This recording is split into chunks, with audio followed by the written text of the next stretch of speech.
obvious when defect is too big. But in spontaneous rhinorrhea, sometimes the defect is not very big. And if the CT slices are not very fine, you can easily miss that. So the best modality, if you ask me, the single most important in a routine situation is 3D drive sequence of MRI. Are you getting the MRI on screen, sir? Yes. See this. This is 3D drive sequence of MRI. What is the importance in this sequence? In this sequence, the CSF, see the CSF appears bright, the fluid appears very bright in the suppressed background. Entire background is dark, suppressed, even the brain is dark, but the CSF appears bright. And you can see very well in this, what you see? See, this is the olfactory fossa containing the fluid. Can you see? And Yes. if I go down, see this is 1.2 mm section. Every time I go by 1.2 mm and see what is there in continuity on the right side. Can you see this olfactory fossa? Yes. And this CSF is coming in continuity down in the nose. There cannot be a better depiction of CSF rhinorrhea as compared to this in any given modality. You can see the same high intensity of CSF, the fluid, is coming out of the olfactory fossa in the nasal cavity, in the nasal roof. And you don't need any further investigation or proof to diagnose or label this as a CSF rhinorrhea. It is so obvious. The beauty of this sequence is there is no contrast needed. Nothing. This is a simple sequence of MRI without any contrast, and you can pick up the CSF in continuity so well. But this is not always, something you get. The reason is the CSF is something which is not so obvious at the time of shooting the MRI. At the time of shooting the MRI, if this leak is not there, you may miss this.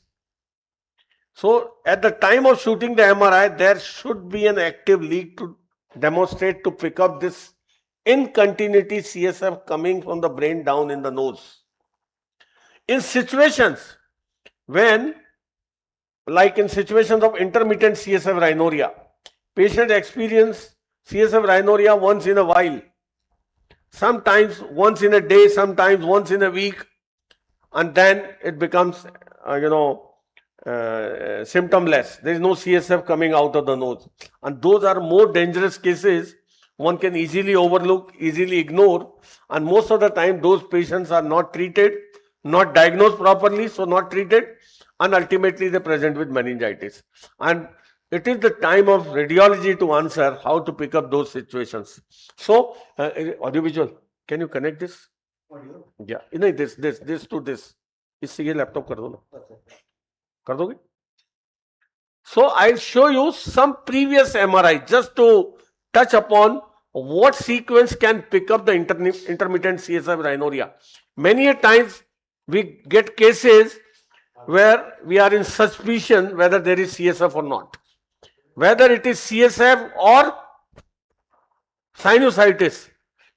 It is more important in post-operative situation. Many times we are referred cases from neurosurgeons. They did some skull-based surgery, pituitary surgery, something. And patient has a history of watery discharge. Your routine investigation is not picking up and there is a fear of meningitis. Then what can be done? Are you getting this MRI now, sir? Yes. PowerPoint? Yes. See this. This particular patient, see there is an obvious defect in the CT scan. And now see what you see, the defect in the CT scan on the same 3D drive MRI, you see the CSF coming down. It is so obvious. So these are the modalities you should use in situations where you are in doubt of a CSF rhinorrhea. Sometimes it is straightforward. This is CT cysternography. For us, it is obsolete now. Again, what information you get from CT cysternography? How CT cysternography is fascinating. You inject an intrathecal dye and you catch or scan the dye coming out of the brain into the nose. And this is a scan you pick up. Now, if the dye is leaking at the same time while shooting, the same thing you can pick up on MRI as well. Like you saw the 3D drive, it can pick up the image very well if there is a leak at that same time. So why the need of CT scan or CT cystonogram? CT cystonogram has the biggest disadvantage of injecting an intrathecal iodinated contrast, which has its own complication. We have seen patients long back developing transverse myelitis after injecting intrathecal iodinated contrast. The disadvantage is the contrast can give reaction, can lead to complete paralysis, neurological complication, a lot of neurological complications. This contrast stays in the intrathecal space for 2 to 3 hours. During you need to scan again and again, CT scan and again to see if any contrast coming down in the nose.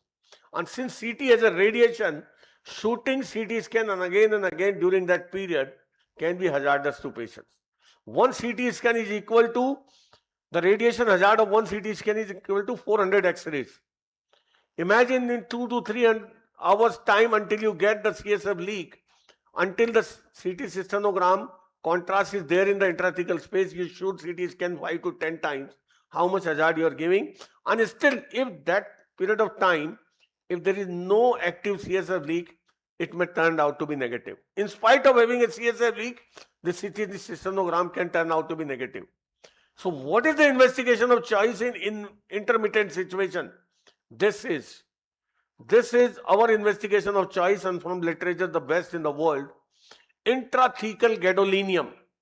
It is 1,000 times safer than the intrathecal iodinated contrast used for CT cystonogram, number one. Number two, it stays in intrathecal space for almost 24 hours. And number three, it is longer period. So in intermittent CSF rhinorrhea, you get longer time for the contrast to stay in the intrathecal space and longer time for you to shoot MRI scan again and again to pick up that. So the yield, the overall opportunity to get to catch the CSF leak is much more. And number three, since MRI is free of radiation, you can shoot again and again MRI until you get the leak, intermittent leak, for next 24 hours. So the chances of getting a negative, in spite of a leak, a negative MRI are very, very less. So this is the investigation of choice to pick up the intermittent CSF leak, gadolinium enhanced MR cysternography. This is the investigation of choice. In intermittent leak, when the leak is continuous, your simple 3D dye MRI will pick up. Now in situations, sometimes, let me give you certain examples. This example, the another imaging, see the onus is on the surgeon many a times. You order MR cysternography or MRI brain for the CSF, the radiologist will do 1 or 2 sequence and you don't get any positive yield out of that. The onus is on the surgeon to order right sequences. The time is now to order MRI yourself, that what sequences are required in particular pathology you are looking at. So on screen what you see, this is 3D dye. You saw just now, 3D dye means the brain is suppressed and the CSF is bright. See, the fluid is bright everywhere. And on the other side is opposite sequence. This is 3D flare, where the brain is bright and the CSF is dark. Inverse imaging, and that helps in differential diagnosis of a CSF rhinorrhea and sinusitis. If there is sinusitis, this is bright on the drive as well as bright on the 3D flare as well. But you saw in 3D flare, it is inverse imaging, the CSF is dark. So if there is a CSF, it will not appear bright on 3D flare. Had this been sinusitis, it would appear bright on 3D flare. On 3D drive, the sinusitis, the fluid, the CSF, everything will appear bright. The 3D drive cannot differentiate between any fluid, whether it is CSF or sinusitis, but 3D flare can easily differentiate. The sinusitis will appear bright, but the CSF will appear dark, and that is the investigation of choice when needed in cases of doubtful CSF rhinorias, in cases of difficult areas. You must have these two sequences to know whether it is CSF rhinoria or sinusitis. Many a time this differential diagnosis come, patient come with unilateral discharge, hardly any sinusitis, and you suspect a CSF rhinoria. Now see this imaging. This is T2 weighted, again the CSF in continuity of the temporal lobe of the brain, and see this fluid is coming in the nose, this signal. Now whether it is sinusitis or CSF, again how can you differentiate? See this on flare. On flare, see this dark shade of CSF coming in the nose. This is definitely CSF, not sinusitis. Had this been sinusitis, it would have been bright. See on the sinusitis on the opposite side, it's bright on both sequences, but the CSF here is dark. This is the investigation of choice. These two sequences, if you order, you can diagnose or you can rule out any CSF rhinoria. You can differentiate very well from sinusitis, whether it is sinusitis or CSF rhinoria, because the T2 weighted MRI cannot differentiate. All fluid is same for T2 weighted, whether CSF or sinusitis. So this is important sequence to differentiate whether CSF or sinusitis, and in intermittent cases, the intrathecal gadolinium enhanced MR cysternography. So these are the three investigations we must keep in mind when we are suspecting a case of CSF rhinoria. Any other thing you want me to show quickly, or any questions, sir? Hello? Now we can proceed to case. Yeah. I think the case being induced, getting ready in 2-3 minutes. So we can take questions or anything you want me to show meantime. I can. Sir, good morning. Good morning. Sir, one question from my side, Dr. Samir here. Yes. Many times we see that after doing this cystoscopy, Yeah. because of chemical irritation, the leak stops. So in such cases, would you still go ahead with the surgery, and how do you convince the patient? See, yes, your question is valid.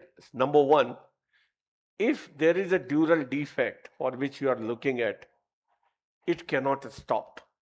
Because of edema, you may not find leak that profuse in the coming period, but it is never going to stop if it is a leak. So it is because of dural edema, one may find the dural leak indiscernible, or the leak reduce or no leak for some time, and one may be in the feeling that there is no leak, or the cystoscopy itself has blocked the leak. Leak is going to come back, edema is going to reduce, and it is going to come back. So never rely on that situation that the leak has stopped. If there is a leak, you have to stop it.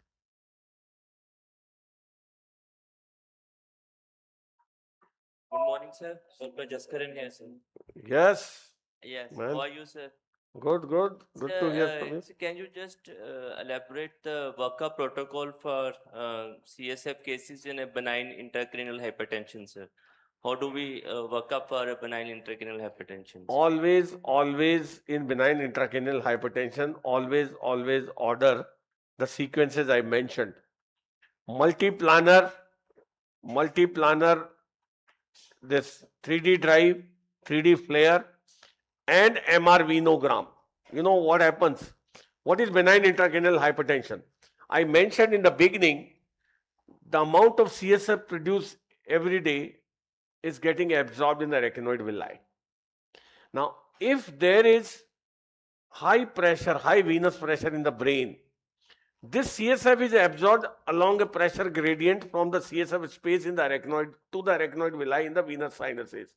Now, if venous pressure is more, the gradient is not formed and the CSF is not adequately absorbed, leading to a situation of benign intracranial hypertension.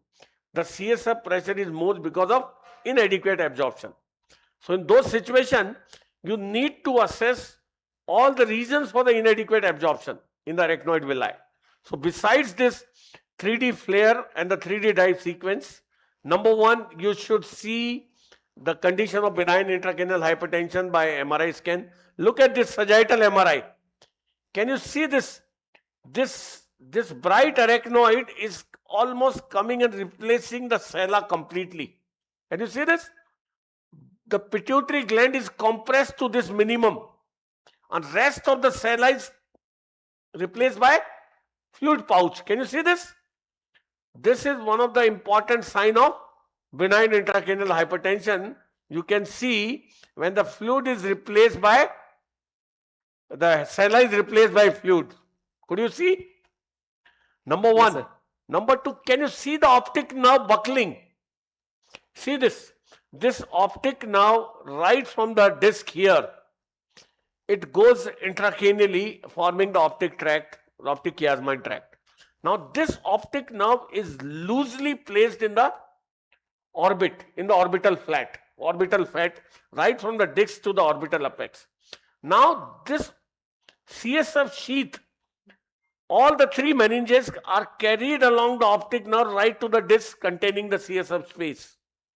Now what happens if the CSF pressure is more? The sheath gets engorged and this optic nerve starts buckling. Rather than a straightforward nerve, it starts buckling. That is another sign of high intracranial pressure. And number three, the venogram. We have seen cases of venous stenosis. We have seen, let me show you some pictures. We have seen cases of venous stenosis many a times, where is high venous pressure, where this fluid is not absorbed. Let me show you. See this. See this picture. See, this is the transverse sinus. The arachnoid villi are in the transverse sinus. Now see, the opposite transverse sinus is absent. It is completely thrombosed. So the pressure gradient is high. And if this region is overlooked, if you are not knowing this fact without this MR venogram, see this venous stenosis in the other picture. If you are not aware of this, the CSF is not getting absorbed adequately and pressure will remain persistent high. If you ignore this and seal the CSF leak, it is bound to come back somewhere else.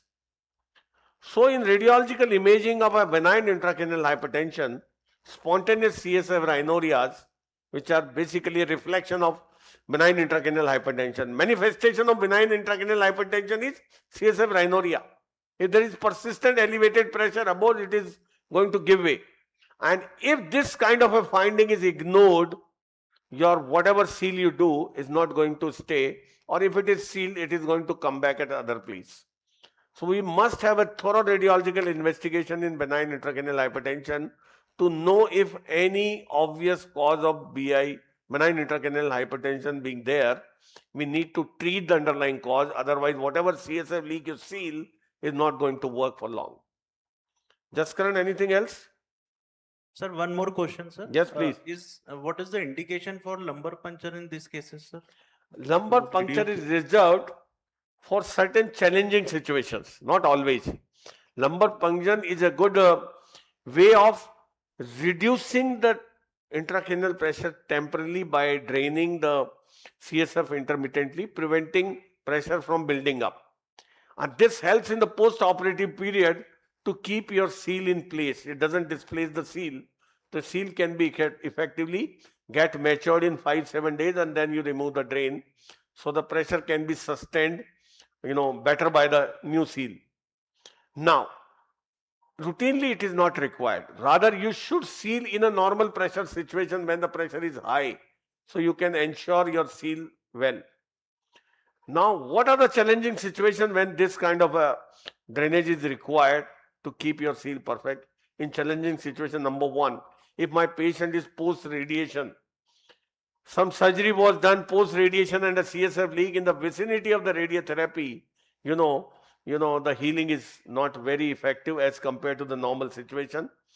Healing may be delayed and you need some support for the seal not to get displaced. The lumbar drain is one of them. In patients with very high intracranial pressure, to keep the seal in place for some time until the seal gets matured. In situation when you have a large defect and you don't have a vascularized flap, Normally, vascularized flaps are the best way to seal the defects and give you ready-made tissue over there, vascularity over there. In large defects and you are lacking a vascularized flap because of the previous nasal surgery, you don't have hard, you don't have lateral nasal wall flap, and you are still sealing with the free tissues only. It is always better to a lumbar drain to make chances of that seal more effective. In revision cases, you have done once, you have done twice, and you are operating again, don't take a chance. Don't make the patient lose faith in you. In the next time, put a lumbar drain to increase your chances of seal not getting displaced. So these are indications where you can utilize the lumbar drain as an adjuvant method to improve your sealing, not solely lumbar drain as an answer. I hope it answers. Hello? Yes. Yes, sir. So our case is ready. So let's get on to the first case. We are already running behind the schedule. So this case, what we are doing is the CSF leak from the cribriform plate. This patient looks like having high pressure as well. This patient, is a spontaneous CSF rhinorrhea. Mostly such rhinorias happen in middle-aged obese patients. Middle-aged obese patient with high intra-abdominal pressure leading to high venous pressure in the brain.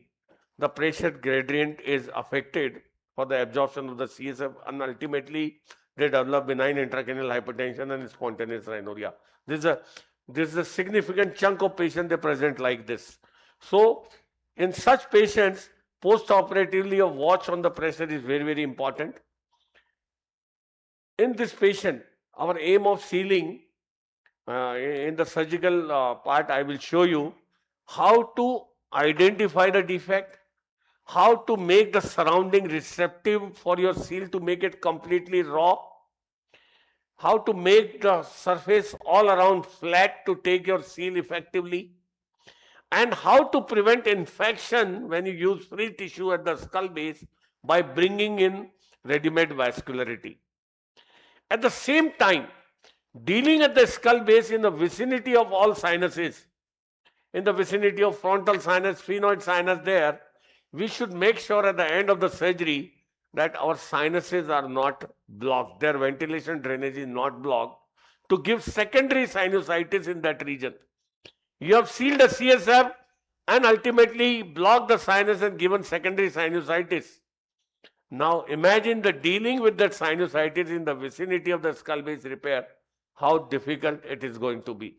So we have to be very, very cautious, in dealing with the CSF rhinorrhea, looking at the future issues. This patient, I could not show you. Can you change to this? इसको बदल दोगे भाई साहब? Sir, इसको इसमें लगा दोगे? This patient, let me show you the pressure situation. Is the MRI changed? Hello? Yes. Yes, yes. Can you see the sella? The arachnoid pouch fluid is coming into the sella because of the high pressure and the entire sella is replaced. Can you see? Yes, yes. There is no sellar tissue visible in the sella because this arachnoid, because of the high pressure, this fluid pouch is coming from diaphragm and replacing the entire sella. So this is a classical example of a high pressure CSF leak. And this you can imagine that we are going to most likely going to find a meningocele in this patient. High pressure leak patient presents with herniation of the meninges presenting as a meningocele or meningoencephalocele. And this patient, I suspect a small meningocele at the skull base, which we are going to expose now. So like in any other skull base surgery, a goal of surgery, we have already discussed. The plan of surgery will be exposure, exposure and exposure. My 90% of the time will be invested in exposure. Last 10% will be utilized in sealing the defect, and that will be a cakewalk once it is completely exposed, and we'll seal with a neighborhood or any neighboring tissue using as a vascularized flap to give a ready-made vascularity to that region, ready-made mucosalization so that it can prevent infection at the skull base later on in the post-operative period. So let's go ahead. For this session, we invite Dr. Ravindra Bansal from Gwalior and Dr. Ashutosh Nima from Satna to chair this session. Bhai.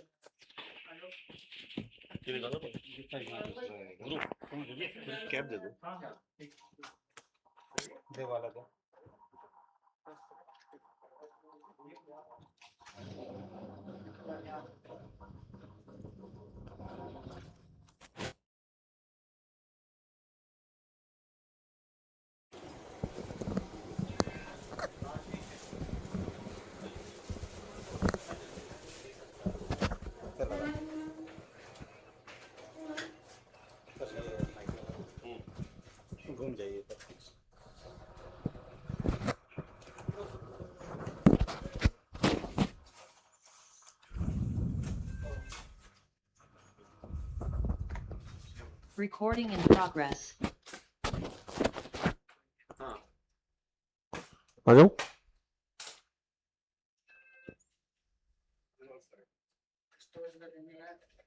कौन सा है? इसमें ला रहा हूँ। है? नीचे से ध्यान नीचे।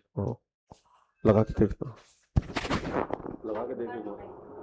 लाइट ऑन करना। पिक्चर दिखा। Right side.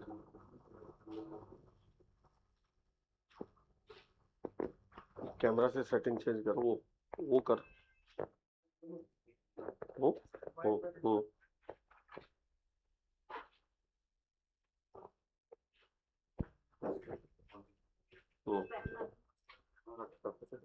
और वापस दबा कैमरा को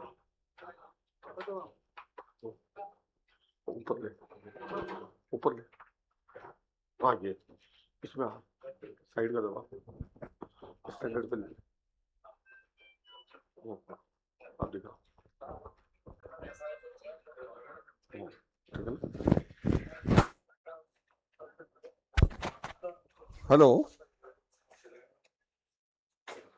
हेलो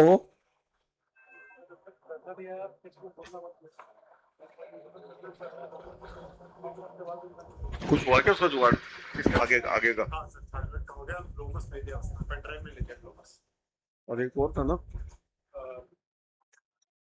रोमस है तो थायराइड का इमेजिंग नहीं है बाकियों का फिल्म है ठीक है।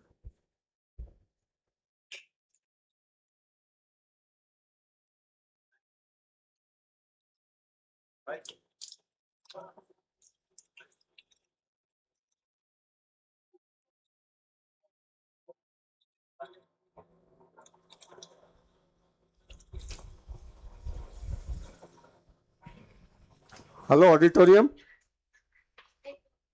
Go. Hello, auditorium. Yes. Yes, sir. Am I audible? Yes, very well. So, are you getting any endoscopic picture there? Yes, we are getting. So, this is right-sided CSF rhinorrhea.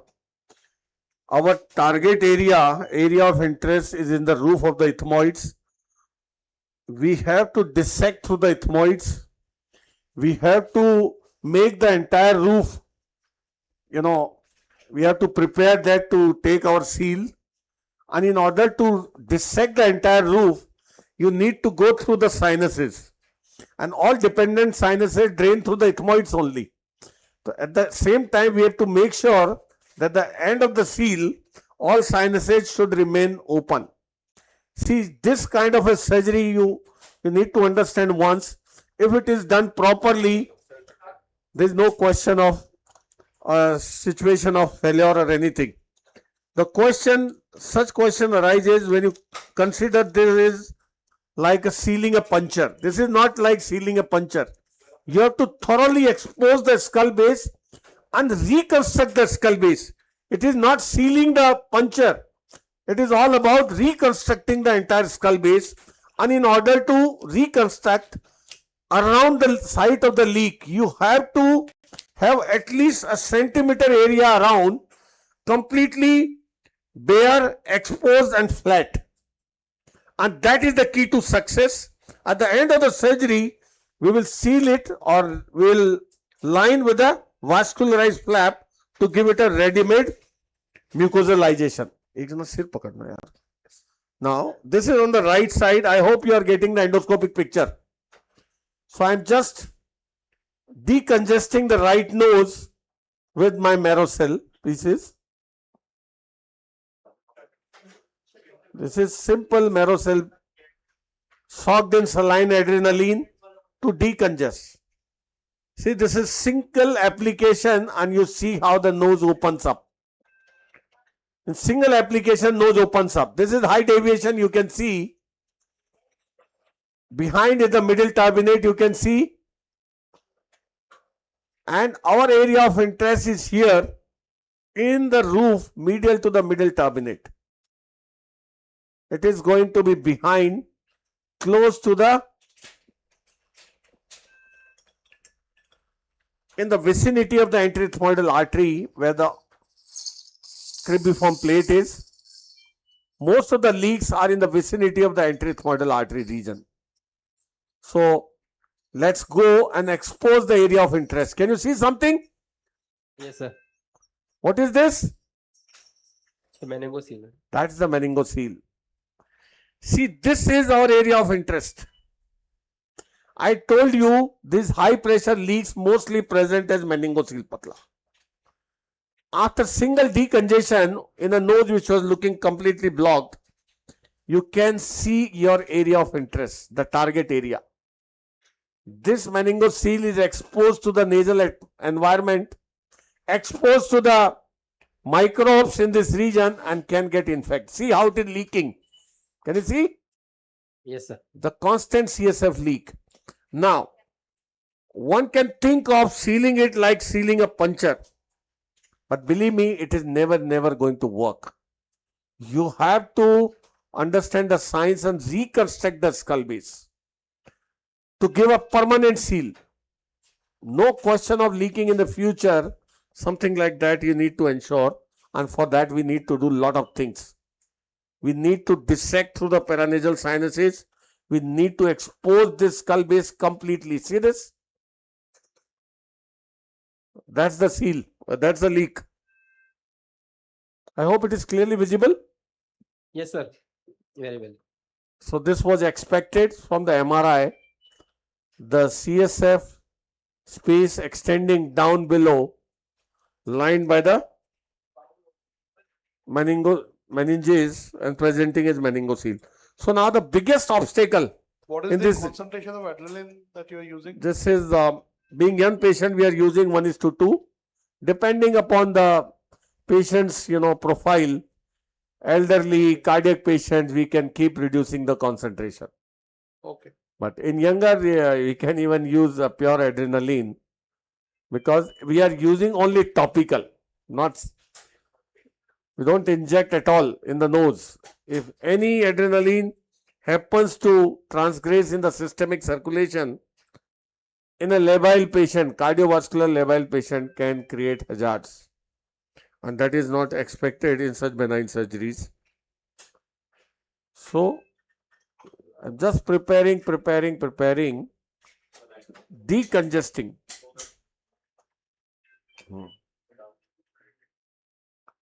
Heart rate. Okay. So, sir.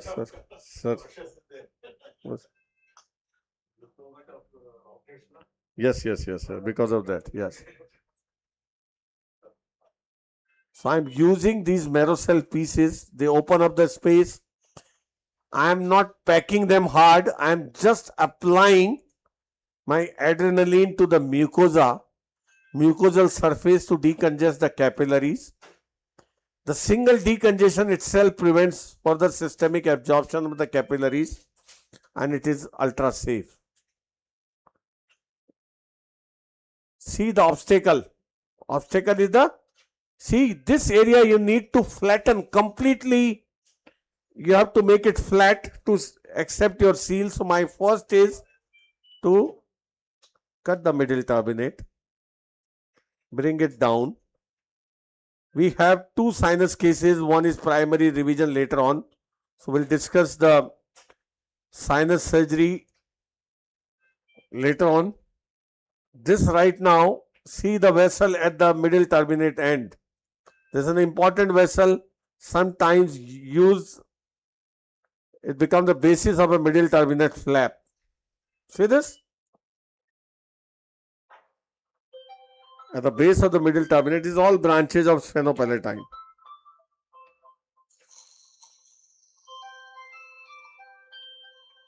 Pandal, no?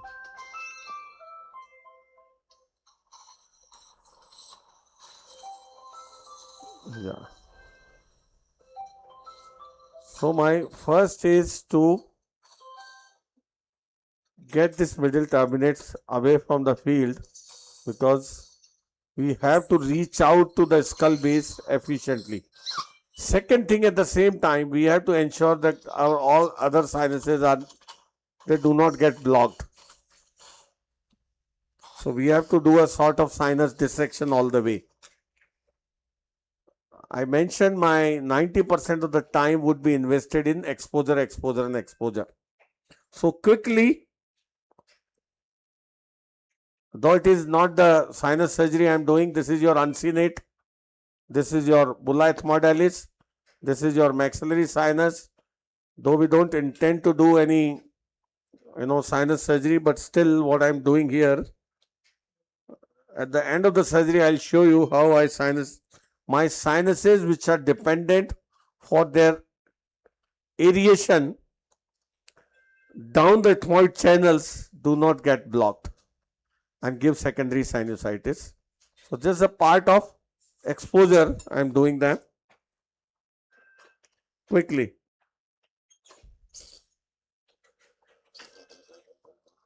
That's some maxillary sinus on this side. The uncinate process on this side.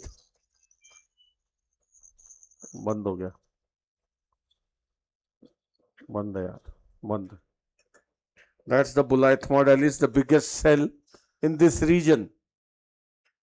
My area of interest is here, right up at the skull base.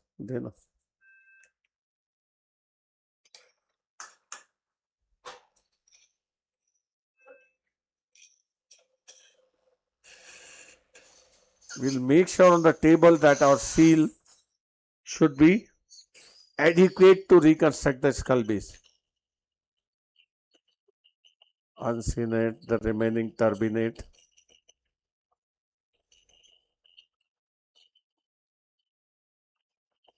Upper part of the uncinate. I am taking quickly. We'll discuss such steps in details from sinus surgery perspective later. See now, once I see the upper part of the uncinate, immediately the next structure come in view is this lamina papyracea. See the lamina papyracea? There. Yes, sir. That is the lateral limit of your entire corridor. And we can easily reach quickly in no time to the lateral limit. Once you see the upper part of the uncinate, see your lateral limit, that is lamina papyracea, and make sure you don't cross that. That's the bulla I have already taken. So this dissection I will go fast because this is not the sinus surgery, but yes, we need this. I will show you later the need of doing this.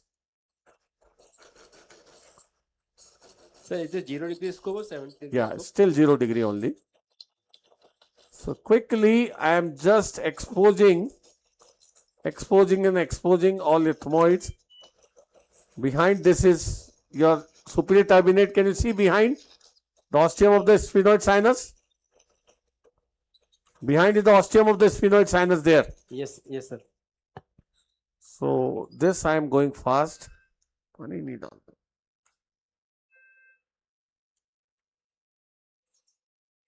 पानी डालता रहना. See, all this bone I can remove.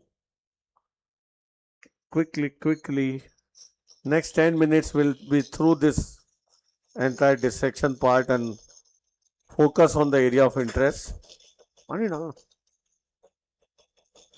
This is ethmoids, antithmoids getting into posethmoid. This is your superior turbinate. This is your sphenoid sinus. Sphenoid, widening of the sphenoid by this.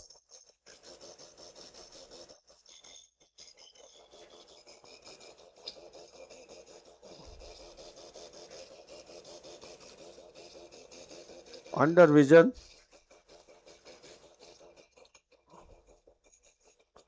Now the same turbinate, the posethmoids following from posterior to anterior. Simple 0 degree so far. And the posethmoidal skull base getting exposed.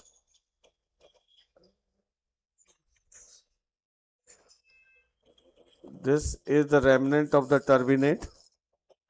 Keep following this.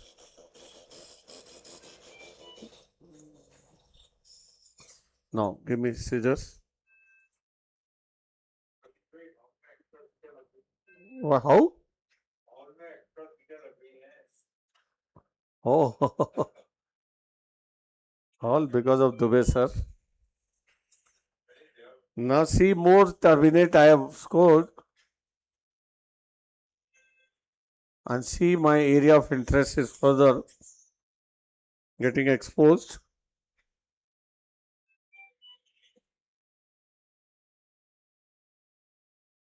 Yeah.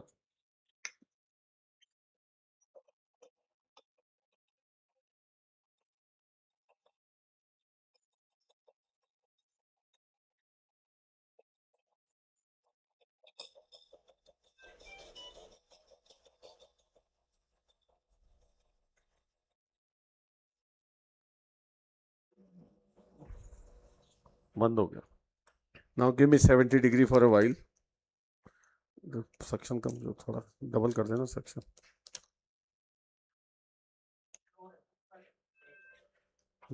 कर.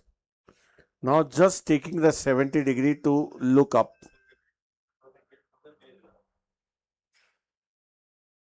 कमजोर है. वो store वाला है क्या? Store है. So I am changing to 70 degree here. See 70 degree, and this is the upper part of the turbinate to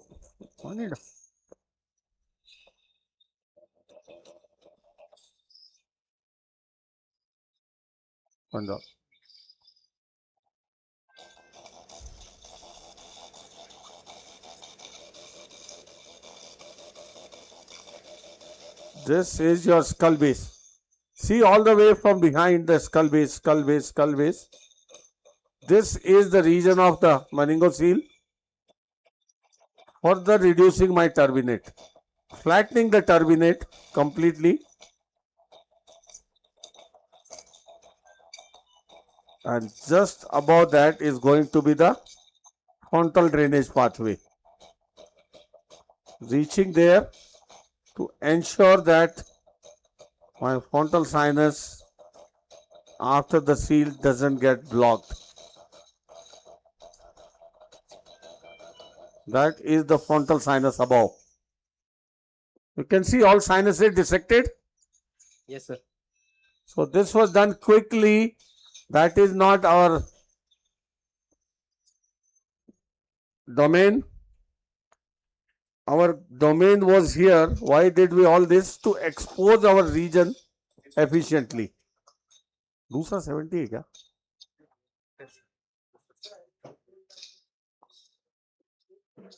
Now see, this is the side of the effect. हाँ है, दूसरा तो है 70 है. कौन सा?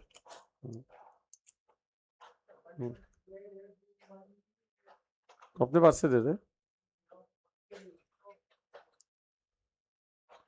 Now.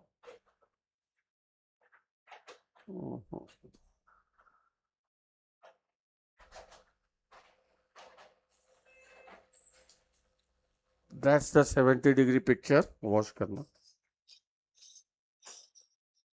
Look. क्या था ये तो एक minute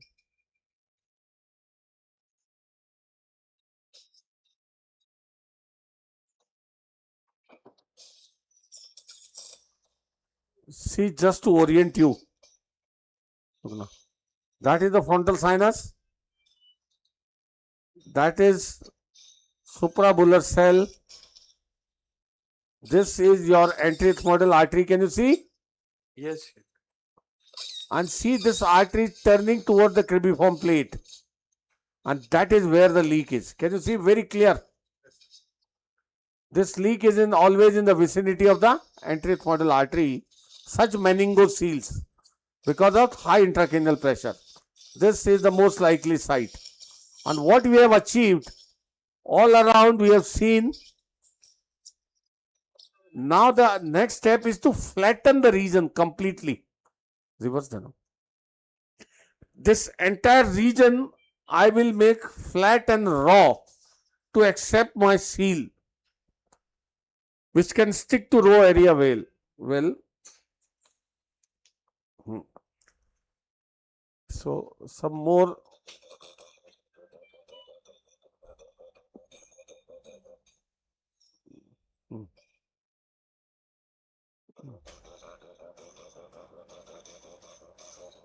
That is frontal sinus. All this turbinate. All this you have to flatten. This is reverse blade. The so-called, we call it a skull-base blade.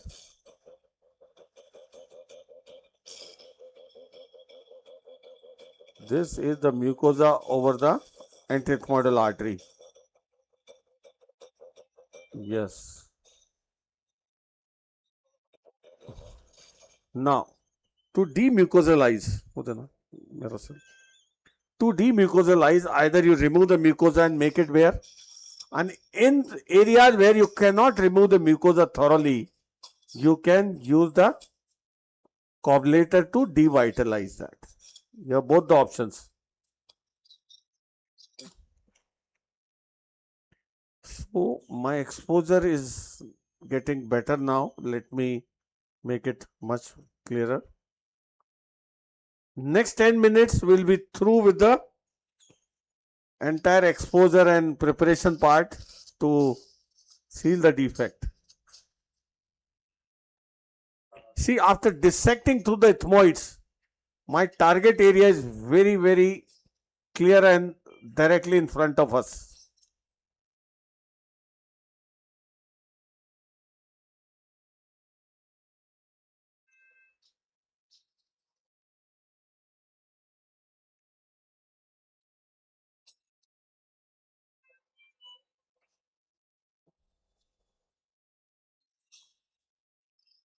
See, because of the high pressure, entire cribriform plate is affected. See this? One can overlook this region behind. You have to reconstruct the entire skull base. See this entire skull base. If you see the close up, even this skull base is not healthy. See this? So it is not about the puncture sealing, the 140 there. It is about complete reconstruction of the skull base on that side. So let me further 40. I hope the picture is good there. Yes, sir. Dr. Bansal, feel free to interrupt me at any point of time. If you are, if you have any query or suggestion, Banda. Sure. This is 70-degree scope now, right? Yeah, this is 70-degree now. See, there is a lot of mucosa in the region. So I will further prepare this demucosalize.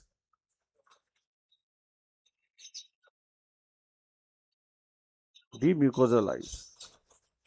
So that my seal can stay effectively on the raw area.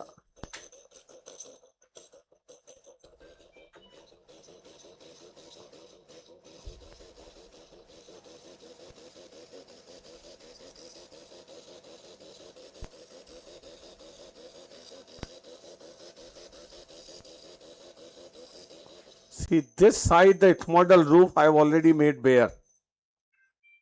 Very clear? Now, cobbleter. Now, this mucosa from this region cannot be elevated completely more.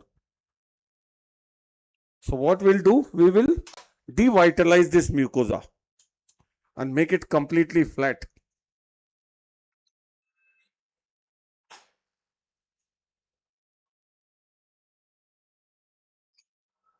गीला रखना कौन सा?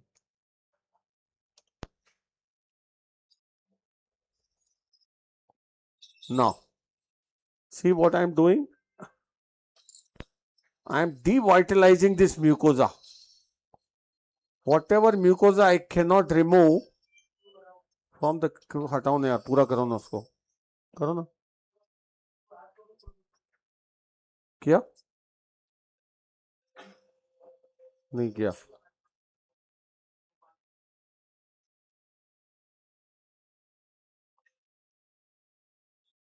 This mucosa I am devitalizing thoroughly, and whatever my meningocele will also be coagulated. Now this surrounding, almost a centimeter, I am going to devitalize for my seal all around to come in place.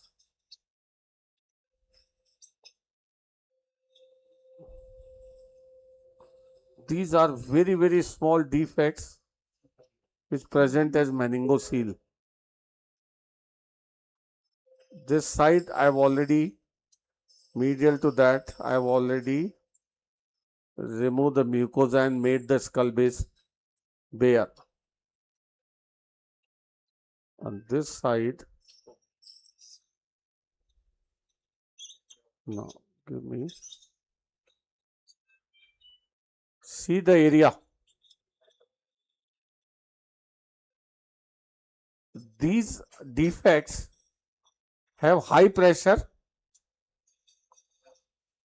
These defects do not have substantial bony defects.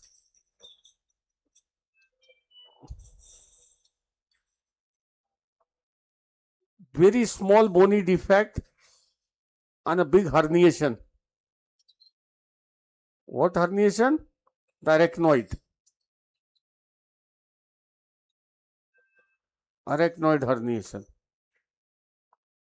And which arachnoids, the beauty of the cobbleter is it seals the arachnoid layers. Now see, whatever the thin bone, suction से निकाल, suction से हटा, bone हटा, ये bone हटा. Yeah, I am removing this thin bone all the way. Further sealing, see this, the cobbleter itself seals the arachnoids. It seals the arachnoids like this. Seals the arachnoid effectively, the cobbleter itself.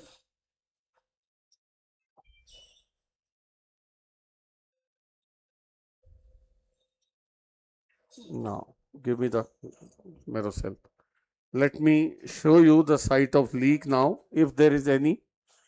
Most of the time, the cobbleter itself seals the arachnoid layers and close the CSF leak. Let me show you.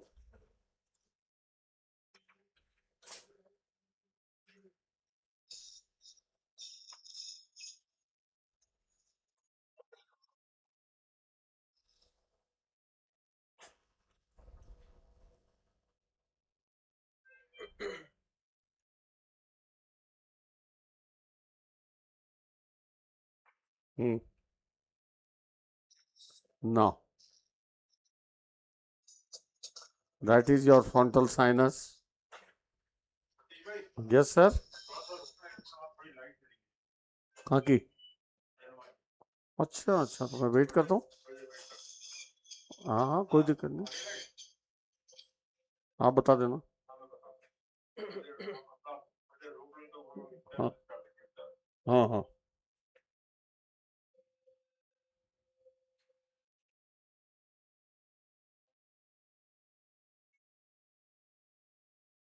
पहले bipolar से करते थे तो sir field carpet cut ले वो बना दिया, glow आ गया क्या सर? तो वो इसको दे दो, ये बना देगा नीचे से। हो गया काम मेरा तो। हाँ कोई दिक्कत नहीं।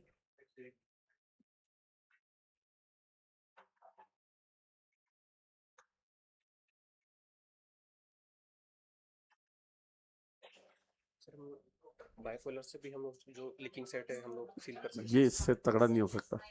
कितना इजी है ना, है ना, एकदम बंद, मस्त बंद हो गया ना एकदम।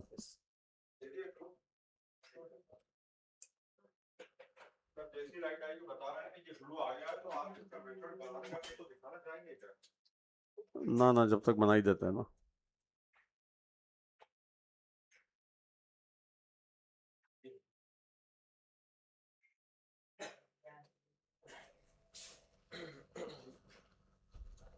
हो गया काम। सीएसएफ तो बंद हो गया। Fat, only fat, no fascia. कोई अपना पास है क्या एंटीबायोटिक, कोई जेंटामाइसिन कुछ? हाँ, रिफाम्पिसिन तो होगा नहीं यहाँ। नीचे है क्या कैप्सूल? कैप्सूल तो 600 mg के 2 कैप्सूल मंगा लो। 600। वो बताएंगे ना लाइट आती।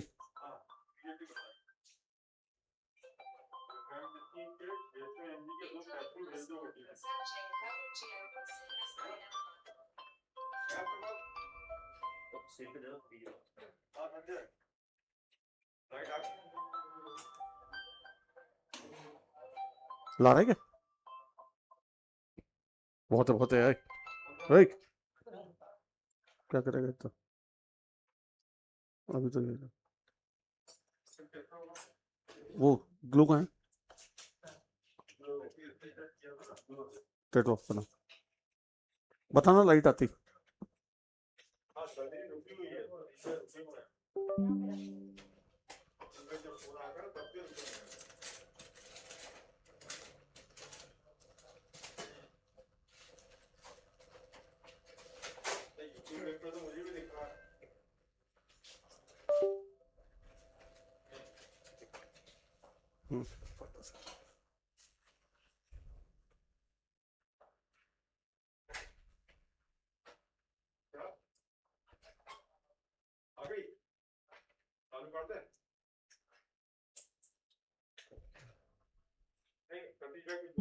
ये बोलो हेलो हेलो हेलो। तो हेलो नहीं, इधर तुम वहां से आके माइक की आवाज आनी चाहिए ना। हेलो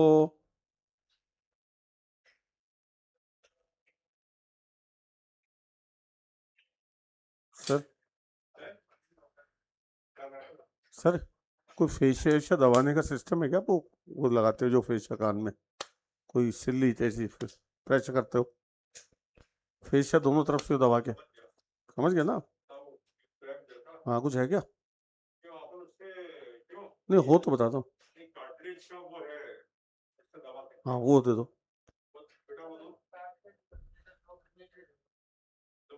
हाँ बस वो दे दो, उससे दबा लेंगे। हेलो, नहीं आई लाइट।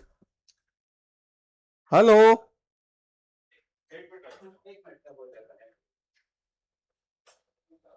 पेटो हो गया।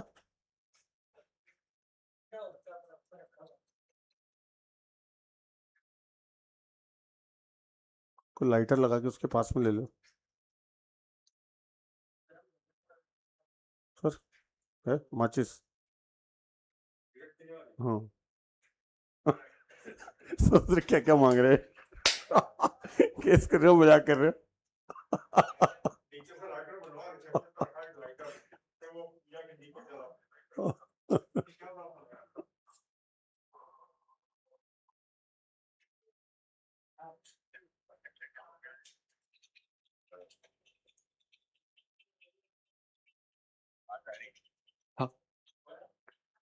Hello. Hello.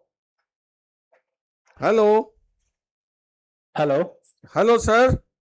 Yes, yes. Now we are getting the audio also. Okay, you are getting the audio and video both? Yes, Yes, sir. yes. ये लाइट जलाओ ना इसकी लाइट किसने बंद करी है Yeah. So we didn't do anything. I think you were watching till I was coagulating the skull base. Endoscopic Correct? picture, please. We are getting outside picture. Yes, sir. Now we get getting endoscopic picture. Are you getting the endoscopic picture? Yes, sir. So I stopped. What I did at the end was, you saw me coagulating the mucosa. Yes, sir. You remember? See this. Let me show what I have done. We have, see this, bare, made this ethmoidal roof bare. Yes, sir. This is our region of the cribriform plate. Can you see this? This thin Yes, plate. And there was a defect here with the meningocele. Could you see? That is completely coagulated and the leak is completely stopped. The reason being, once you use the coagulator, all the layers of meninges get fused. They get coagulated and get fused and the leak automatically stops. Can you see very clear? There is no leak. Yes, sir. See, I made this 1 centimeter area on this side and this side 1 centimeter completely bare. With no mucosa, no active mucosa in the place to secrete any mucin. Could you see very clear? Yes, sir. Thirdly, my entire roof is very flat and in front of me. There is no hidden area. I can see my frontal sinus above, my sphenoid sinus down, the sphenoid sinus here and the maxillary sinus here. And all ethmoidal roof is bare. My aim, I told you, is not to seal the puncture. To reconstruct the ipsilateral skull base for prevention of future leak. Just do it and forget about it. So, in such high pressure leaks particularly, I mentioned that we are going to have a very small skull base defects in such cases and large meningocele coming down. So once you coagulate the meningocele, the meninges fuse and the leak itself stops. And in this situation, see here, in this situation here, we can see without doing anything much, our coagulator has sealed it completely. Something is spoiling the telescope.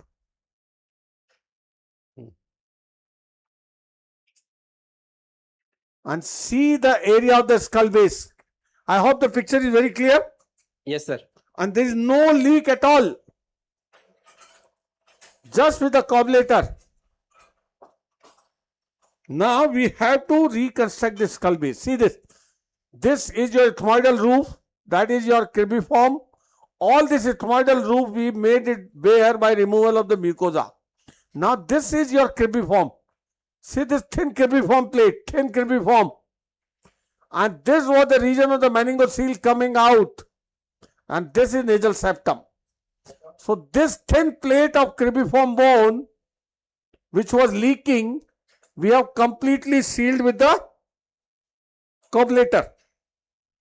And this area is completely exposed as well. So now we'll make this skull base thick. We will make sure this heals as a mature scar, thick and mature scar. See if I give you the close-up of the skull base. See this close-up of the skull base. Yes, sir. Sir, advantage of coagulator over bipolar cautery? Yeah, coagulator is amazing. So no, the best part is the irrigation. Continuous irrigation doesn't allow the temperature to go high at the skull base and give a collateral damage. Constant irrigation and constant suction is the beauty. See this?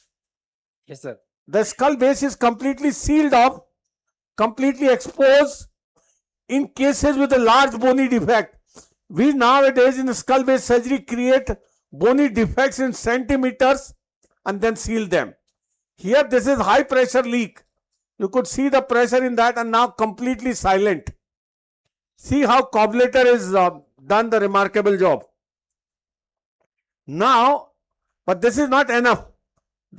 The inside pressure can ruin everything again. So what we are going to do now is we are going to use the multiple layers to line it to make a thick scar. I am changing to 0 degree again. 0 degree. So suction. What I will ensure is a thick scar. यही था क्या पहले 0 degree?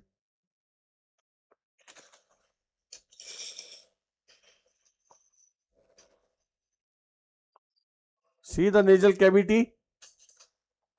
All sinuses you can see.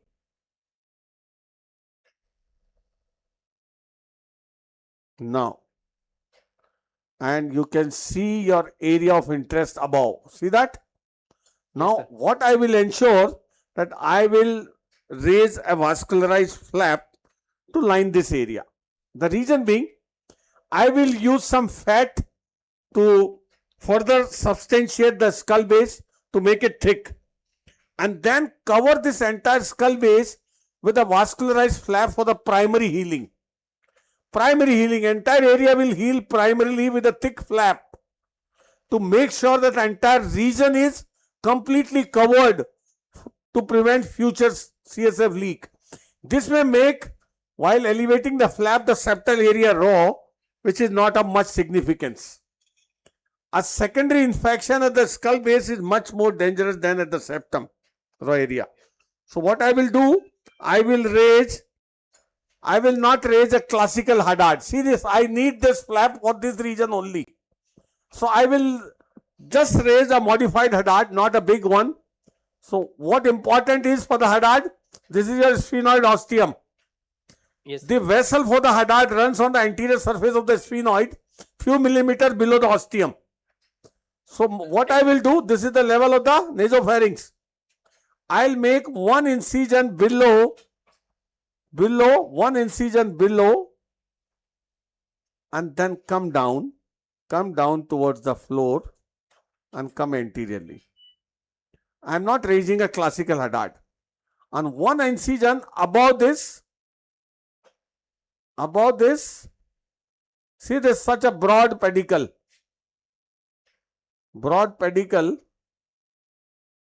and come anteriorly. And little higher to take this.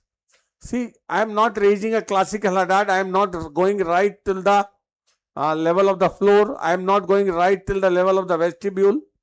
And this is a reasonably good wide flap for me. See this? A modified according to the need. In minutes time, this is a very, very vascular flap, a very reliable like PMMC for the head and neck. Has a reliable pedicle vessel. See, there is no infiltration. And still you can elevate in the plane. We being otolaryngologists used to do septal surgery, used to elevate these flaps. One can still elevate. See, this is without infiltration. So it doesn't take more than 2 minutes to complete this exercise. And then it will be such a reliable flap to cover the entire skull base. Aim is to reconstruct the skull base. Aim is to prevent the leak from the ipsilateral plate. It is not the one place, it is the entire plate which is affected in high pressure leaks. Micro leaks are there and one can easily miss and,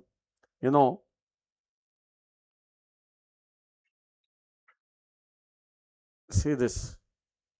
See this, one can easily, I am elevating flap with my scissors only. Once you are in plane, you can elevate easily. like this.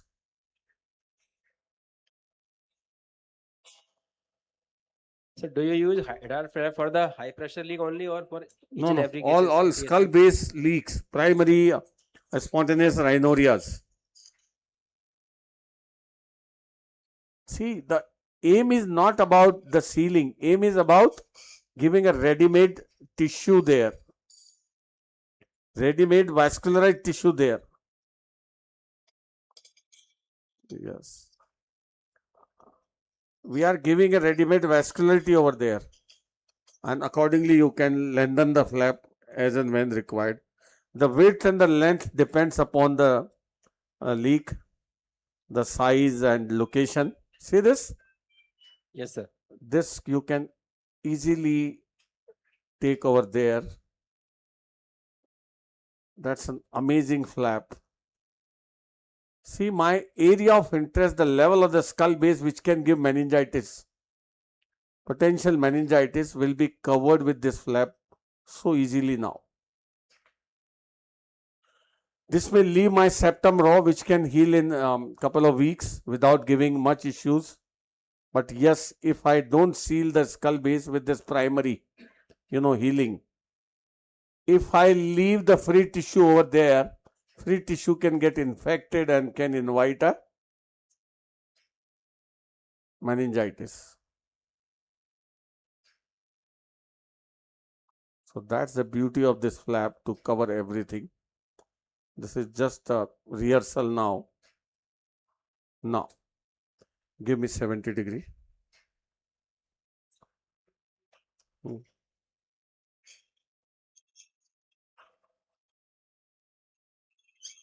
Cobbleter देना है. See, the margin of the flap can keep on bleeding. You can cobblate them from the area where you have elevated.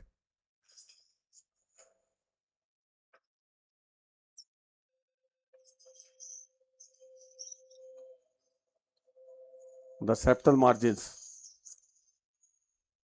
because they can keep on bleeding otherwise. So I can easily cobblate the margins to prevent post-operative oozing.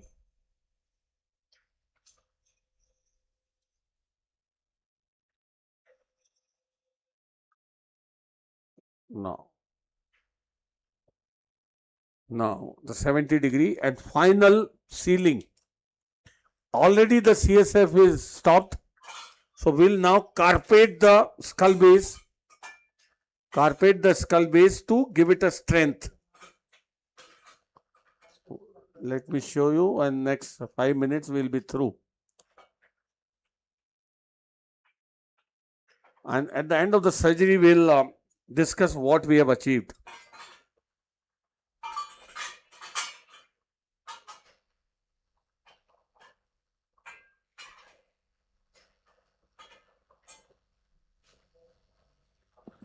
This is our area of interest. The entire cribriform being covered with a vascularized flap. See the area? I hope the picture is good. Yes, sir. No leak. Let's see once more. The close up. Let's do the close up once again.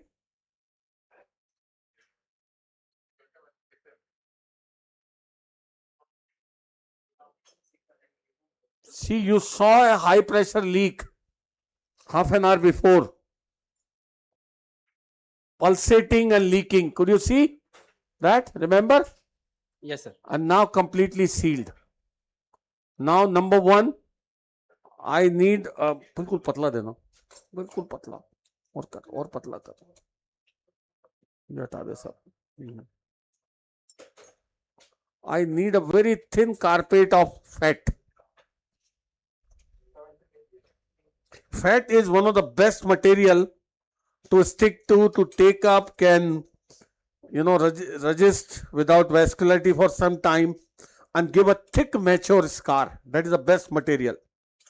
Out of all, the fat is the best material. So what I am doing, just a minute, we will make a layer of fat like a fascia.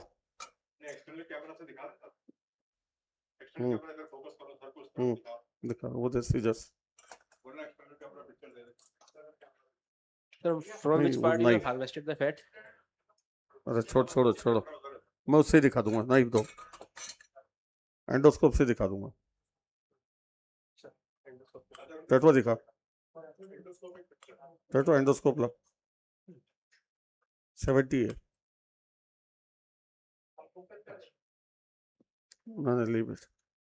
Can you see this fat tissue No, sir. we are which not able to see. compressed Yes, and sir, now. spread? This is pure fat Yes. only, no fascia at all. Yes, sir. And this I will use as a layer to strengthen my skull base, basically. Sir, fat from the thigh. Thigh fat is more knitted than the abdominal fat. We always prefer the fat from the thigh.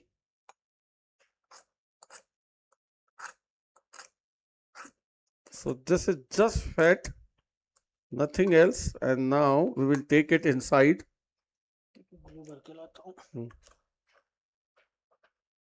This fat is just to line the skull base, to give a thick mature scar. That's all.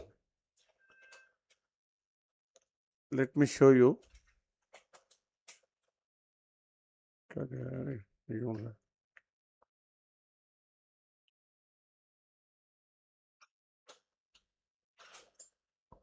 See the region of the cribriform.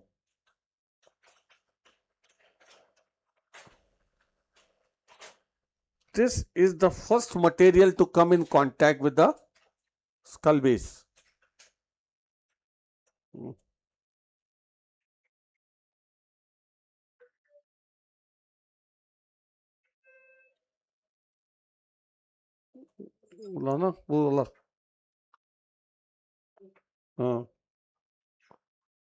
See, this is the fat which we have compressed in a fashion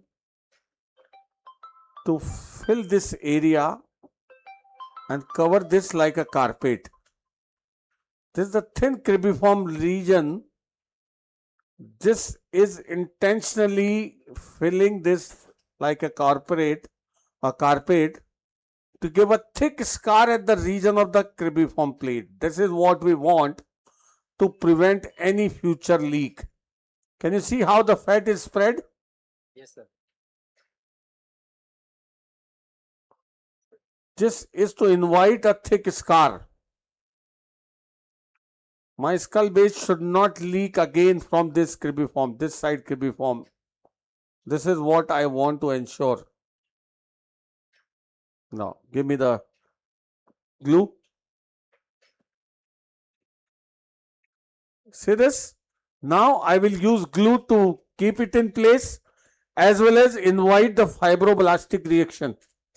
Glue has the advantage of not only acting as a glue to adhere the tissues, but more importantly to invite the fibroblast to that region to give a thick scar. Fibroblastic reaction is important to induce a thick scar, and that is the function of the glue additionally. So now in a minute's time we'll our flap is already there in place and kept aside. Dena jaldi. And now the glue is ready.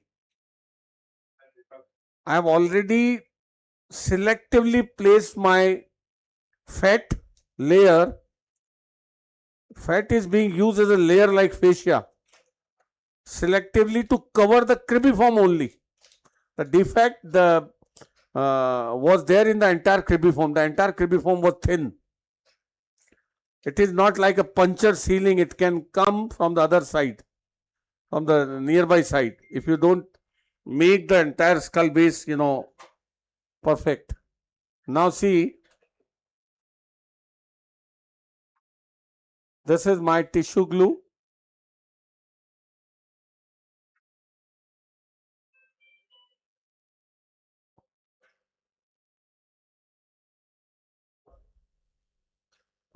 This is just to keep this flap at margins all around and inducing the fibroblastic reaction. The entire skull base is reconstructed. And now this entire area beyond that, beyond the cribriform, all around, see at the end what I am ensuring that my frontal sinus remains open. Had I not opened the frontal sinus, assuming frontal being there, a narrow opening with a reconstruction in the vicinity could easily lead to blockage of the frontal drainage and frontal sinusitis, and we have got lot many cases of such CSF leak repaired and ultimately secondary frontal sinusitis, and that is a disaster. Now this entire region beyond the fat, see this? Imagine how thick the skull base would be in this side after this. Now see, my sphenoid is open. My sphenoid remains wide open. My frontal remains wide open. My maxillary is this side. And this vascularized flap has completely covered the cribriform plates from all around for future. In this side in the future, I don't see any possibility of future CSF leak.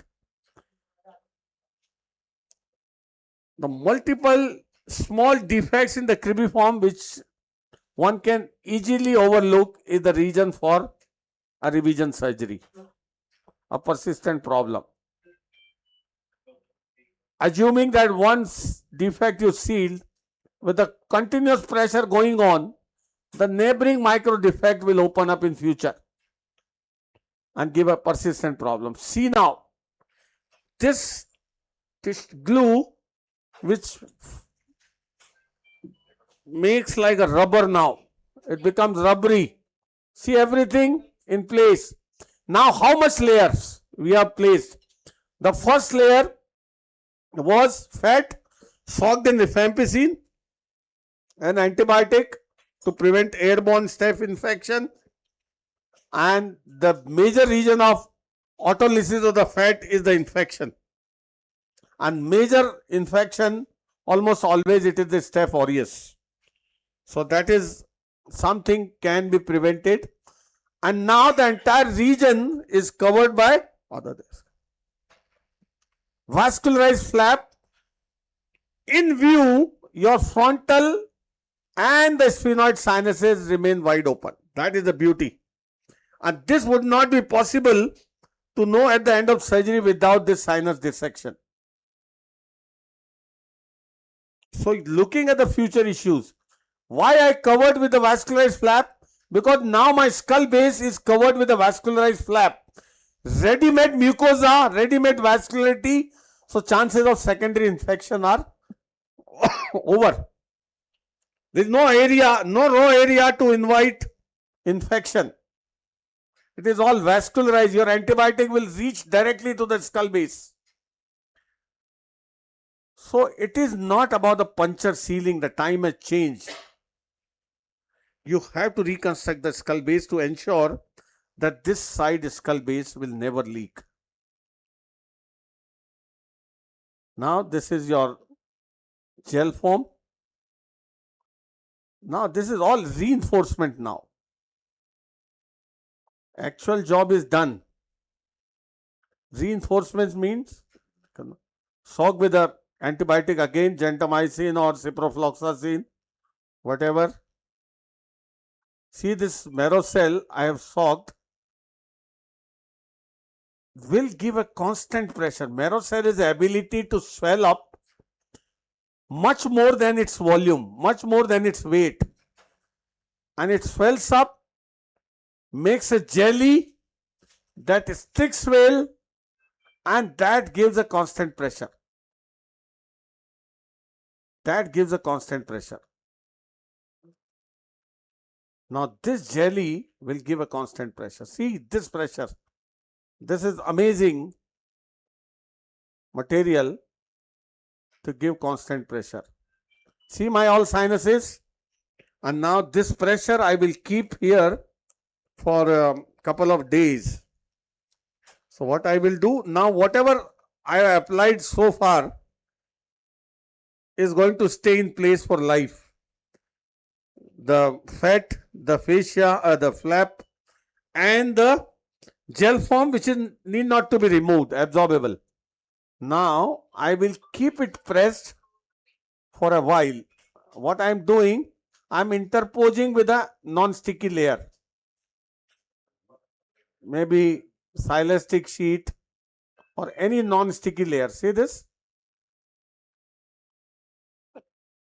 And now I will press with the marrow cell. So once I remove the marrow cell, it will not stick to the gel form and the entire assembly, and it will not disturb it. Otherwise, while removing the gel form, it can pull up the entire assembly and you are back to square.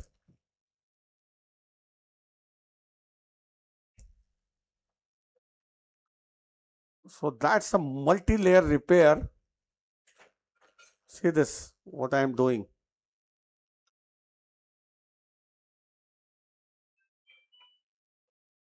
Look around this.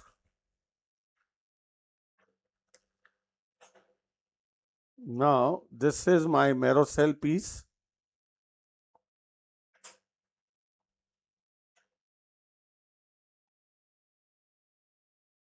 I want to exert the maximum pressure where required. See this? This is your area of interest.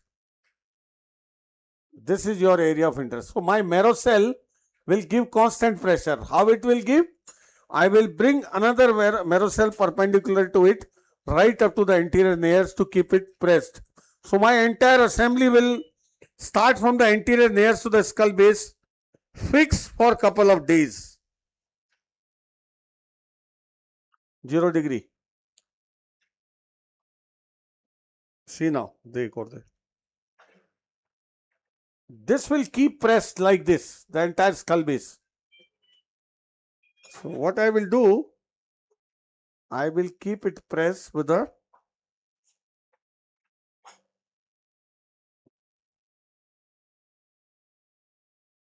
vertical marrow cell.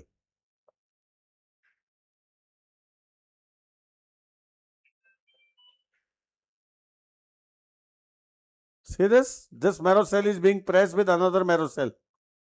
That's it.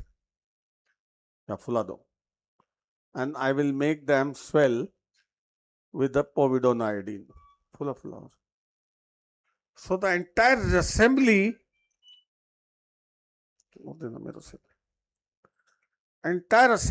remains fixed till the anterior nares. So it will not get displaced. See this? Till here, till the anterior nares, everything is pressed.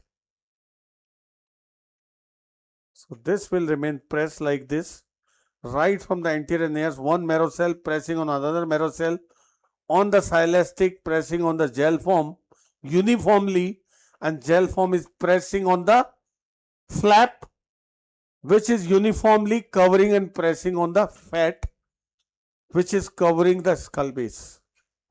So this is a complete assembly. Even the bombardment will not displace it. The beauty is, the aim was not to seal the puncture. Aim was to reconstruct the skull base. You cannot reconstruct the entire ipsilateral cribriform, which is deformed, punctured, maybe at multiple places due to ongoing high pressure. Sealing a single puncture will not help it, and it is bound to come back again. It gives a feel good that you stop the seal with a minimal effort. Why to do all this? Looking at a long run, nothing is going to work like this. So the entire area was dissected, almost 1 centimeter surrounding made flat, completely flat, demucosalized, CSF sealed. Here, in case in the high pressure, the bony defect is never a big one. The meninges can be sealed with a cobbletter only. Otherwise, if there is a big defect, you have to push the fat in and out to completely clog the defect three-dimensionally. The first layer is fat. Then the vascularized tissue, that is the beauty, to bring in ready-made vascularity to prevent infection. to prevent any raw area. The skull base area is already sealed. It is going to seal primarily, not by secondary healing, by secondary intention. It is primary healing because the ready-made mucosa is there with a vascularity. It is already sealed. So there is no question of infection over there. And at the end of the day, looking at the long run, we have seen all sinuses at the end of the surgery open. Positively, we have identified that rather than assuming. So all sinuses remained open, so there is no question of secondary sinusitis at the same time. And now this seal, once gets matured, you can be almost certainly be sure that the CSF is not going to come from this side. Because it is not the puncture sealing, it is the skull base reconstruction. Multi-layer skull base reconstruction. Any questions? Any question from the audience? Yes, we can continue before the next session. Hello. Any Suppose question, there any is a- suggestion?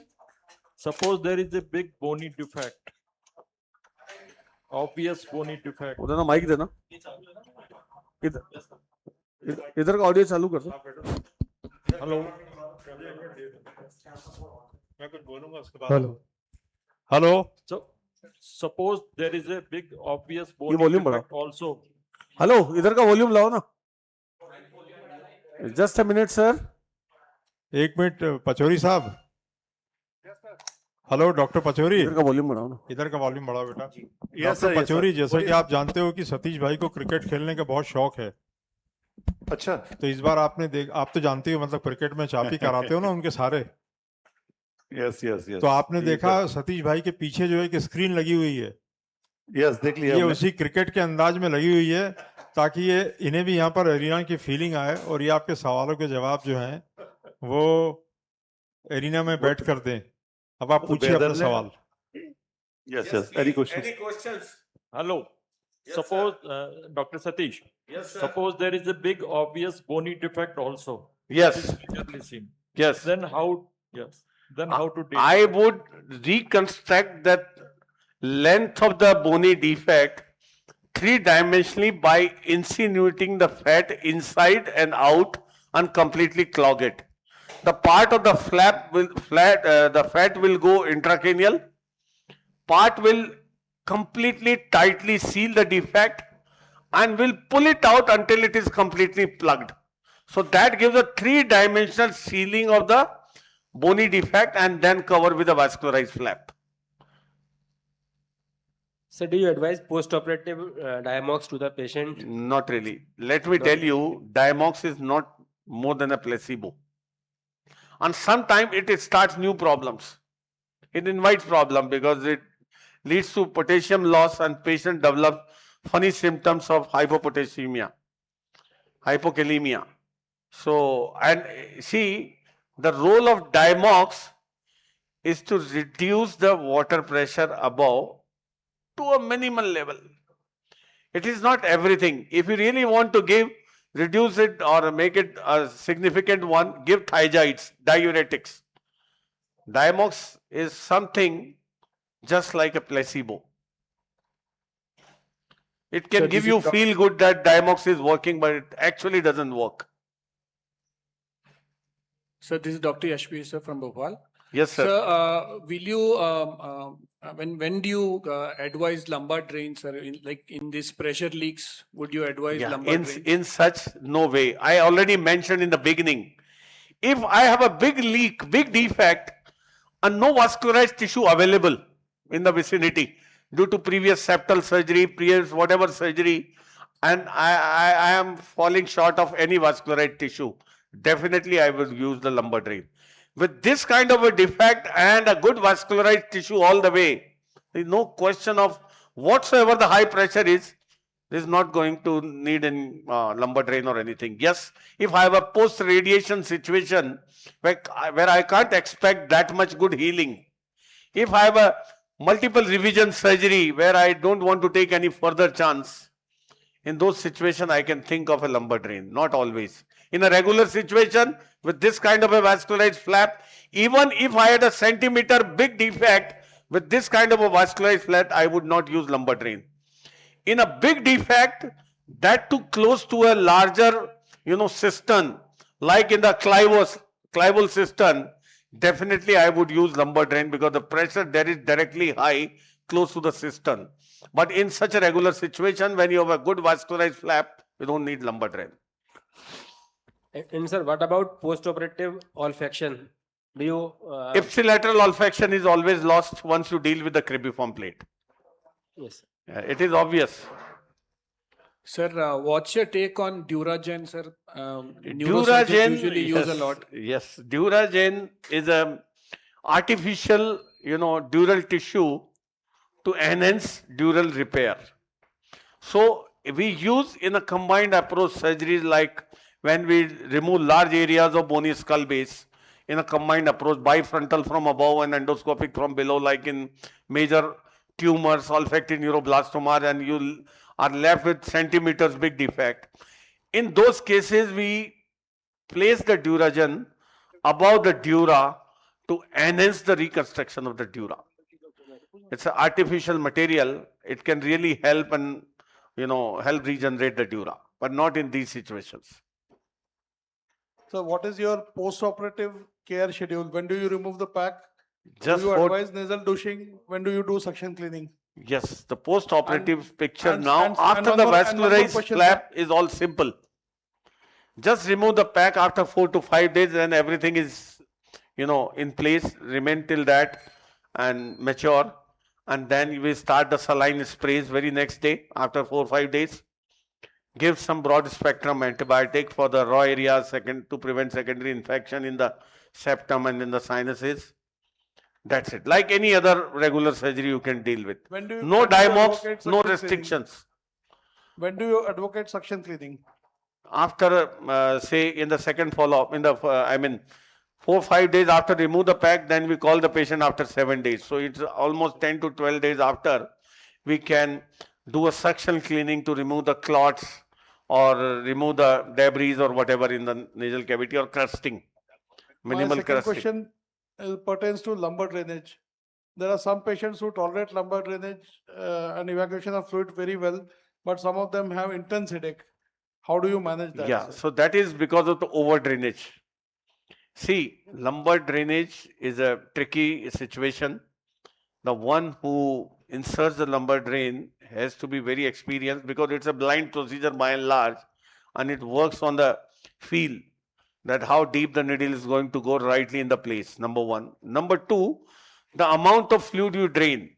I mentioned in the beginning, almost 150 ml of CSF is formed every day. So, we drain 5 ml per hour on an average, not more than that. If you drain more than that, if you overdrain, obviously it is going to give a negative pressure headache. So, never overdrain. What is the total volume you would recommend during daily drainage? Pardon? What is the total volume that can be safely drained during a day? What is the? Is it a How much total volume? of CSF? Yeah. 5 ml per hour. We So give a continuous drainage for 24 hours. yeah, we'll leave it for 4 or 5 days once you need, even 7 days. So there is a control pressure drainage system available by means of which automatically 5 ml hour can be drained. Okay. Satish, there is a question. If there is any pre-operative inflammatory sinus disease, Yeah, what should be the protocol for pre-operative preparation? just give prophylactic antibiotic, doesn't make any difference. See, sinusitis is inflammatory disease. Once you use a vascularized flap, nothing prohibits you from doing a CSF leak repair. We even do in a situation of pen sinusitis as well, because that is then more required to prevent infection ascending up. When there is already infection in the vicinity, you are giving time, if you are not doing, for the infection to spread up. That is a more demanding situation to do it fast. So there is no concept that the sinusitis prevents you from doing a CSF leak repair at that time. It is more demanding, it is more required. Okay. So what is the In next? patients with a suspected high pressure, sometimes we know the patient has a pathology about leading to high pressure. The question is how to establish the high pressure. That is the biggest question. You know, pre-operatively when the pressure is already leaking, there is active leak. It is not allowing the pressure to build. So even if you put a lumbar needle to manage or gauge the high pressure, it is never going to give you correct picture because it is already leaking.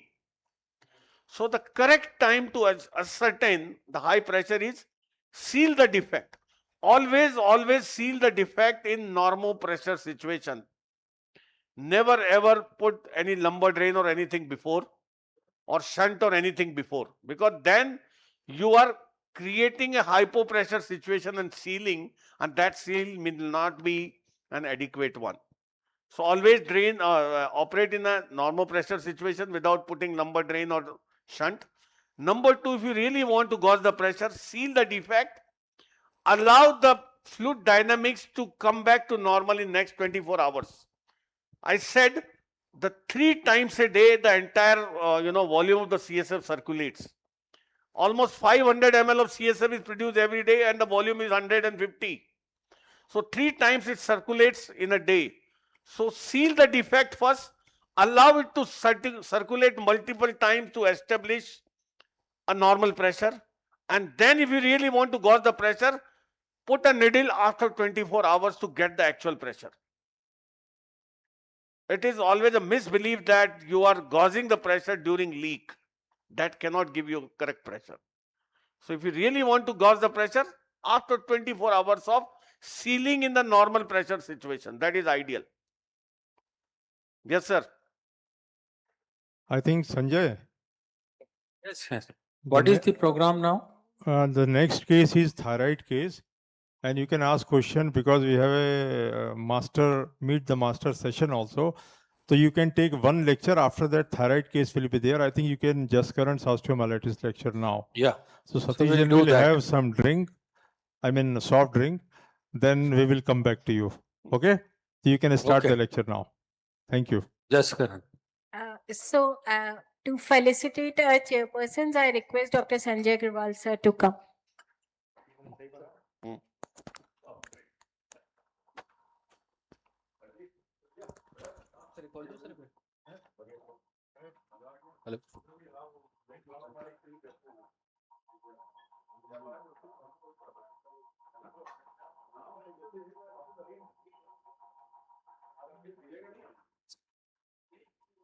Dr. Ashutosh Nima sir and Dr. Ravin Bansal.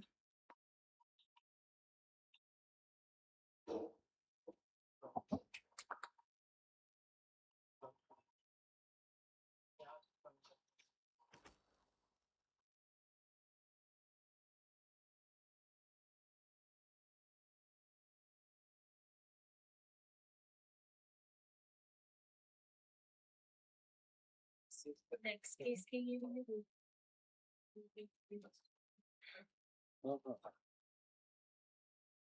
So to chair the session, I request Dr. B.S. Chauhan sir, Dr. Reena Arora ma'am and Dr. Sameer Chaudhary to please take the dais.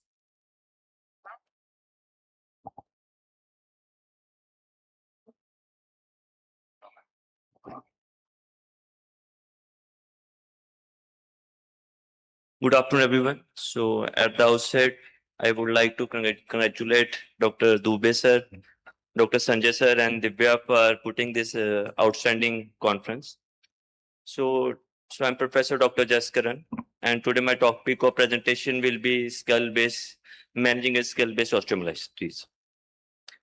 So why this topic has been given to me? So there's a lot of, so nowadays, whichever congress you go, whether it's a ENT or a neurosurgical. So this topic is a hot debate. So because neurosurgical have totally a different perspective what ENT has. So for next 20 minutes, we'll be discuss about the evidence based. And at the end of 20 minutes, I'll just put up a complete comprehensive summary. So how should we go about this disease? So definition we all know. So this disease was first classified by Chandler in 1968, and we know the definition very well. So it's an aggressive and invasive infection of extraocular canal that extends beyond the soft tissue to involve the temporal osteomyelitis and spread along the brain to cause the skull-based osteomyelitis. So this was the definition, which was originally given by Chandler in 1968. So why this disease is very important both for a neurosurgical and ENT perspective. So reason is that, so whatever the best medication and surgeries are available, still we have a high mortality. It's a very complex disease to understand, and it rapidly progresses to involve the canine pulses. And it is the progression of this disease is not laterally, it is generally go to the medial towards the brain. So that's why understanding this is very important, and we should be very careful what osteomyelitis cases should come under ENT and what osteomyelitis cases should come under neurosurgery. So we'll be discussing all this with videos and evidence-based medicine. So this is a few salient features of this disease. So now a lot of literature is available. So skull-based osteomyelitis mainly involves the temporal and sphenoidal bone. That is one of the salient feature. And it is a complication to start with. It is a ENT problem and it progresses rapidly to a neurosurgical problem. So it is a complication of otitis externa. And the most important bones which are troublesome for us to manage is the sphenoidal and a temporal bone. So whatever, whether it's a ENT perspective or a neurosurgeon perspective, the one important thing we have to understand is the involvement of a clivus. So there are many causes to this, but the most important is diabetes. We all know that, and it is the single most important factor among all the etiology which is responsible for whether disease is coming again, whatever good treatment you give. So diabetes, if uncontrolled post-operatively, will definitely lead to failure of your case. So why diabetes? So there is an arthritis. We all know that the basics, but the most important is that pH of a cerumen in diabetes is a neutral. It's not acidic, and that causes a real problem for diabetics. So we should, and also there is a defective chemotaxis and phagocytosis. That's why it's very important to understand when we have to put a knife on a skull-based osteomyelitis and when we have to treat it medically. So this we'll discuss in the coming slides. So now in a newer literature, so skull-based osteomyelitis has variants now. So this makes our life easy. So when it is osteomyelitis is associated with infection, or this is central or atypical osteomyelitis, which is purely a neurosurgical disease, we should not enter into this field, and pediatric level osteomyelitis. So these are the variants which have come up, and now new literature will show us how to manage this more efficiently. So classification, is this really important? Yes, it is a really important. So to understand what cases comes under our prerogative and what comes under combined thing and what, so this is really important. So then it is, so mostly whenever disease is lateral, it is a ENT perspective. So the moment it start moving anterior or central, so we have to involve the neurosurgeons with us.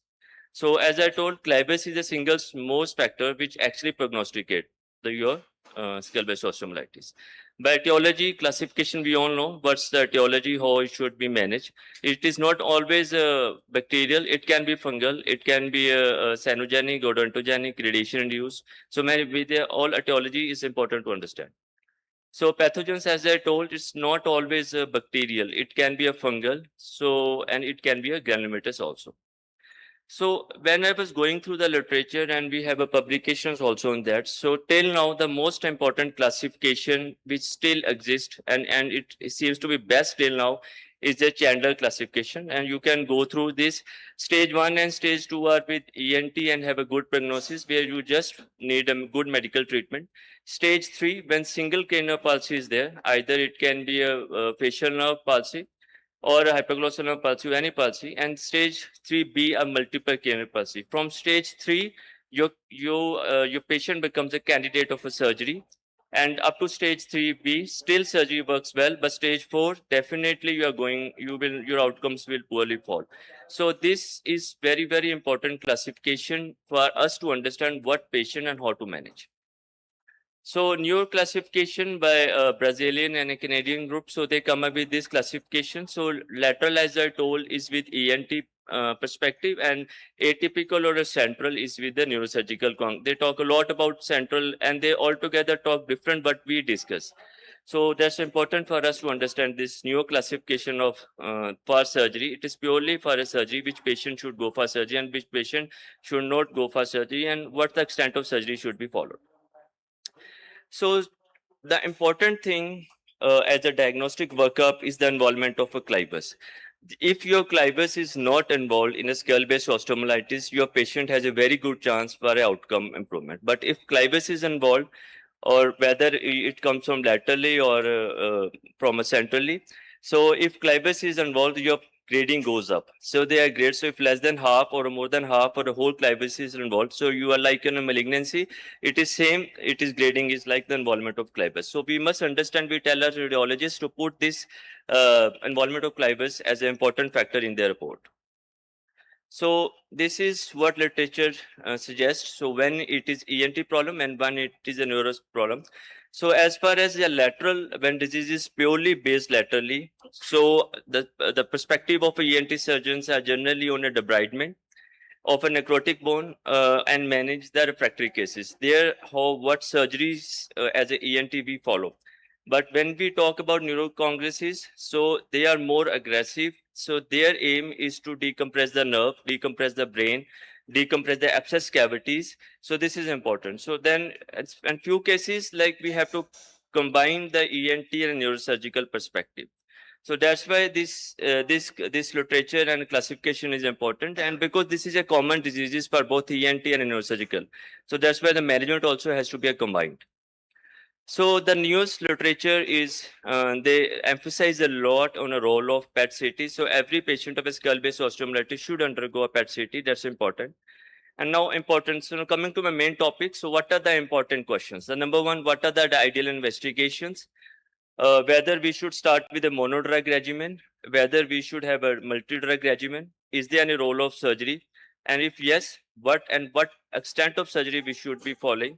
And what should be the duration of a therapy? And what are the follow-up protocols? And how do we measure the outcomes? So these are the important questions which are there for us to answer today. And for that, we published a paper, and this is in a PubMed, and it is one of the mostly cited paper, and it is from me and my colleague. So where we discuss the role of surgery, when to put your patient under knife. And this is, then all these questions will be answered now. So this is a study designed with a randomized control trial. It is a 2-arm study where one arm went for surgical straightway and other arm was meant for ceftazidime and oral cephalux. And we compared how this disease behaved with both the study groups. So in our group, the autoalgia was the most common that in the nighttime, and the most common finding was for the postgraduates.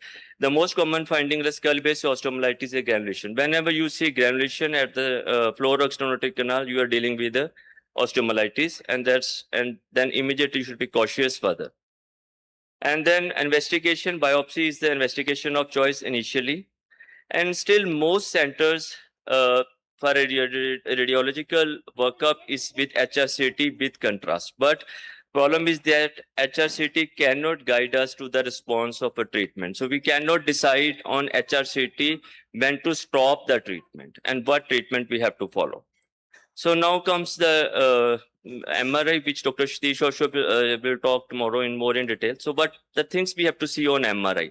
So MRI, we have to see soft tissue involvement, whether it's a dural enhancement or a marrow signal. But again, it doesn't guide us with MRI when to stop that treatment. The most important question is when we should stop our treatment. So that also cannot be guided with MRI. But definitely MRI can tell us that whether your medication will reach the disease area or not. So now these molecules are very important. So technetium and gallium. So if you really want to know when you have to stop that treatment, your gallium scan has to be negative. Because the moment your gallium scan is negative, this means your inflammatory process is over. Even technetium will not guide us to when to stop that treatment. Once you post-operatively, after your patient is symptom-free, patient is not complaining of pain, you put a gallium scan, And if gallium is not showing uptake, you simply stop the treatment. And this is the point, your inflammatory process is over. That's why gallium is important. So now gold standard in neuro literature is FDG PET, and we should not shy away from putting our patient for FDG PET because it is the gold standard now. And this is very, very reliable and important investigation. Howsoever it is costly or whatever reason, but it's not the point. Just for a cost, we should not be doing FDG PET because FDG PET is important, which will tell us the extent of surgery if we are doing and when to stop our medical treatment also be guided by FGT PET. So treatment options, we all know. So we'll be discussing all this one by one. So antibiotics still, so there is a lot of question about antibiotics to be told. Stage 1 and stage 2 on Chandler. You start with IV ceftazidime, no question about that. And along with IV ciprofloxacin 750 for 3 months at least. We should give the trial for 3 months before taking up the patient for a surgery. And this is the drug of choice. And whether we should do a monodrug or a multi-drug or a radical surgery, so always go for a multi-drug. As I told, ceftazidime IV with ciprofloxacin, a drug of choice. No role of a monodrug now. So definitely don't start patient. You will even complicate even more. So at least start your patient with a multi-drug therapy. And if it doesn't work for 6 weeks or 8 weeks, start for a radical debridement followed by antibiotics. So what we observed from the result of our study is that antibiotic initially work well, but then disease come in a dreaded way because there is premature stopping of a treatment, or so we are not following the right steps to the surgery. So this is for the problem. So how do we tackle that? So our approach is that eradicate that disease and then medicate it nicely.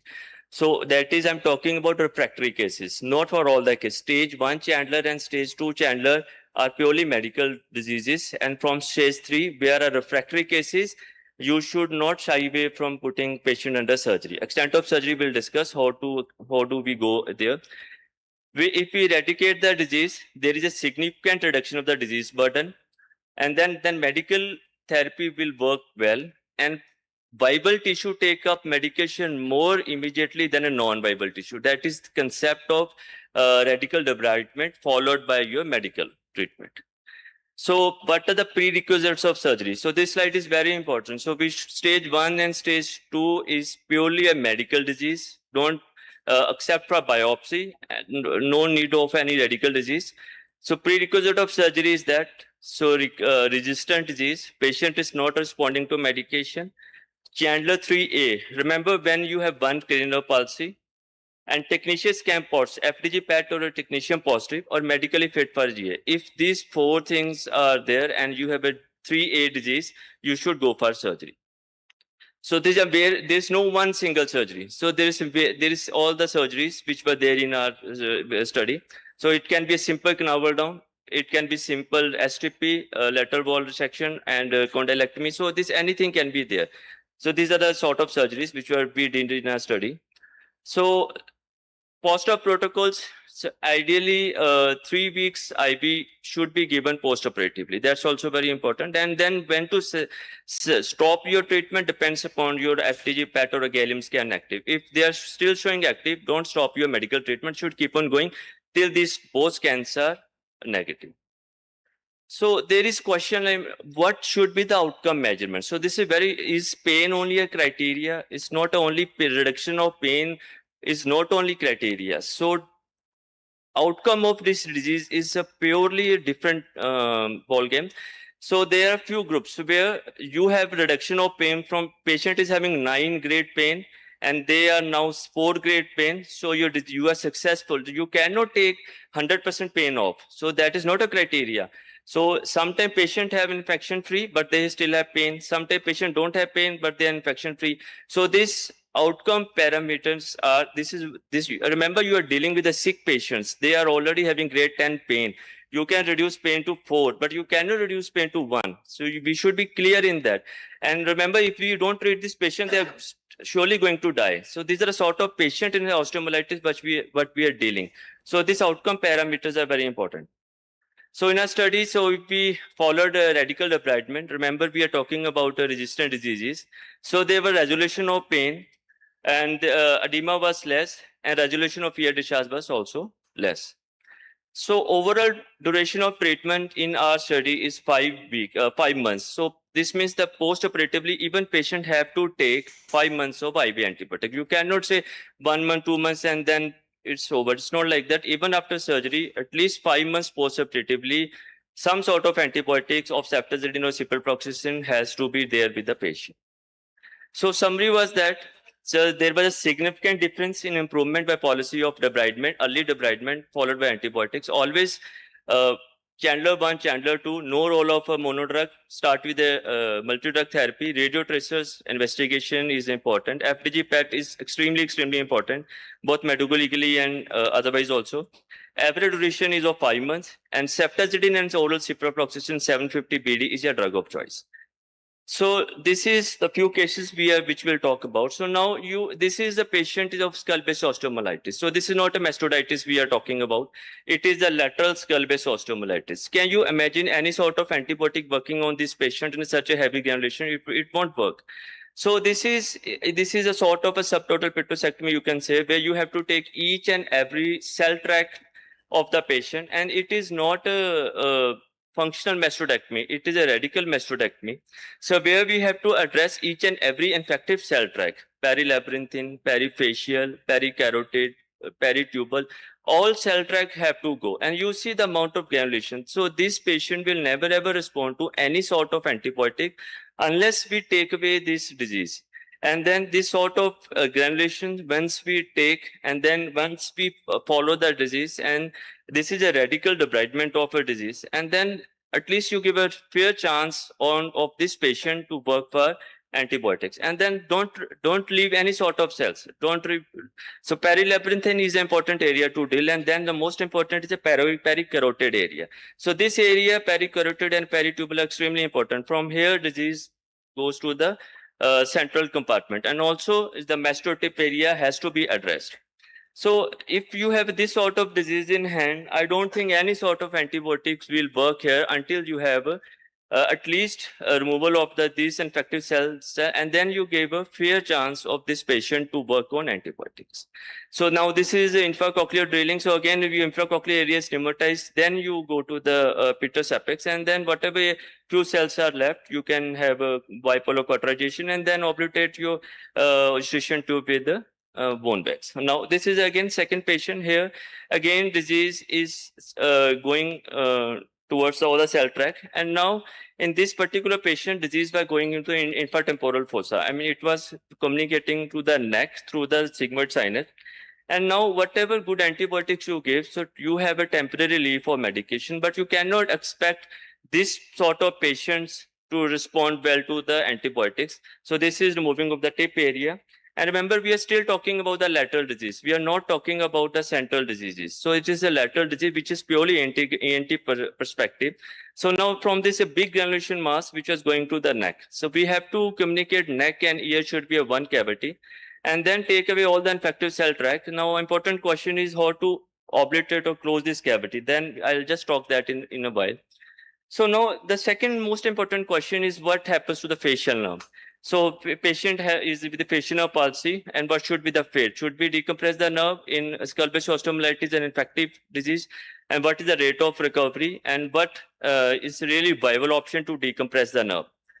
So there is lot of literature now which is there, and it is not one literature, it is all PubMed literatures which I'm quoting. So a patient land to you in first 14 days of facial nerve palsy. In a case of skull-base osteomyelitis, Chandler 3A, don't wait and decompress the nerve. So if you wait and decompress the nerve, so this is the result which you'll get. So 14 days is a golden time. So what happens? We are wasting a lot of time on Chandler 3A patients, giving the unnecessary medication and wasting time on Chandler 3A.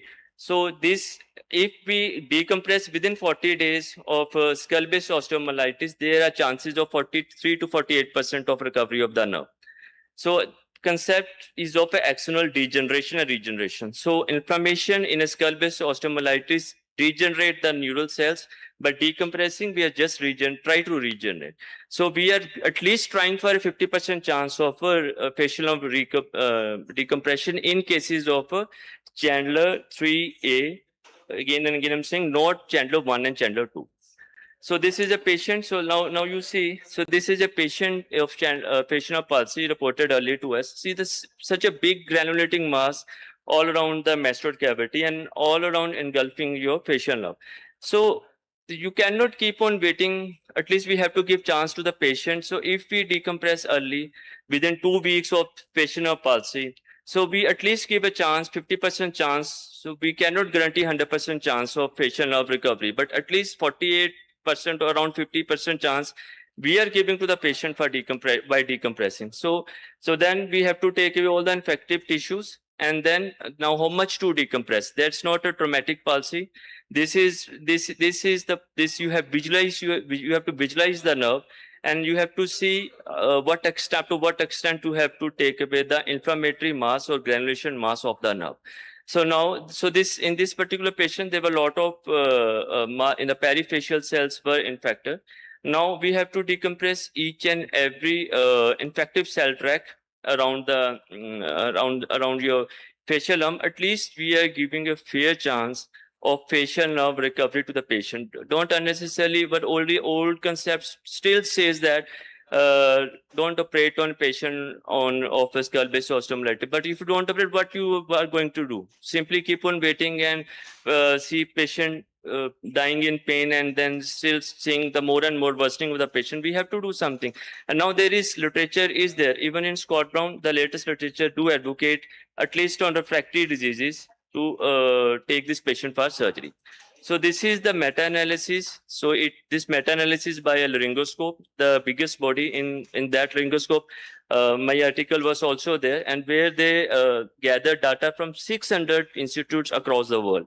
So this is just a snapshot of that. And after that, what they came up at the end of the conclusion. So this is the recommendation, the final recommendation, what they suggest: always differentiate lateral and central skull-based osteomyelitis.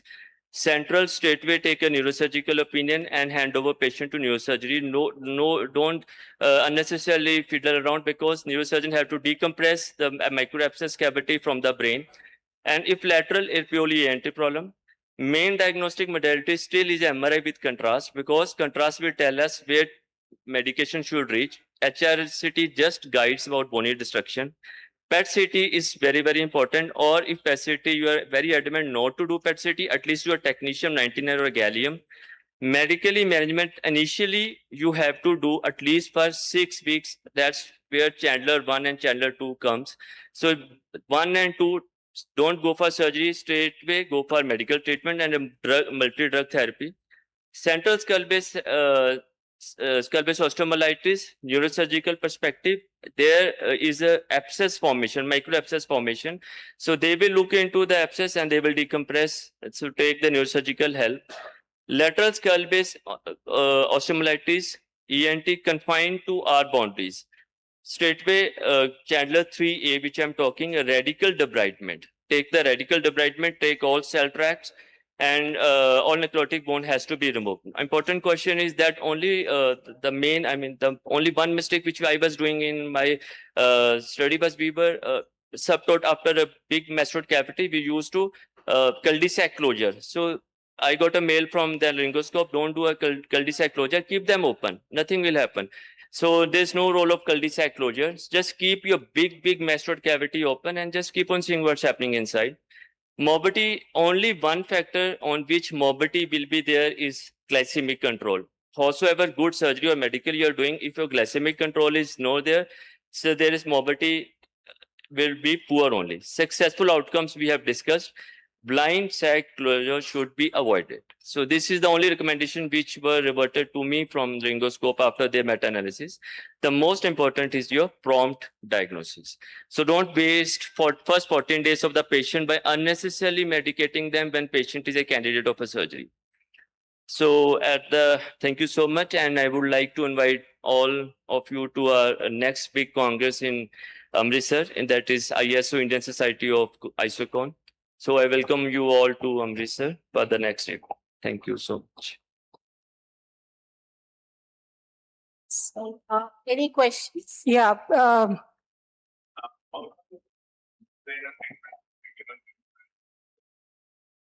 So that depends on what disease you are tackling. So if you are Chandler 1A, so to make it understand, Chandler 1A is that only your technetium is negative, but you have a granulating mass in the external canal, and Chandler 2 is your technetium is positive. So we have to medicate till your scans are negative. I mean, I'm talking about the radio scans, the gallium or technetium. It may go for 3 weeks, it may go for 6 weeks, and it may even go for 5 months, 6 months. But then if patient has facial palsy, you are, or any palsy, facial hypoglossal, any sort of palsy, your candidate, your patient is a candidate of a radical debridement. But then you have to also be careful. It should not be a central compartment disease. Hello. Sir, do you involve infectious disease specialist or a physician? So Especially, ideally, they have to be there. Ideal in medical schools, so they have to be there. But then they will not allow me to medicate for 5 months. That's also I'm telling you. So I want to medicate. So they are very strict. So I mean, they'll say that now your ESR is okay, CRP is okay. So you stop medication, no points. But then question is that these parameters will not tell me to stop. What I know is my scans to get negative, and I know radionuclear scans to get negative. If you involve infection specialists, they are definitely not going to allow you to medicate for 5 months or 6 months. but why I'm asking this is all the patients almost are diabetic and the KFT, LFT, it is deranged, Yes. say after a month. So how do you continue the So treatment? ceftazidime will not a issue, sir. IV ceftazidime 3 months we put a central line to the patient, and then both ciprofloxacin and ceftazidime they can be easily, and but then LFT can be managed, and then RFTs can be managed, but this disease recurrence cannot be managed. This is one thing for sure.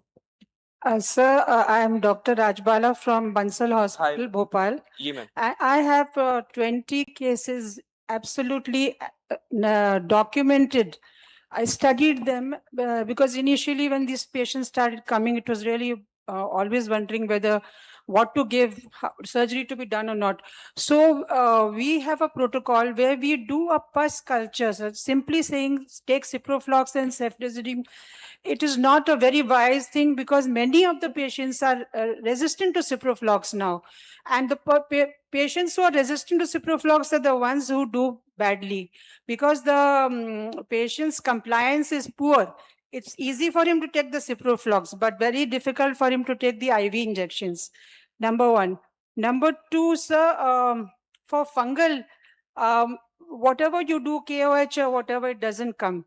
But after my series towards the end, I started realizing that if it's an invasive fungus, then go for a galactomannan test. And they started coming positive. So I have 3 cases. Galactomannan test for invasive fungus. That gives you a very good idea. My patients have been up to stage 3. Out of these 20, 12 are absolutely all right. And when to stop the medication, I went on the ESR. And the patient's complains because see, it's easy to say get a PET scan and things, but very difficult in practical life. Many of them are not so much affording. So ESR is a good indicator, and the patient's clinical symptoms are also a good indicator. So my protocol in all these patients was to cover up them with the antibiotic. If it's a ciproflox, very good. If it's not ciproflox, then whatever is sensitive to, voriconazole and rifampicin. See, rifampicin is a drug that penetrates intracellular very well and acts very well in these kind of cases. So that's what I want to share. That's what I was discussing. So when I was discussing my slides, so problem, you're absolutely right for fungal protocol. There's we have to only take biopsy is positive, and it's not always necessary that this patient be a positive on because they are big granulating masses all around, and definitely fungal elements will be there. But then if fungal is positive, so we have to start on fungal. There's no question about that. Regarding your only single drug therapy, ciprofloxacin is not always sure, ma'am. Like we should be starting on a single and these patient cultures are also not very reliable sometimes because most of the time, if you carefully study cultures now, so they will come to multi-drug resistant cultures. Mostly what's happening now because of the inadvertent treatment. So ma'am, we are actually discussing about what evidence says. So this is absolutely your experience is very wise suggestions to us, ma'am. But this presentation was based on and on the publication which we did and also on evidence what the literature says.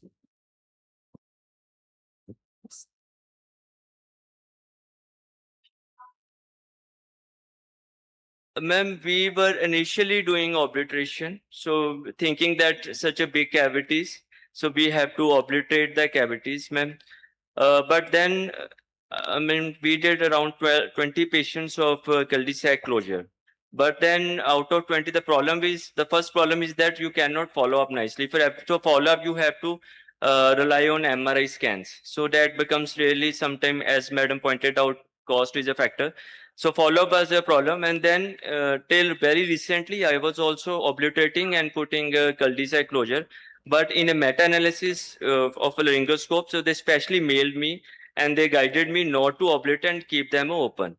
So that is the important thing, which because their experience is from 600 institutes, but still, till very recently, I was also obliterating. But ideally, we should not obliterate, and we should keep what 600 institute across the world, all skull-based osteomyelitis, they were keeping their cavities open just to a reason to follow the patient properly. Thank you, Dr. Jaskaran. It was a very nice talk enlightening us. Thank you. I request Dr. Sudhir Kadam, sir, to please come and felicitate Dr. Jaskaran.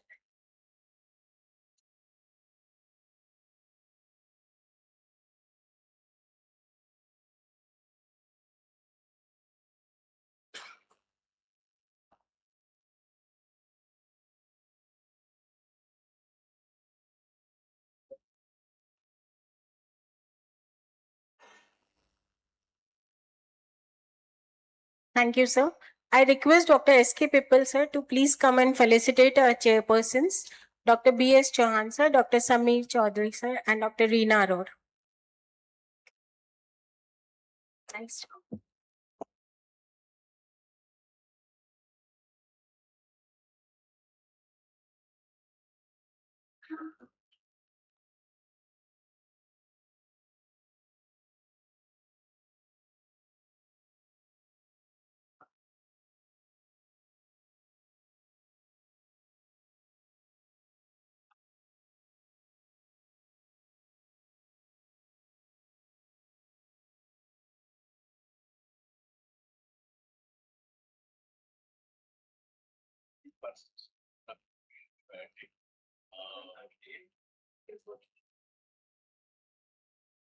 Thank you, sir.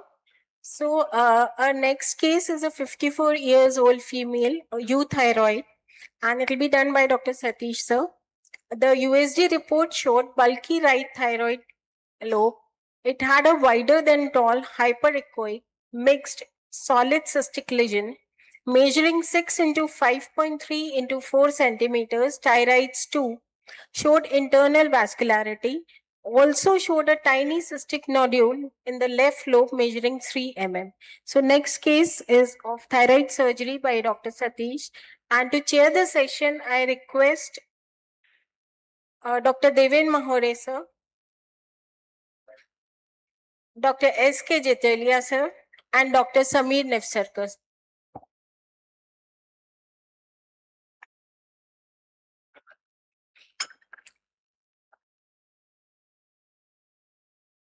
Hello. Sir, can you hear us in the OT?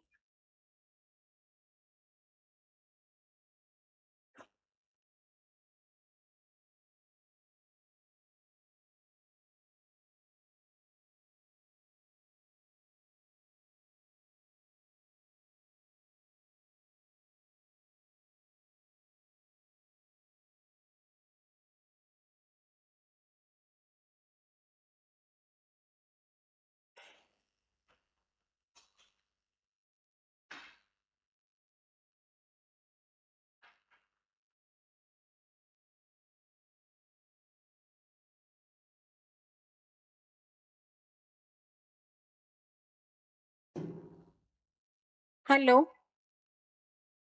Hello. Are we audible in the OT, please?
We are not getting the picture of the surgical site, please.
Hello. Hello, auditorium. Yes, Hello, sir. Am I audible? yeah, you are audible. So, we are all set for the next case, and we have known from the details this patient has a right-sided solitary thyroid nodule more than 4 centimeter in diameter. Ultrasonography doesn't reveal much. FNA is inconclusive, and this case is kept for a hemithyroidectomy. See, all thyroid nodules need not to be operated. Some percentage of the thyroid nodule, either they turn malignant or they have a potential to become malignant. And the role of diagnostics is to pick up only those nodules which are malignant or likely to be malignant for the surgical removal. All thyroid nodules need not to be operated. So this diagnostic is very, very important. And it is done in a sequential manner. The most important diagnostic test is the ultrasound. Ultrasound can tell you which nodule are malignant or likely to be malignant because of certain characteristic features on ultrasound. Ultrasound can, because of certain features, can predict the malignancy up to more than 90% accuracy. There are certain ultrasonic features can tell you like extracapsular spread, lymph nodes, the hypoechoic shadows, calcifications.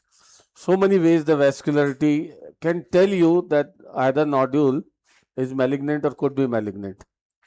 Extrathyroid extensions.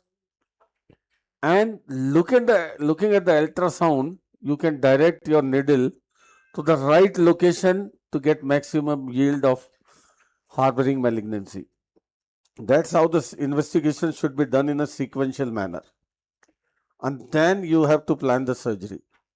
This case, my associate has already, opened the neck. You can see this is being done. Always we do under microscope. Get my 0.4. This is minimal magnification on this microscope. What you see there. So this is right-sided nodule, and exercise here is to do a hemithyroidectomy. Hemithyroidectomy means lobostomectomy. This more than 4 centimeter size nodule with inconclusive reports needs a surgery, and that's what we are going to pick up. This hemithyroidectomy. Nodule, the lobule plus the isthmus. So thyroid surgery is not always straightforward. It is not about removal of the thyroid tissue or the nodule. Yes, it is important to remove them, but more importantly, along with preservation of the critical structures in the vicinity. And in thyroid surgery, there are group of structures which can lead to morbidity if not taken care of, like recurrent laryngeal nerve, parathyroids, external branch of superior laryngeal nerve. All these are important structures lying in close vicinity of the thyroid gland. And protection of those structures is important to prevent morbidity. So here, let us see how we go about preserving them. We do this resection, ipsilateral thyroid resection, in a sequential manner to prevent, this morbidity. So one by one, we'll discuss how we can prevent all these issues.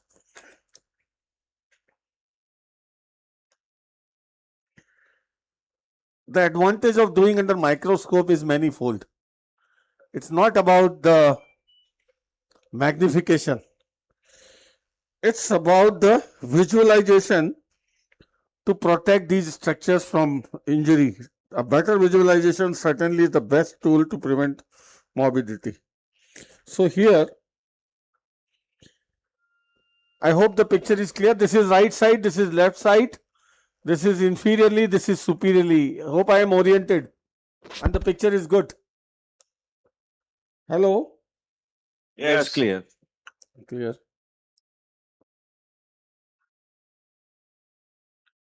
What about the field of vision when you're using the microscope? Yeah, it depends. See, it depends upon the kind of microscope we are using, whether it is a varioscope or not. I'm not here with the varioscope. So you have to get used to. Otherwise, in the routine, we use a varioscope and accordingly we can change the focal length. Here we are using with a pico microscope with no varioscope. So see, this is the minimal magnification what I'm working. This is minimal magnification. Now, in thyroid surgery, this is midline. I can feel the trachea over here. This is right side, this is left side. This is trachea. So first of all, getting into the right plane.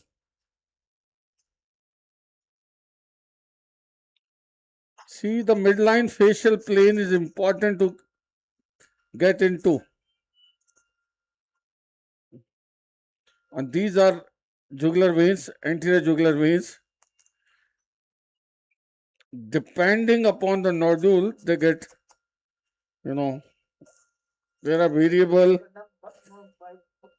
in their architecture.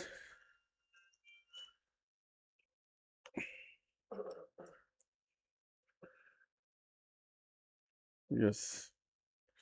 So I am lifting up the midline raphe. Lifting up to expose the underlying muscle. The first layer of muscle which we come across is sternohyoid.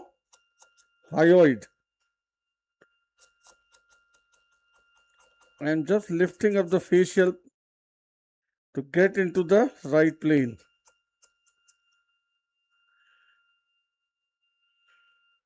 This is the midline raphe. See the midline raphe? I hope the picture is good there. Yes, yes. Picture is good there. Yeah. So I am in the midline raphe here.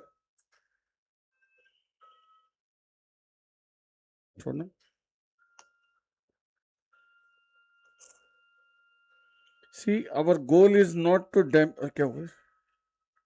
काट नहीं रही क्या हो गया? Our goal is not to damage these muscles. These are important muscles in the deglutition process. Not the key muscles, but yes, not to damage them.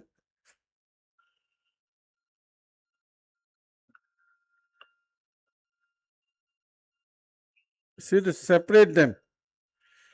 Lift up and separate. These muscles are supplied by the lower division of ansa hypoglossi.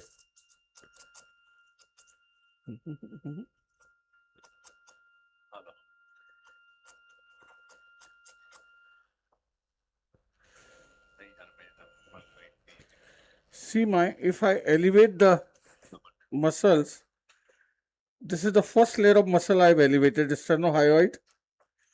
Then the second layer of muscle here, artery, which is draped on the thyroid gland itself. This is sternothyroid.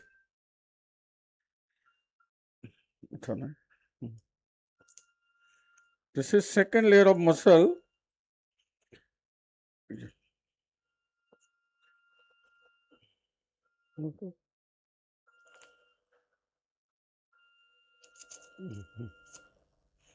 This is sternothyroid, which is closely draped on the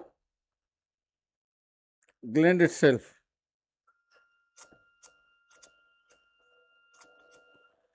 This is sternothyroid.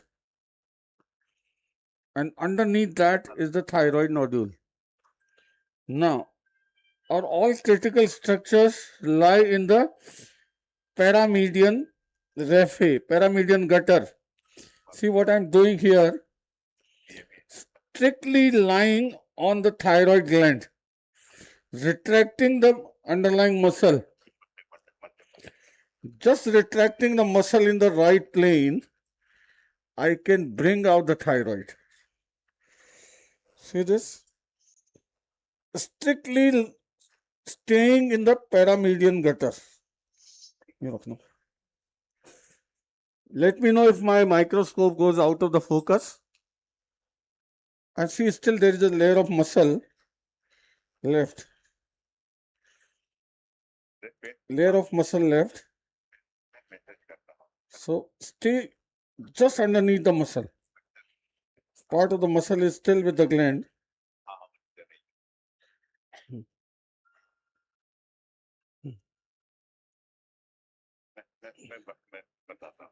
Yes, I am under vision elevating this muscle to get into the right plane. This is my paramedian avascular plane. See this? Absolutely avascular plane. This is important to get into to identify other critical structures. See now, the first structure I intend to see are the great vessels. See the carotid artery. Look at the jugular vein here. That's the carotid sheath. Though we don't intend to do anything at the carotid sheath, but identification is important to orient yourself and to know where exactly you need to work medial to it. So this is absolutely avascular plane. My gland I have elevated.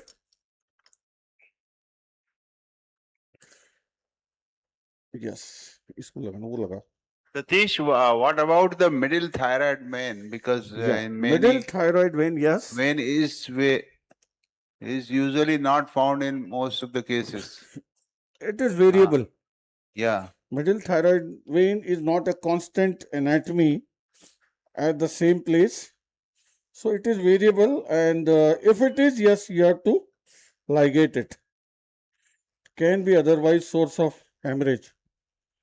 Now, इसको उठाया वैसे वो लगा See now the Hughes gland. Can you see the size of that tumor? Yeah. You know, it is more than 5 centimeter. And being elevated in a right plane. It's all about planes. Bigger the nodule, bigger the gland, higher are the chances of displacement of the normal structures. But still, if you follow the protocol, still you can identify them.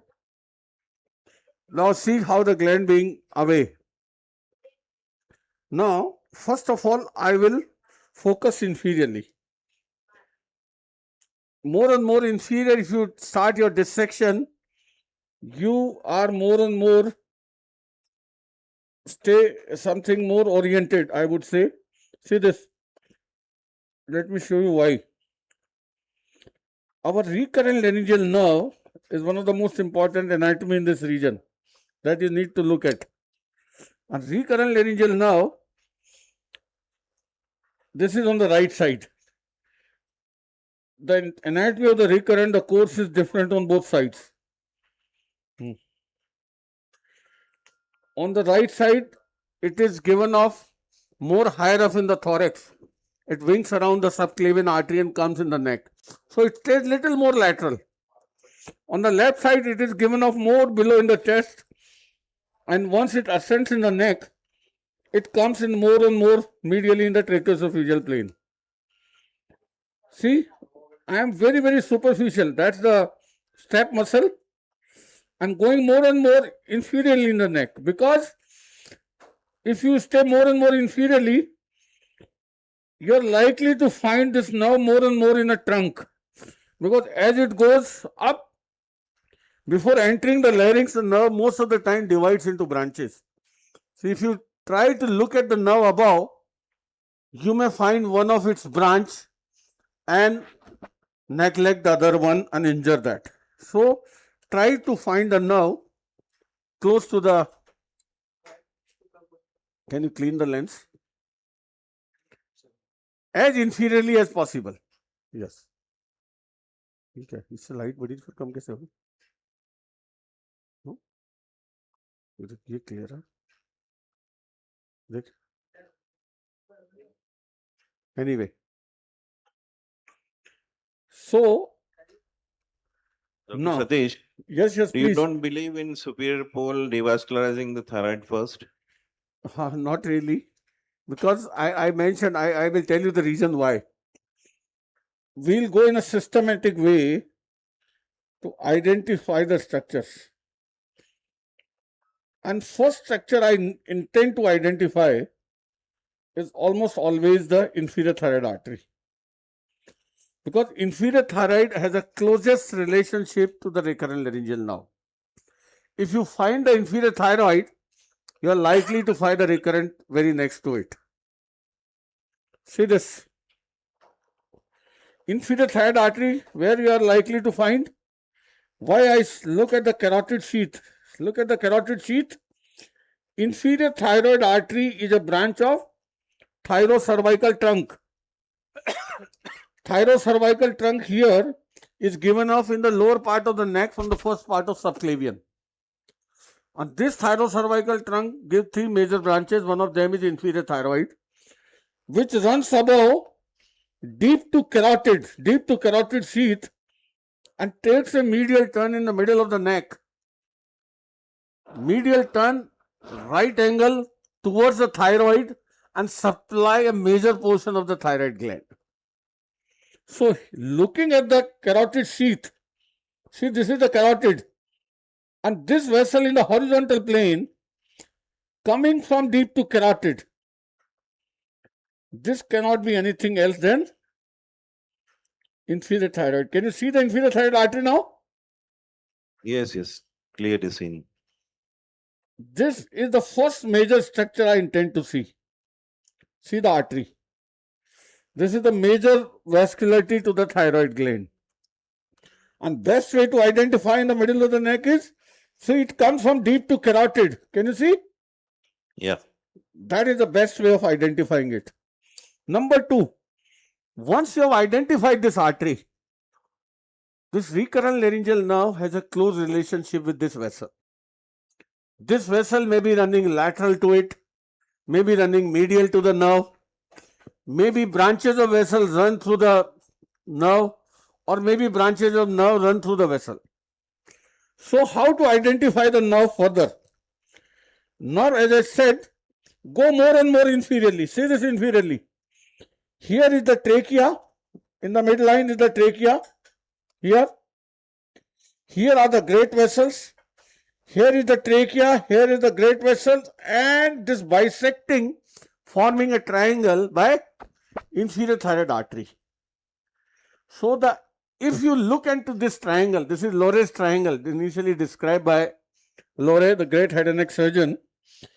If you try to look into this triangle, you are likely to find the recurrent laryngeal nerve in close vicinity.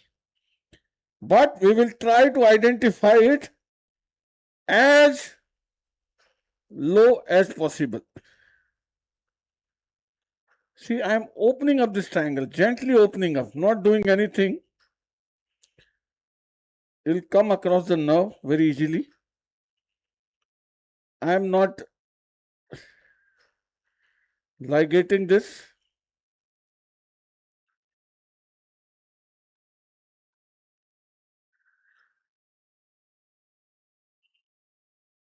The nerve, the prominent one, and try to identify this deep into this triangle. The recurrent laryngeal nerve, see, this is the trachea. This nerve runs little lateral on the right side, not right in the tracheoesophageal groove. And this could be in close vicinity to this artery, could be immediately lateral to it or immediately medial to it. And here is the nerve. That is the glimpse of recurrent laryngeal nerve. This is the recurrent laryngeal nerve. Can you see? So easily see this close relationship to this vessel.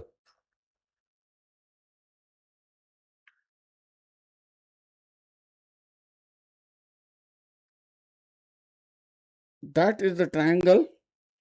That is the artery. And you have to stay immediately deep to it. Let me open up this fascia to show you the entire course.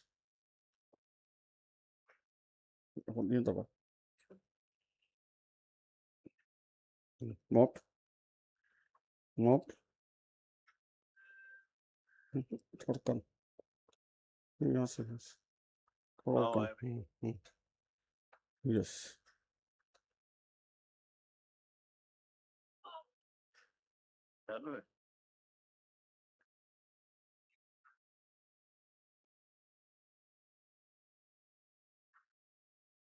That's it.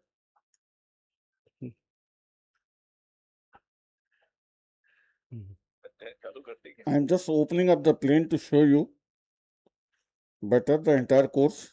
I can see the nerve very well and will tell you the reason why I didn't identify the nerve superiorly. Now, can you see the nerve clear? Yeah. इसको जरा कर दे coagulate कर दे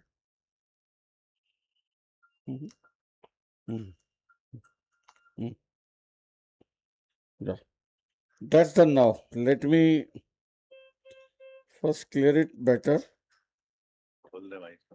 Because of the size of the nodule, the nerve may get displaced. So you have to be very, very careful. That is the nerve closely adherent to the undersurface. See this now? Yeah, it's nicely seen. The artery is in this case lateral to the nerve.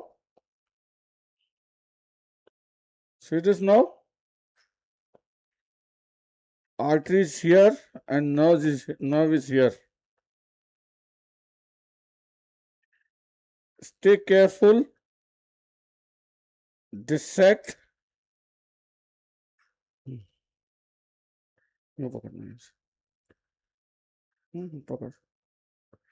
See the course of the nerve immediately medial to the artery.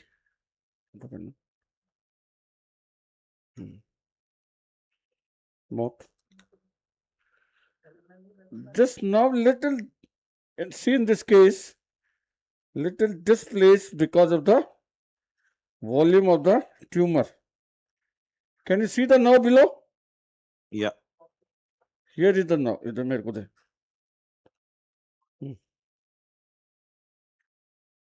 See, this is the nerve which is deep to the vessel. This is the vessel and going up close to the thyroid gland. Can you see this? Yeah, yeah. So this is your Loris triangle. See the area. No. Dissected by the artery above, the vessels laterally and the trachea medially. And in the middle of this triangle, this nerve runs towards the thyroid. See this? And here it is deep to the serous, Yeah. deep to the artery. Now, this is one thing which we have discovered. The another thing is the most important structures are the parathyroids. See, this is one surgery where parathyroids are more important, even sometimes more than the cancer itself. Thyroid cancer, most of the time, it is well differentiated cancer, which enjoys prognosis in decades. It is measured in decades. And this, if the patient develops permanent hypoparathyroidism because of the surgery, the morbidity is 1,000 times more than the malignancy itself. So you have to be very, very careful in, identify and preserving the parathyroids, which is a big challenge. Most of the time, the parathyroids are there in their predictable location, but not always. Not always. I can see the parathyroid here. This is the parathyroid. This is the parathyroid in this particular case. See this? Now, how the parathyroids you should look at. Their predictable location is during the embryonic descent. The inferior parathyroid descent, and most of the time they are finally trapped in the lower part of the neck, below the inferior thyroid artery and anterior to the recurrent laryngeal nerve, most of the time. Though it can be variable anywhere, and identification is a big challenge. Now let me tell you how to identify this. Just increasing the magnification for a while and focusing there. I hope the picture is good. It's good. Let me focus a little better. Yes. See now, this is inferior thyroid artery, this is recurrent laryngeal nerve, and anterior to that, embedded in the fat pad, this is fat pad. Halka. Can you see this vascular structure? This caramel colored vascular structure embedded in the fat. See this? And it has huge vascularity on the surface. This is identified with its vascularity. And that is the inferior parathyroid. This is inferior parathyroid. Sometimes it becomes difficult to differentiate it from the thyroid itself, from the metastasis from a lymph node, or from the fat itself, because in younger patient, it is more and more brown, in elderly it is more and more yellowish, depending upon the fat content. See, but how they are identified? Number one, this vascular network on the surface, which is distinct from the fat. See, fat doesn't have any vascular network. And number two, the number of vessels going towards it. This is parathyroid. See the capillaries, if you can see clearly. Lot of vessels running towards it. See this vessel? Can you see? Yeah. Can you see this vascular network over it? Yes, yes. This is not possible to see or visualize without microscope. See this? The complete vascular network over it. That is the beauty of parathyroid. See, identification of parathyroid is a big challenge, and a lot of people have devised a lot of technologies. Some inject methylene blue, some inject gamma cameras, some inject a lot of other fluorescent materials to make it prominent, but still not conclusive. The best way is by vascularity. See, this vascular network over it identifies and segregates it from the lymph nodes or any other tissue. That is the beauty of parathyroids. Dr. Satish, yes, please. Have you used the .nm camera by Irilic, which gives the autofluorescence? Yes, that is another way of picking up it by vascularity. Before injecting the dye, Yeah. you can see the autofluorescence of the parathyroid. Yeah, but see, that is not specific to it, number one. But yes, in difficult situation, it can help it. There are n number of ways to make it prominent. One of them is what you are saying. Yeah. But everything has its own advantage and disadvantage. Sometimes you can be mistaken for it, any other tissue for the parathyroid as well, depending upon the vascularity. So it is, by experience, you can make out where the vessels are going, the most likely location. See the parathyroid looking so nice with a vascular network over it. Can you see? Yes, That is yes. the best way to identify. See the vascular. Now, if this parathyroid is devascularized, it doesn't mean anything. A devascularized parathyroid in the place doesn't mean it doesn't secrete parathormone. And then the best way is to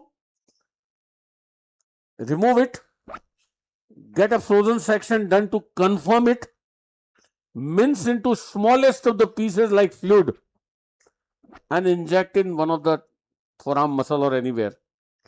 And it starts secreting parathormone again in 3 to 4 weeks time.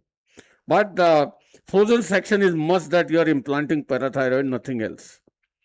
So inferior parathyroid in likely location, this is recurrent, this is inferior thyroid artery, and this inferior thyroid artery gives lot of branches. See these branches. See these branches going to the parathyroid. See from here. These branches actually go to parathyroid to supply the parathyroid, and this parathyroid must be preserved. That is the parathyroid, caramel colored structure with lot of vessels over it. This is different from the lymph node, different from the fat. So this is one structure you need to identify and preserve parathyroid. A hypoparathyroidism, particularly a permanent one, is a disaster. Now, after giving off these vessels, this inferior thyroid artery should be ligated as close to the thyroid gland as possible after giving off all the branches. Not close to the exit, not close to the origin, not close to the carotid. It should be close as distally as possible, close to the gland. Got it. See, the other end I have coagulated because that is going to stay. The gland is going to remove. See these branches from this. So this parathyroid, this inferior thyroid artery should be ligated as close to the thyroid gland as possible after giving off all the branches. This is important to prevent devascularization of the parathyroid glands. This is important. Though in a hemithyroidectomy situation, you still, don't touch the opposite parathyroids, but may be required in the future surgery in case required. So every parathyroid is important. Though out of the 4, even if one parathyroid functions adequately, can be good enough to produce parathormone. Many a times, it is the inferior parathyroid which is a danger. The superior parathyroid are more predictable in location and away from the dissection most of the time. Reason being, if there is a malignancy, it is the inferior parathyroid which are in the vicinity of the central compartment dissection. The central compartment lymph nodes do not rise up to the level of the superior parathyroid, and most of the time it remains spared. It is the central compartment dissection which jeopardizes the parathyroid. And you have to be extremely careful in central compartment dissection to protect this parathyroid blood supply. Not only the blood supply to it, at the same time venous drainage also. See, this parathyroid has a venous drainage from here below.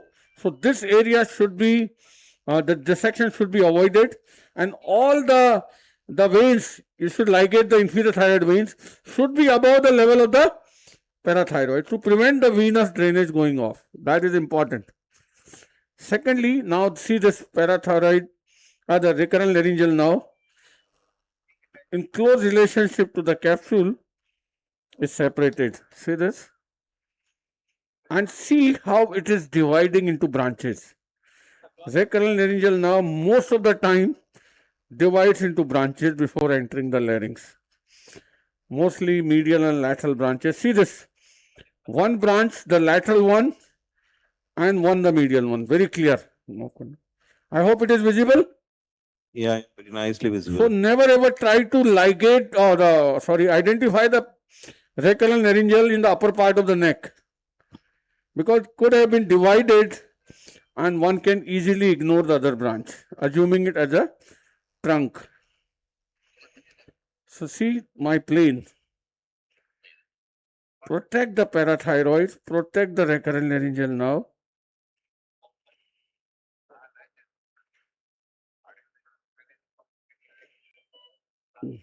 This is vein.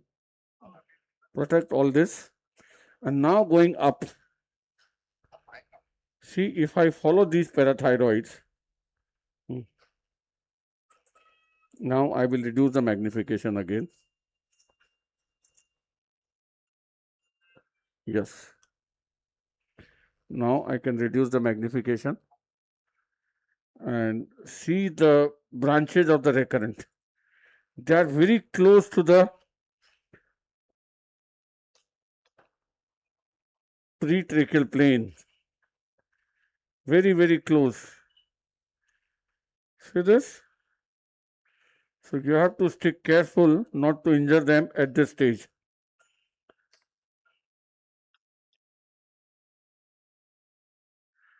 You have to be,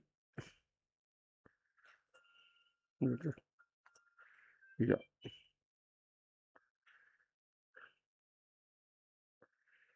See, in a larger thyroid, the recurrent is pulled close to the thyroid. Stay more careful in preventing the damage.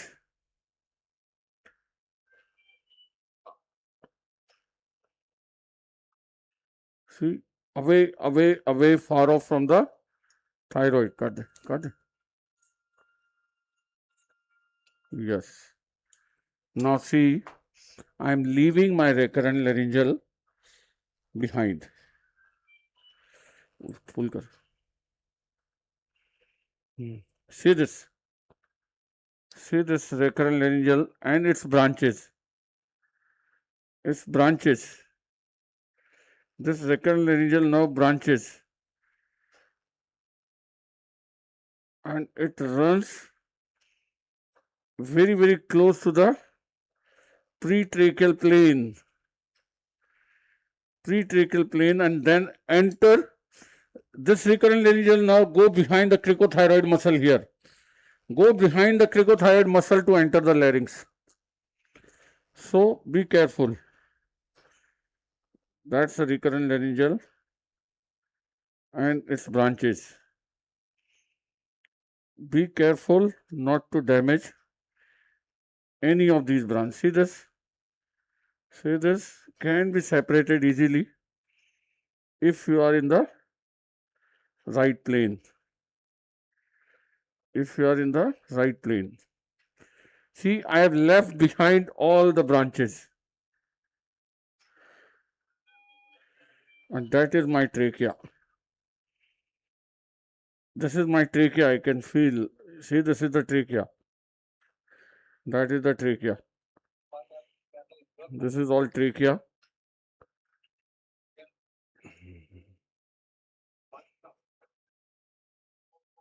Now, another important thing, still there are lots of important structure to be preserved. I mentioned thyroid is a fascinating surgery in terms of preserving the critical structures. This is recurrent laryngeal nerve. This is a vein. And this is the trachea, and these nerves are going behind here, deep to it. Now the superior thyroid, parathyroid. I told you the superior parathyroids are much protected. They are behind the plane of the recurrent laryngeal nerve, so it doesn't come in your dissection. They are far superior than the level of the central compartment dissection. So again, they are more protected, and they are more likely in their position behind the cricotracheal groove in the fat pad. So they are not variable in the position most of the time. So here is the cricotracheal. See this? This is the fat pad. This is the recurrent laryngeal nerve. This is the recurrent laryngeal nerve, and this nerve is behind. So this parathyroid is behind that here in this fat pad. That's a much predictable location, and we generally avoid, fiddling into it. So one can easily avoid, damaging the superior parathyroid. So there, even if you preserve one group of parathyroids, can be good enough. Now, more importantly, the superior structures. We all know the external branch of the superior laryngeal nerve is the key, the only tensor muscle of the nerve of the vocal cord, which supplies the tensor muscle cricothyroid. And cricothyroid is important in raising the pitch of the voice, and it's more important in professional voice users than in normal individuals. So preservation of the external branch is critical. In a normal individual, even if you damage, may not perceive that efficiently, but in professional voice user, his career is gone. If he loses the external branch, the career is gone. So external branch, how it is identified? See, this is the cricothyroid muscle. This is the cricothyroid muscle. And this runs along the upper pole vessels. Upper pole vessels, and just close to the thyroid gland, the upper pole vessels. See this. This is the nerve here. I can directly see this. This is the nerve and this is the muscle. So we are not going to go close to it and take this. This is the most straightforward situation to preserve this. You don't even have to dissect the upper pole vessels. See this upper pole vessels here? Yes. And now I can take this. So, see, the external laryngeal branch running here is above the level of the upper pole vessels here. That's the branch here. Sometimes it is close or below. More inferiorly it is more difficult to identify and preserve. That's the external branch. See, for everybody, this is the external branch which is supplying the cricothyroid. See, this is the nerve which is supplying the cricothyroid. So, but in case this is far superior, so one can easily protect and preserve it. Now we are all above the critical structure here. Take a clamp. See now, all above means your recurrent is behind. See this, your recurrent is behind and going deep into the larynx. Here is the recurrent going. See the recurrent laryngeal nerve going here, deep. Your external branch is here, and we are close to the thyroid gland, and we can take it out. So away from the critical structure is the key. Yes, now clamp. See, once we have taken this, you can take the gland. Now we can remove the gland in the pretracheal fascia plane. This is the trachea. This is the trachea. You can see the trachea. This is the trachea. And now, away from everything in the pretracheal fascia plane.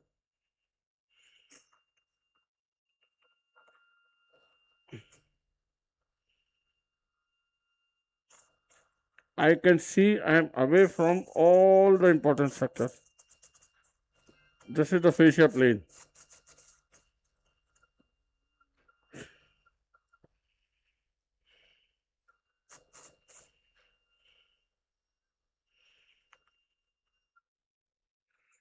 This is the fascia plane. And lastly, this is the inferior veins.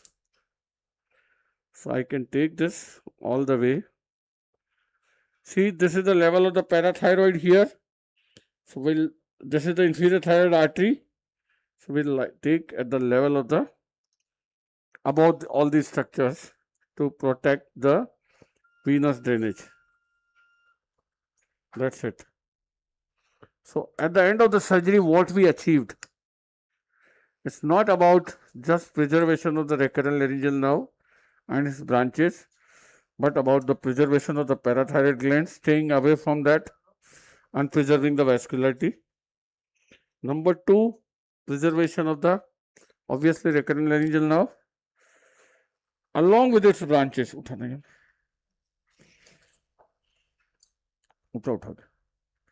See now, see this before ligating. See how the recurrent branches are going deeper. See the branches are going deeper here, and we are away from that. Can you see? Yeah, I've seen going into the cricothyroid joint. Yes. These nerves run deep to the inferior constrictor muscle to enter into the larynx. So now we have the parathyroids in view. With that, we have the recurrent very well. See the both the branches of the recurrent. The inferior parathyroid. Yeah. The superior parathyroid here in this fat bunch. Yeah. This is the superior parathyroid, and this is, let me show you very clear. See the axonal branch. Can you see this axonal branch? Yes, it's seen. This now very clear. Yeah. What is your take about the nerve monitor? Yeah, you can. The nerve monitor is there in the endotracheal tube. You can stimulate that and see the nerve recurrent in case you are in doubt. See, I am following this axonal back just to show you. See the nerve? Yes. I am following it back. See the nerve coming from. See this nerve.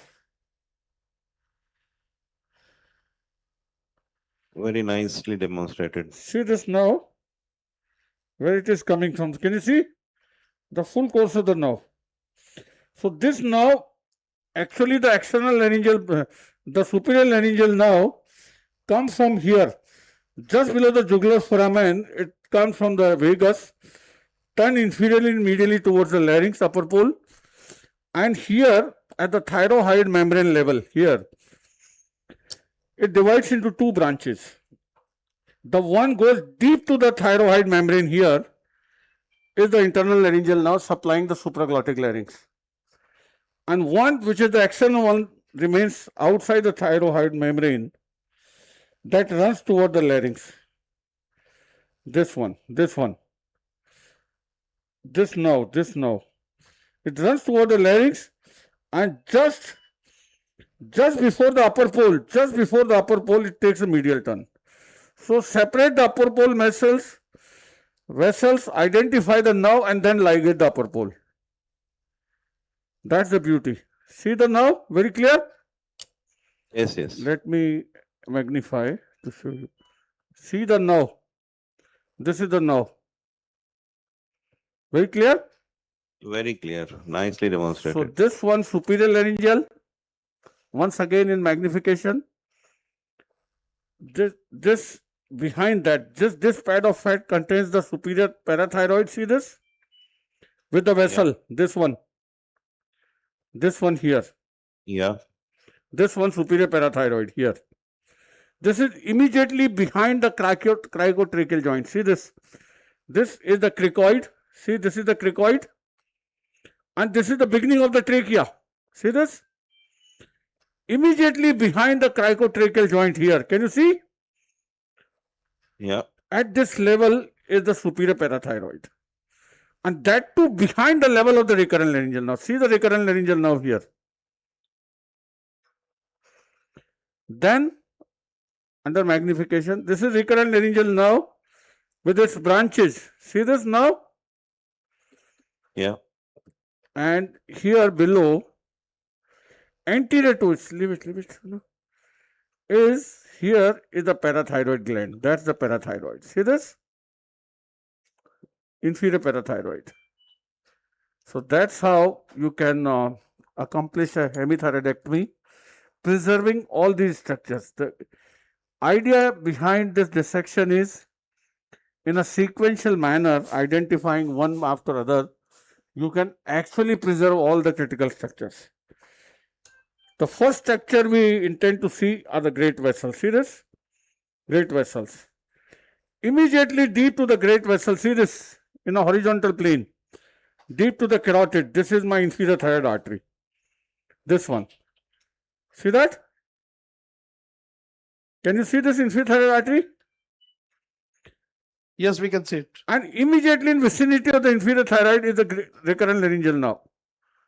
This one is recurrent laryngeal nerve. See this? Here one.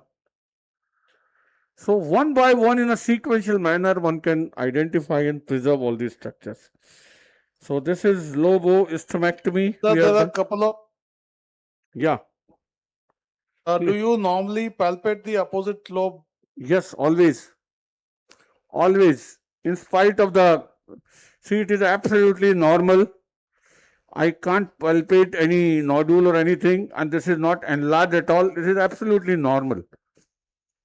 Now, in case it turns out to be a malignancy, if benign, the game over. If it turns out to be a malignancy, then a game is different. Particularly the more common. In case Yes. if there's a small subcentimeter, Pardon? can palpate at surgery. Pardon? And you Hello? have planned for a hemithyroidectomy, but at surgery you palpate a small, maybe a 1 centimeter nodule in the opposite lobe. Yes. What would be your take on that? Go back to your USG. See, USG can tell you warning signs. Sir, at surgery, USG was reported Yeah, as only that's one why. side. That's this why. thing, but you are palpating now So one table. that's what I'm There's saying. a small nodule. Normal nodules are common phenomena in thyroid. All nodules need not to be removed. You can't be radical at every nodule. Only those nodules which are showing the signs of malignancy or likelihood to be malignant, only those nodules to be targeted. Now, in a multinodular goiter, like the picture you are saying, you find a 1 centimeter nodule in the opposite lobe. Yeah. If your previous FNAC is showing no sign of, no alarming sign, need not to disturb. Even up to 10% of the people, normal individuals, harbor multiple nodules in the thyroid. They are incident lomas, they need not to be targeted. Unless showing signs of any alarming sign of developing to malignancy. Number one. Now, in case this turns out to be malignant, what we have done today? In a final histopathology, though frozen section is one stage in between. If you are lucky, you can identify in 1 or 2 frozen section, because frozen section doesn't give you time. 1 or 2 section, if you are lucky and find the tissue or the vascular invasion, you can be, sure of malignancy and convert to a total at the same time. But in case in a post-op specimen, if it turns out to be a papillary or follicular carcinoma, any differentiated carcinoma, then the follow-up is essential. Though it is not a virulent malignancy, but malignancy is malignancy. So in this situation of a thyroid cancer, with a hemithyroidectomy done, we have to develop a marker, thyroglobulin as a marker to monitor for the future. Because thyroglobulin is one protein which is exclusively produced by thyroid. In a malignancy, you intend to do a total thyroidectomy for the reason, in spite of a normal gland on the opposite side, we intend to do a total thyroidectomy. If done hemi earlier, we do a completion to remove every possible thyroid tissue in the body and any lymph nodes in the central compartment, lateral compartment, wherever, to make the thyroglobulin working as a marker. After doing a complete total thyroidectomy, whatever, just monitor thyroglobulin levels. If they keep rising, means there is somewhere the tumor which is growing, regrowing. If the thyroglobulin remains much below 0.1, or say after the thyroxine suppression, you need not to worry. You don't need to do imaging in future unless the thyroglobulin start rising. So it can work as a marker, and that's how a completion of total thyroidectomy done in case it turns out to be malignant, not always.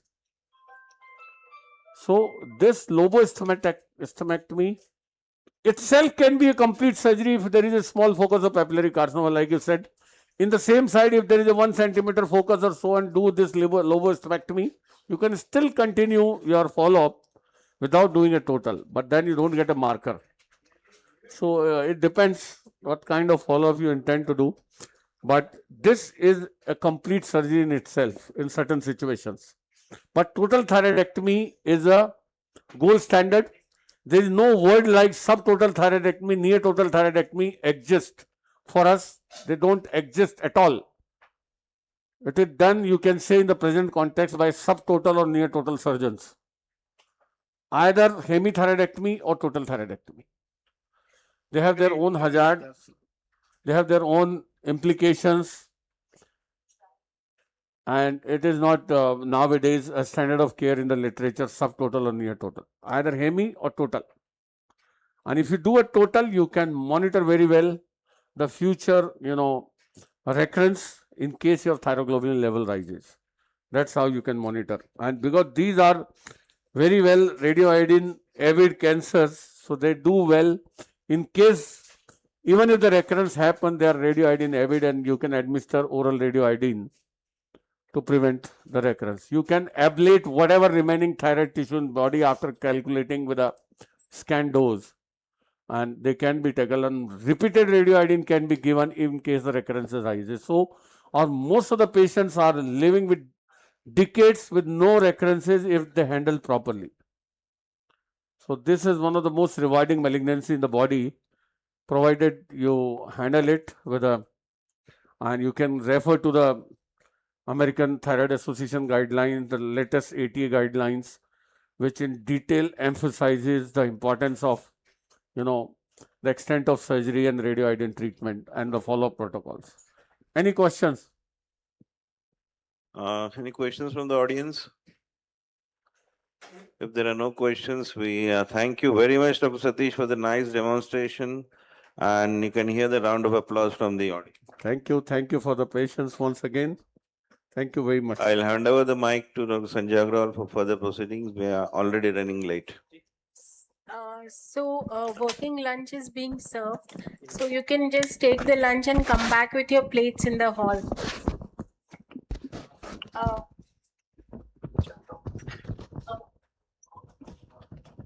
Uh, I request Dr. Sudhakar Vaidya sir to please felicitate our chairpersons.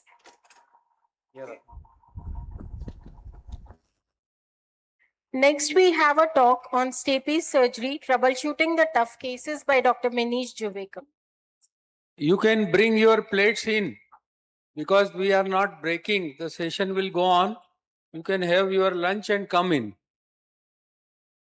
Lunch plate and come in.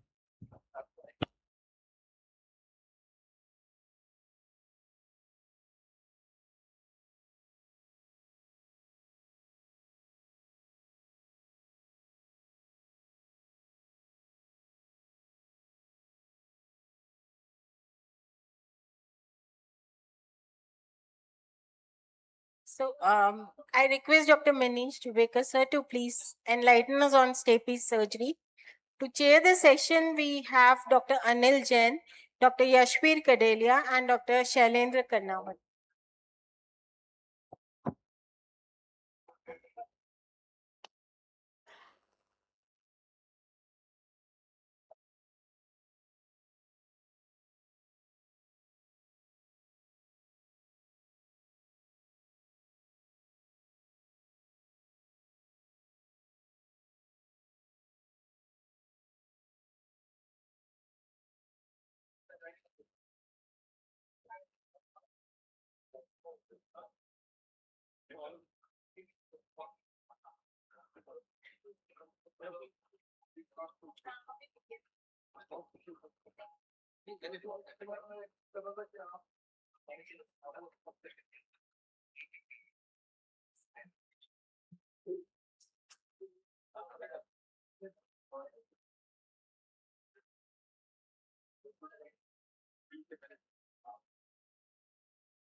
Recording stopped.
Sir कैसे हैं आप? अभी भी आप दर्द है? हाँ sir, पर प्रैक्टिस एक बोतल लीजिए, एक बोतल नहीं आप पर जिस तरह से चल रहा है इससे लग रहा है कि है ना? वो मतलब 10 होता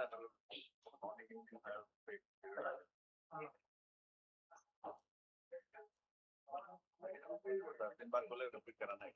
अच्छा आपको थोड़ा स्वेलिंग कम हो जाती है ना, स्वेलिंग तो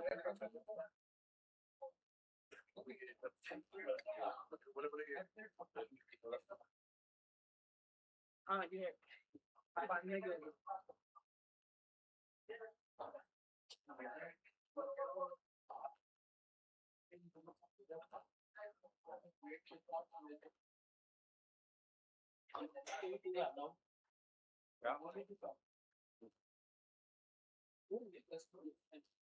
तो क्या दिक्कत है? 7 बजे तक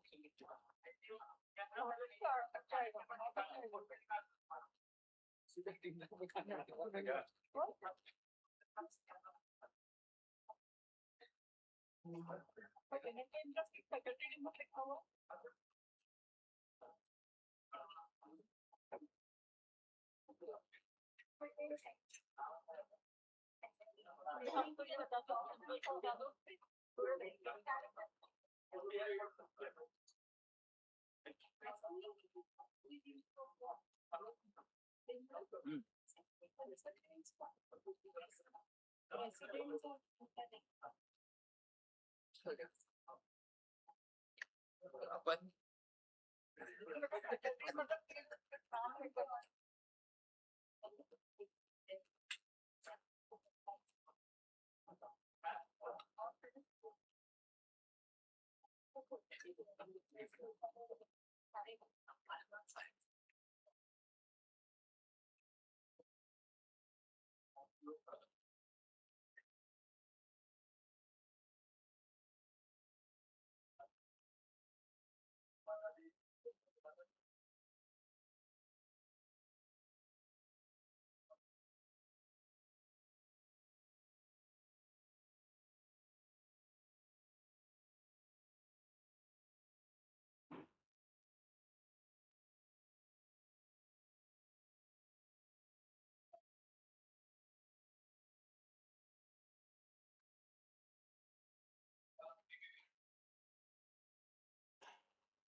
हाँ सर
कैसे हैं सर?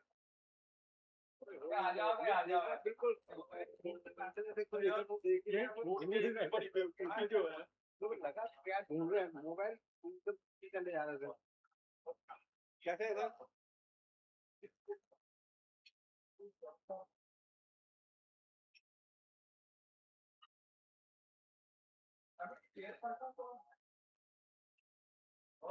जी सर हाँ जी हाँ जी अच्छा मैं सोचा मेरे को ऑडियंस तो नहीं बुलाने जाना है क्या क्या पर्सन ऑडियंस लेके आओ अपने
Start.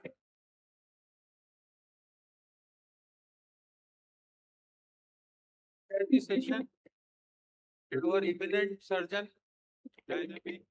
Divyasheel, who is a master, Indian Robert Vincent, will now give his talk.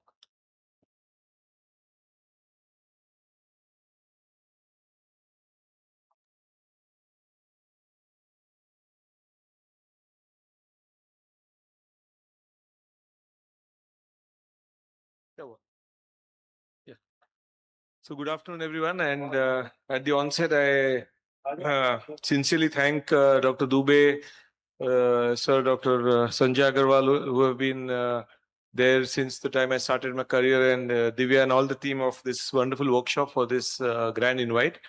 So I'm trying to keep my topic a little short and smart, and I just was going through some of the old histories of how I know them, and you can see Dr. Dubey with some more hair, and Dr. Sanjay Agarwal, who's looking a lot younger, and he still looks young, but a little younger. And at our IOW workshop, which he has, I think they didn't like the picture, so they took it off. Anyway, so. Audiovisual. Hey, beta. Presentation. Presentation.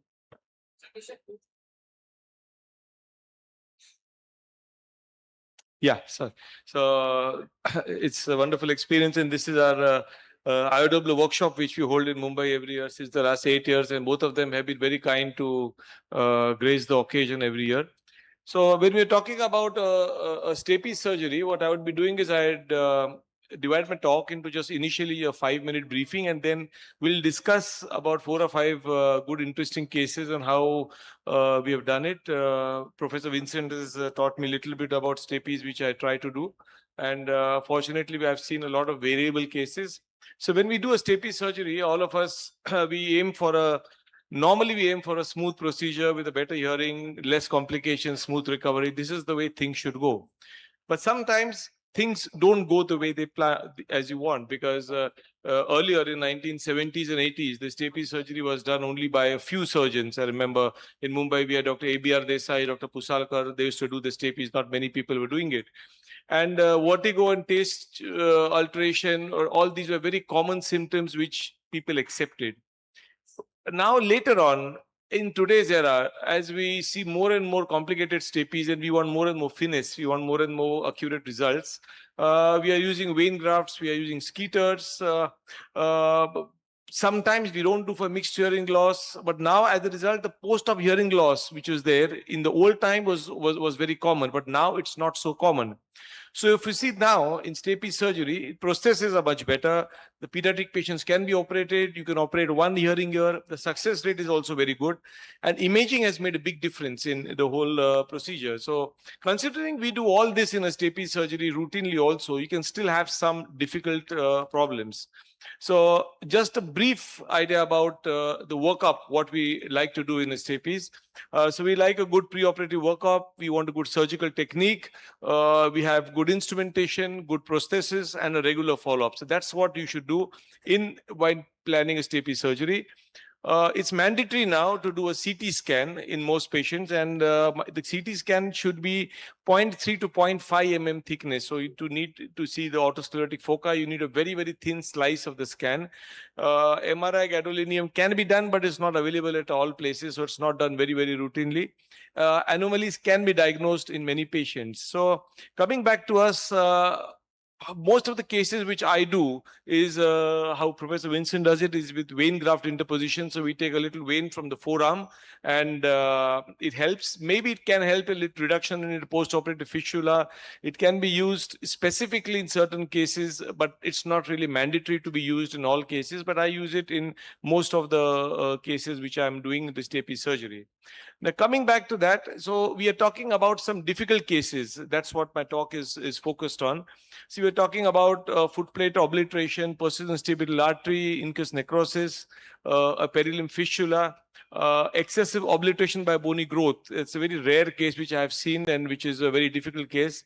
There's a case of monopodal stapes, which I'll show you, which is a single stapes crust that's only present. Only the posterior crust possibly was present. And then we have the dehiscent facial canal. So we talk about first the obliterative autosclerosis. So in obliterative autosclerosis, what is obliteration? Basically, it's because of the enzymatic action that occurs in chronic ossicular fixation or stapes fixation. The bone thickness can be really variable, but it has to be usually more than 0.5 mm. So you really have to drill the bone. In these cases, especially all those doctors who use a perforator might not be really able to do it because you need a skeeter. And there are two types. You have a truly obliterative, you have a partially obliterative. So spuriously obliterative and discrete foot plates are the two other variables. But the first obliteration can be divided into how severe the obliteration is. So this is one case of obliterative autosclerosis we can see. So as we do the obliteration, it's very important to go step by step as you drill. You have to be very careful, the speed of the skeeter, how much pressure to put on the foot plate. You don't have to drill it like a drilling the mastoid antrum. And remember, try to remove as much as bone dust as possible before you open the fenestra. Doing that, there has to be the autosclerotic foci has to be removed layer by layer. So if you see the amount of depth this went, and after that only we had to measure the piston length, because if you measure it before and it's an obliterative foot plate, and later on when you do it, it's going to be a different length altogether. So this is an obliteration. Here we put in the vein graft, and after the vein graft was put, later on we do it. So as we do an obliterative autosclerosis, what is very important here is that you go layer by layer, expose the blue line. Once you expose the blue line, you have to be very patient, and with a skeeter or a thin drill, you have to slowly drill it. Now, in this case, what we realized that the foot plate which was there, we have put in a much thicker piston, but the incus was very short. So because it was short, we had to really push the piston a little deep inside, but it did stay inside. So this is, we didn't want to maneuver it too much because the obliterative foci was not really very easy. So finally we managed to put in the piston, and we have used a 0.6 mm thickness piston here, especially, but usually we use 0.4 to 0.5.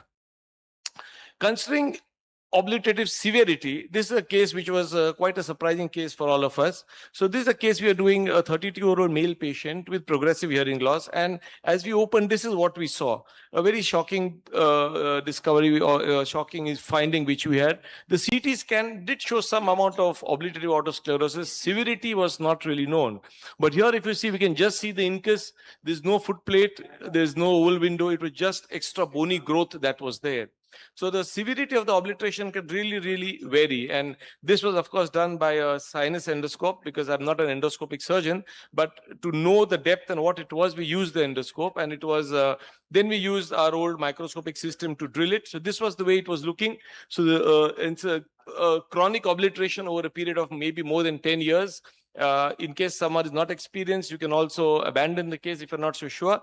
But what we did was we kept on drilling it. If you see, we tried to use the laser, we used different techniques, but finally we had to drill it, and we have to drill it quite a bit for at least for more than about 8 to 10 mm. We had to drill 8 to 0.8 to 1 mm we had to drill. So finally we got opening of the oval window, and we put in the piston. So obliterative autosclerosis have some chance of recurrence. So that is a problem. Now, revision stepidotomy can also be a problem. So this is one case who was, I think this is a different one. We'll talk about the revision later. Now, this is a young patient who came with a history of, occasional pulsatile hearing she had, but we thought it was a persistent stapedial artery. She didn't have any other symptom at all. And if you saw there, the internal auditory meatus was slightly widened compared to what it was. So as we opened it, and it was a different hospital setup, so I didn't have my routine camera, but I'm going through the videos in short because so we have a little more time. So as we opened it, there was a huge gusher. The moment we try to open it, you see the whole perilymph coming out. So these are some cases which you have to wait, and you don't have to panic, because it's actually just a huge gusher coming out. There's no way your piston would sit inside that in such a gusher. So you have to wait for some time, let the gusher settle down, try to give the patient intraoperative mannitol in case you have that. Try to put in a vein graft, a fat, something to seal it, and then finally put in the piston which we managed. So here, not the right way, but we did manage. We waited for some time. There's no direct suctioning to be done, and finally we managed to put in the piston and close and seal it. So there you are seeing we finally managed to put in the piston after quite some time. But if you wait for about 5 to 7 minutes, the gusher does settle down. So now don't be aggressive when the gusher is on, and try to push a piston when and so on, you have to wait. And this patient did well. Now, so when you talk about perineum gushers, what is the management? One of the most important thing is you have to avoid sensory neural hearing loss, and you have to plug the gusher in the leak. So these are two basic principles which are very, very important. You try to make a small hole. So there is a technique of reverse stepidotomy, which many people do advocate for the same thing. So in case there is a gusher, you have some amount of time and warning that there is a gusher. And in case you're not so sure of what it is and there is a small gusher, you can also abandon the procedure and stage it at a better time. So perineum gusher is a rare complication. We have got it, but it's about 0.3% of the cases which is there, but it's there and there's a high chances of sensory neural hearing loss which is there. So this is another case of revision stepidotomy. So this patient was operated for autosclerosis by me itself with a vein graft, and she did well. And after that, she came back after about 3 to 4 years, and again with another 50 decibel hearing loss. So we explored it, and then here, in this case, we realized the incus was necrose. So this was the previous surgery, and this was the revision surgery which we were doing. So what had happened was possibly there was a re-obliteration of the autosclerotic foci that had occurred. The incus had also got necrose, so the whole piston had got totally dislocated. So you are going to have complications the more number of stapes you do. Now, ideally, you would need what we call as a bucket handle prosthesis. So you're seeing the incus part which is necrosed, and there is no way you can use it. So we had to drill it open, as we saw there. We drilled a little bit more of the suprastructure to get the fenestra going there. Once that is done, now there was not enough incus to put in the piston, and we didn't have the bucket handle prosthesis, which should be the ideal thing. So we had to use something to try to give the patient a hearing. So what we did was we did use the piston, and to prevent it from slipping. So there you see the opening which is made, the piston that is inserted. And to prevent the piston from slipping out of the incus, which is partially necrosed, we used what I have a paper also on. We used glass ionomer. So a couple of plugs of glass ionomer was put at the end of the piston, and so far the patient is doing fine. The piston has stayed in place. So it's like bone cement has been used, and that has helped to prevent any further dislocation of the piston so far. So it's about 4 or 5 years, and this patient is doing well right now. So sometimes you have to use a little bit of your common sense, a little bit of some different ideas in case you don't have the right instrumentation at all times. So another case which is important is this is a case of a 32-year-old patient who complained of a hearing loss since 6 years, and the audiometry suggested of a 40 decibel hearing loss. Patient also had occasional pulsatile tinnitus. And intraoperatively, there is the stapedial artery was seen. Now I'm going to show you 2 videos here. So before we go to that, this is a very rare case, but we have, luckily or unluckily, I've seen a couple of them. It's seen about 1 in 5,000 cases. And the commonest thing is the patient has pulsatile tinnitus, but not all patients are really very peculiar and clear about it in our setup. So what we need to understand is, now in the first video is, this was way back in about 2005, when I had maybe just come back from Germany, and Dr. Agarwal knows that, and I'd never expected something like this. So that's a little old video, and it was just like a fibrous strand. And the moment I opened it, this was the bleeding which was there. I was obviously inexperienced. We had no idea what it was. I cauterized it, the most stupidest thing to do, but luckily nothing happened to that patient, but it was the wrong thing to do, which we did. And then we learned our lesson a little bit. And this was a little bit later on, after you have become a little more experienced, I think. The other one, as we open it, you're seeing the persistent stapedial artery there. So we knew how to avoid it. In case you are not able to avoid it, you can also abandon the procedure, but do not try to damage the blood vessel. So you're seeing the vessel here, and we managed to avoid the stapedial artery, and then still manage to put in the piston. So you don't have to necessarily abandon the procedure at all times, but you can also preserve the vessel, but at the same time you have to diagnose it importantly before you damage it. That's very important. So there's 2 drastic things. But here in the second picture, you're seeing where I've taken a smaller piston compared to what I usually do, a smaller piston diameter. And as we put it, we inserted it without damaging or the stapetal artery, and that was done. So you have to be careful in diagnosing these cases. Once you know what it is, sometimes it's a little easier. The stapetal artery often on a CT scan, as you're aware, presents with a absent foramen spinosum, but how many of us really see it so clearly? Even the radiologists many a times fail to report it. Many of us, we do not also do a CT scan for all patients, which we should. But this is the ideal academic thing that is important. And it's very rare. Though we have seen it, it's about 0.48% of the cases are only having the same problem. So last but not the least, now we are going to have the last final two tough cases which are there. So it's the dehiscent facial nerve, which is very, very common. So people have reported about 55% of the facial nerve can be dehiscent, of which 10% can be overhanging over the stapes foot plate also. And many a times it can be not be easy to perform the stapetotomy in these cases. So this was a case, and in Mumbai we have different kinds of people who are coming. So this was a strange case where this was a flight attendant, air crew member, and for some reason she wanted her stapetal tendon to be intact. So that was her condition, that in case you cannot keep the tendon intact, don't perform the surgery, because as crew members, they wanted to have that importance of the altitude change and things like this. So here, we said, okay, let us try. And then we tried it. And as you're seeing the good stapetal tendon. We remove the bony suprastructure, curate the overhang. And they were seeing the dehiscent facial nerve. And next to that, you're seeing the stapetal tendon. So it's a very difficult case. There was no space at all. But then we went gradually. And since that was the condition, we realized that the facial nerve here was totally dehiscent. And of course, there was no movement. It was fixed. So we did manage to do it, but then it was we had to do it very carefully without drilling and damaging the tendon as well, because this patient was very specific about that.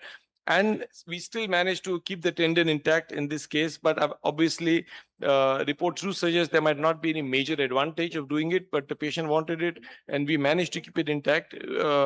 For whatever reason, it helps to prevent a little drooping of the incus, they say. It gives a little more support. So slowly from the side of the tendon, if you realize, we managed to take the suprastructure out, keeping the stapetal tendon intact. So we drilled a little just below where the stapetal tendon is attached on the neck of the stapes suprastructure.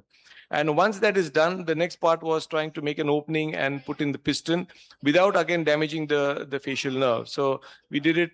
It took some time. It took us really a lot of time. We have to be very careful in trying to do a lot of manipulation from either side of the tendon using the finest Keter burr as we make an opening without damaging the facial nerve. So that's the opening which is made. And then we would be inserting the piston inside. So it was not an easy procedure, but we managed to do it. And now we are having the piston insertion inside the fenestra. So even if you have a piston facial nerve that is dehiscent, if you have a piston mildly touching the facial nerve, either you can keep a fascia or some vein graft between the nerve and the piston if you feel so. Otherwise, it doesn't really affect it. So here we finally managed to put in the piston, crimp it, and keep the tendon intact, and also the facial functions also. So these are some difficult cases which can occur. And here, if you see, we kept a small piece of the vein graft which we had harvested. Here we didn't use the vein graft interposition, but instead we used the vein graft to keep it between the piston and the dehiscent nerve before we ended. So there was no damage or trauma to the nerve. This was another difficult case of dehiscent nerve in which we realized that we just saw the suprastructure and we realized the facial nerve sheath was just peeling off the moment we touched it. So we didn't know what it was, and till the time we cut it, and the whole nerve was totally dehiscent. So the facial nerve was there just below the incus, and it's totally dehiscent. It's totally prolapsing over the stapes foot plate. But finally, we did manage to do it carefully because there was not much choice, and we managed to make an opening here. But again, it was not an easy procedure because dehiscent facial nerve can sometimes be dangerous, but we didn't want to use the skeeter here. So we did that, and we virtually had to remove the whole foot plate in this case. So when you're talking about a dehiscent facial nerve, it's a very common thing, and you identify the nerve first. So be gentle, protect the nerve at any cost. That's very important. Documentation is very important because in case the patient gets a facial paresis, you should have some amount of documentation ready with you. And if the piston touches the facial nerve or canal, usually there is not much of a problem. Now, this is one of the last cases which we have. So there is a 14-year-old lady who came to us with hearing loss since about 4 years. The child was only 14, so we are not so sure how long. The patient had no other congenital anomalies, and audiometry showed bilateral mixed hearing loss and more of a conductive component.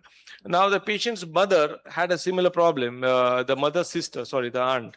And the CT scan showed some amount of obliteration, but we were not so sure because it's a very young lady who presented with a child, it's virtually a child. So this is one of the cases which has gone in one of our international journals where we did the stapes in a similar way. And if you realize here, if we didn't realize what it was, but it was a monopodal stapes. We'll show it as we come out. So there is only one crura of the stapes which was there. So it was a congenital fixation. There are but only 6 or 7. You see there is only just one crura. There is no posterior crus on the anterior crus on the other side. So we had to drill it very gently, and finally we of course did the stapedotomy. I'll just go through this video very quickly. But it was a very hard bone compared to what it was in a 14-year-old. It was a very thick bone which we really had to take a lot of time to drill and take it out. And as we removed it and completed the procedure, in ending we saw what we removed, the suprastructure. It was I think we have a picture. We put in the piston. I'll go through that, and then we had a simple monopodal stapes. I think so. It was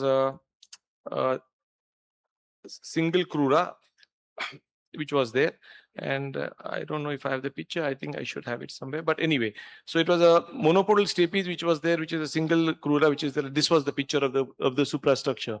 So there's just one crura of the stapes suprastructure which was there, and the other was absent. There are only about 8 or 10 cases in the world of similar which have been reported so far.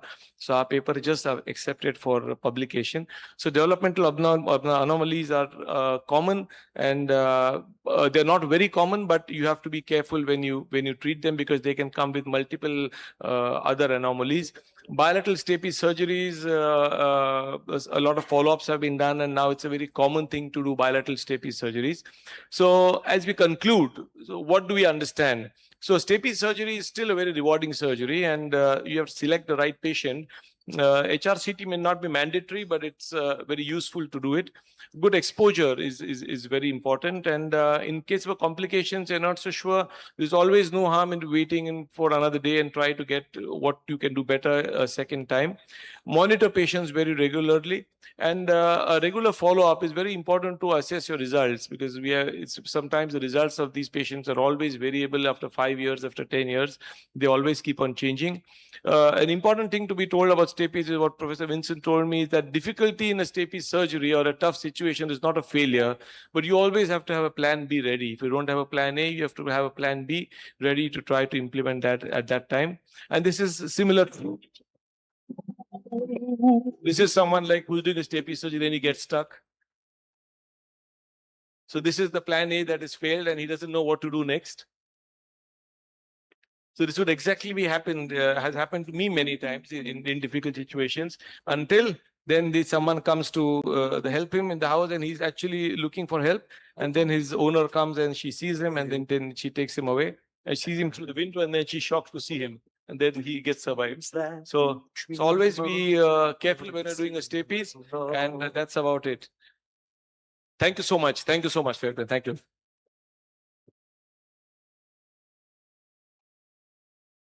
Sir, it was an excellent presentation. Thank you so much. Sir, you said in the gusher, you would, I mean, if it's not possible, sometimes you'll have to abandon. So if you have to abandon, then what kind of seal you would advise? Yes, I mean, the gusher, ideally, if you opened it too much, it's not the best thing to abandon, because if you do it, you're going to invite SN loss there. But in case you're just not able to put in the piston, then you have to try to use anything possible to seal it. So there's only one case which we have done so far, in which we put in a fascia, we have put in some amount of fat, put in some amount of gel foam over the fascia and try to seal it after some some time. Unfortunately, that patient did develop some amount of SN loss. We have 3 gushers. One patient did develop it.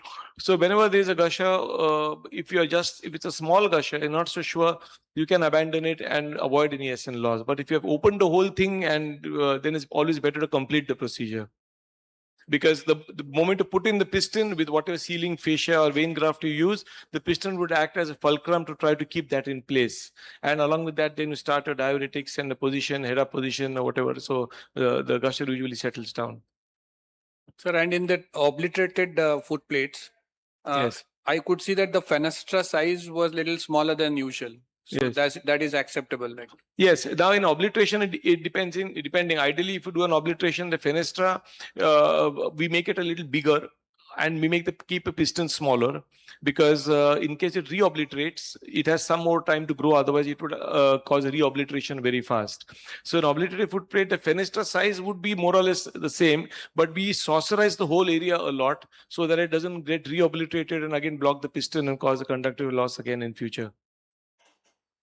So, is there any more questions from the audience? Thank you, sir, for excellent presentation, Thank you so especially demonstration of that gusher and persistent stapedial artery bleed.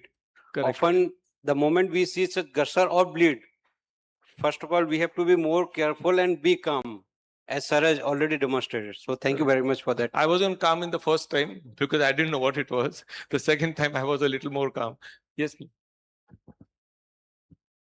Sir, if eventually with time, if there is some retraction of the tympanic membrane and the tympanic membrane comes in contact with the piston, how do you deal with that?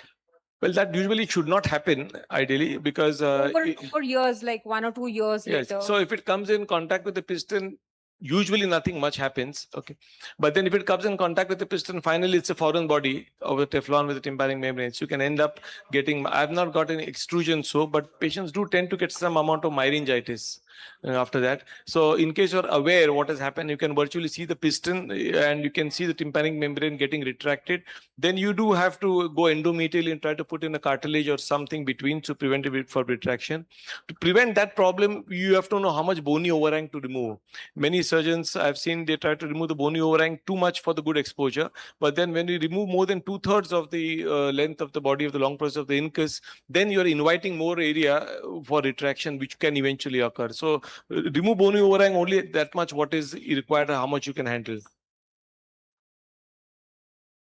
What about the medical treatment, like after stepidotomy? How long do you give sodium fluoride or bisphosphonates? Well, I don't give sodium fluoride for post-operatively Don't give at at all. all, because we have tried giving it. We have done a series of about 3,000 stapes so far. Honestly, if you ask me, it's not really helped. We have not found a major difference in sodium fluoride, which is being used. So we have not given, for the routine medical treatment, we usually give an oral dose steroid, though it might not be given at all centers. We give a good antibiotic, a decongestant, a painkiller, that's all. That's just for 1 week. One of my patients, she opted out of surgery. So she had tinnitus with mixed loss. And with bisphosphonates, the tinnitus went off. So later, then again, I stopped it because you cannot go on for a long time. Then again, she said she would want to take it. Yes, I mean, tinnitus is a difficult problem to understand. And patients with tinnitus are sometimes really headache because it's difficult to convince them and we just have to counsel them. We have a lot of patients who tinnitus goes away even without a reason. They get it, and we have a couple of our patients, we have given them medications. He didn't take it for a couple of months and his tinnitus still went away. So if it's helped, it's very good. But finally, we have to try to do the best what we can. What about the other year when you Other year for? stapes? So your patient got a tinnitus after the stapes surgery. The second year, I usually do it after 2 months. After 2 months we can, because see, in our place, patients usually want to get the surgery done quickly and they come from out of Mumbai. So within 2 months we can do it. But we tell them not to have a flight for at least about 6 to 8 weeks. That's I'm very particular about. Thank you. So one more question.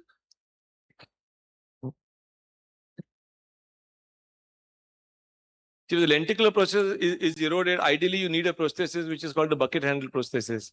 So you need that. So in which there is a small handle like a bucket which is there, which can go over the remnant part of the incus, and the rest of it stays over the opening of the fenestra. So that's the prosthesis. That is the best one that can be used for that. Or then you have to remove the incus if it's too badly eroded and put in a PORP or a TORP, depending on the condition which is there. Malleus to stapes, that's the osteocaloplasty thing which we'll be discussing tomorrow in the panel. But the idea of putting the piston from the malleus onto the thing doesn't really work too much, because that has been tried with a lot of reasons for that. One is the angulation, how the piston is, the length, the connection of the contact of the piston with the tympanic membrane. So malleus to stapes, malleus stapedopexy, usually the biggest problem about that is the angulation. The angulation of the angle at which the handle of malleus is and where the stapes is, there is a gap. So when you pull the malleus onto the stapes, which we have done after mastoid and used glass ionomer also, the angulation goes down. When that angulation goes down, the tympanic membrane also vibrational properties differ. So we have a big paper on the vibrational properties. So what is very, very important is you have to try to keep the ossicle assembly as much normal as possible to have the best result. So if you can use, because this, if the incus is eroded, it's not because of otitis media. So because it might be because of a revision surgery, but it's not because of an infection. So a bucket handle prosthesis, if you have something, or what we did was, as we use a glass ionomer and a piston. So that also worked so far.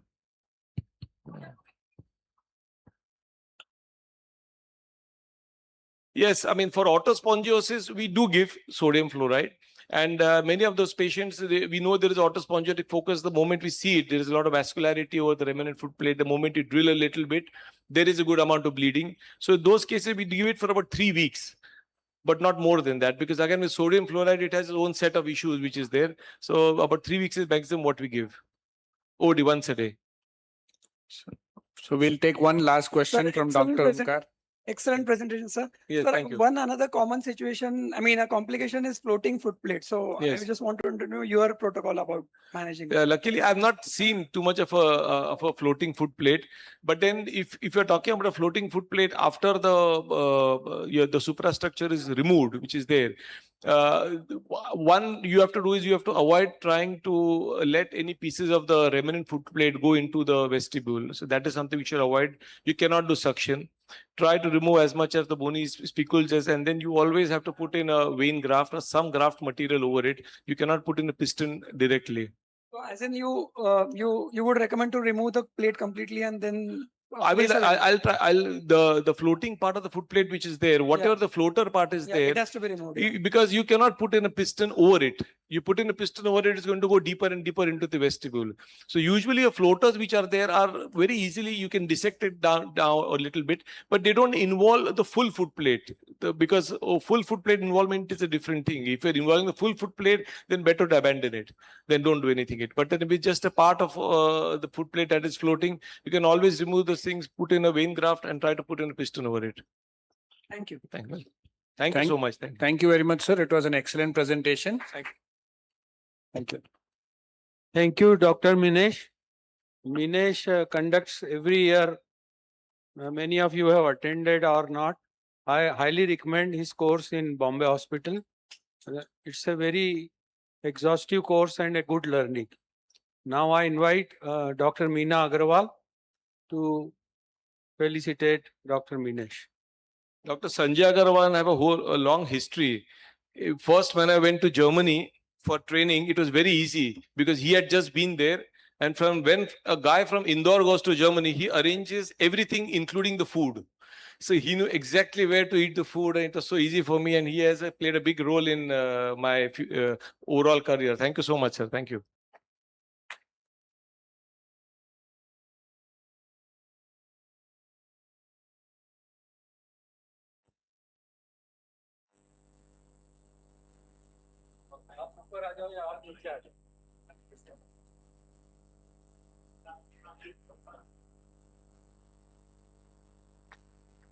Now I invite Dr. Yamini Gupta to felicitate the chairpersons.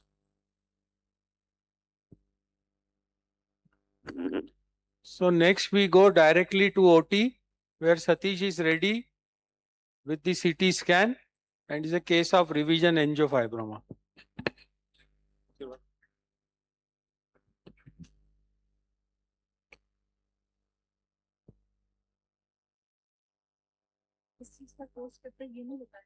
Ear surgery में बोलता हूँ. So Minesh is a ear surgeon, basically also does other things, and the course is focused on otology.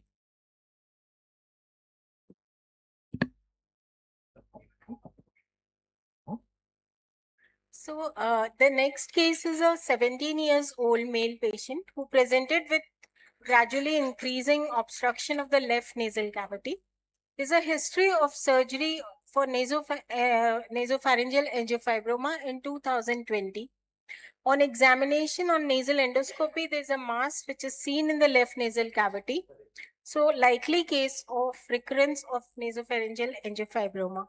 Over to Satish sir for the scans. To chair the session, I request Dr. Sudhakar Vetsa, Dr. Onkar Deshmukh and Dr. Kavish Jhawar.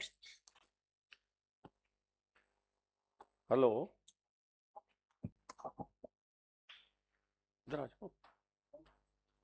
Recording in progress. Hello.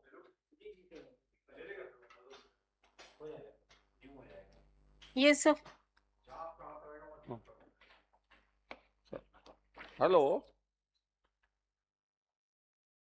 Hello. Good afternoon, sir. Good Onkar from afternoon. the hall. Good afternoon, sir. So, after the fantastic lecture from Dr. Minesh, moving on to the next session. And what I came to know, this patient was operated long back for JNA. The final diagnosis, histopathology, all were JNA. Now has come after a long period with some mass lesion in the nasal cavity. No history of bleeding. Only scan we have is a non-contrast coronal scan, what you can see here. And what we find out of that is some mass in the anterior part of the nasal cavity and in continuity going this opacity. We can't say it is a mass, could be polyp as well, could be tumor. On non-contrast, you cannot make out, you cannot differentiate between tumor and normal inflammation. Without MRI also you cannot differentiate between tumor and inflammation. But what I can get, if I go from anterior to posterior, some heterogeneous densities in the frontal sinus looking like sinusitis, more in favor of sinusitis, and these heterogeneous densities more in favor of a fungal lesion. JNA never goes towards the frontal and present like this. Could be secondary obstruction to the sinuses leading to sinusitis. And since this opacity continuing in continuity down in the nasal cavity, if you go behind, see the maxillary sinus also has some opacity in continuity. None of the picture is suggestive of JNA as such. I would say JNA is a predictable course arising in the sphenopalatine region, going to the preferential regions, nasopharynx, pterygoids, laterally, sphenoid behind, everywhere. But since it is a revision, even a smallest residual can regrow to different areas. So, being a known case of JNA, so we have some suspicion, but on non-contrast we cannot make out. But what we see is the opacity on one side, ipsilaterally involving all sinuses, right from frontal to the maxillary, ethmoids, everywhere the same opacity is continuing. Same opacity going towards the sphenoid as well. We don't know whether it is JNA or a regular sinusitis, but being a known case of JNA, let's keep our fingers crossed what it could be. Since there is no contrast, no MRI, we cannot to certainty reach to a proper diagnosis. But in any given case, the kind of obstruction and heterogeneous, densities, this is a case for some surgical exercise. So at least his unilateral pansinusitis need to be addressed. There could be some residual tumor behind could be leading to obstruction of the sinuses that we can come across, and if it is, we'll deal with that. But what I can say for sure, it is not going anywhere beyond the sinuses. No extra sinus extension anywhere. Yes, sir. No extra sinus. So whatsoever it is, sinusitis, JNA, whatever, we have to deal with it and accordingly address it. After the surgery, we can discuss the radiology of JNA some other time or whenever time permits. So in a regular JNA, pardon? Another point is, sir, the pterygopalatine area relatively looks free. All see, this is a this classical unilateral sinusitis. Only thing is this something is ballooning. This mass effect, which is unusual in sinusitis. Now, see this ballooning. You never know whether it is a tumor or not. And see, as you go behind, that is the region of the pterygopalatine foramen. See this? Yes, That sir. is the orbital apex, and just below is the pterygopalatine fossa. That is the region of the pterygopalatine foramen which has some connection. So this posteriorly could be tumor and rest could be sinusitis. Let's see, because you don't have any information from radiology at all otherwise. Whenever time permits, we'll discuss about the radiology of JNA, what we are supposed to get information from radiology in JNA case and how it can help in your surgical exercise. Not Yes. only the tumor extensions, but the intracranial extensions, some difficult extensions, and the vascularity, which is most important because this vascular tumor, the entire surgery revolves around handling the vessels, the bleeding. Yes. And that can be picked up very well by the imaging, that what vessels are entering and how they are entering into the tumor and how they can be dealt with. So at some point in time, we'll definitely discuss radiology of JNA. Meantime, the case is induced and let's see what it turns out to be. Whatever it is, it needs to be excised.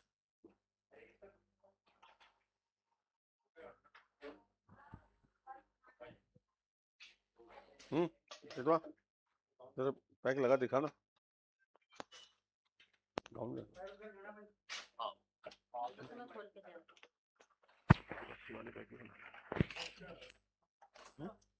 भाई polar भी लगा खत्म करते हैं जो भी है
revision है सही.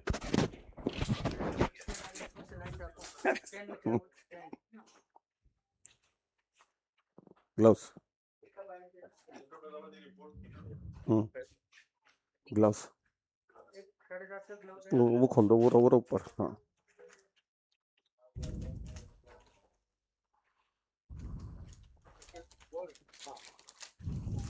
Ready?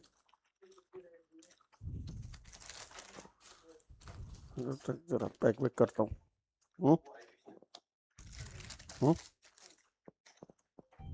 Like that.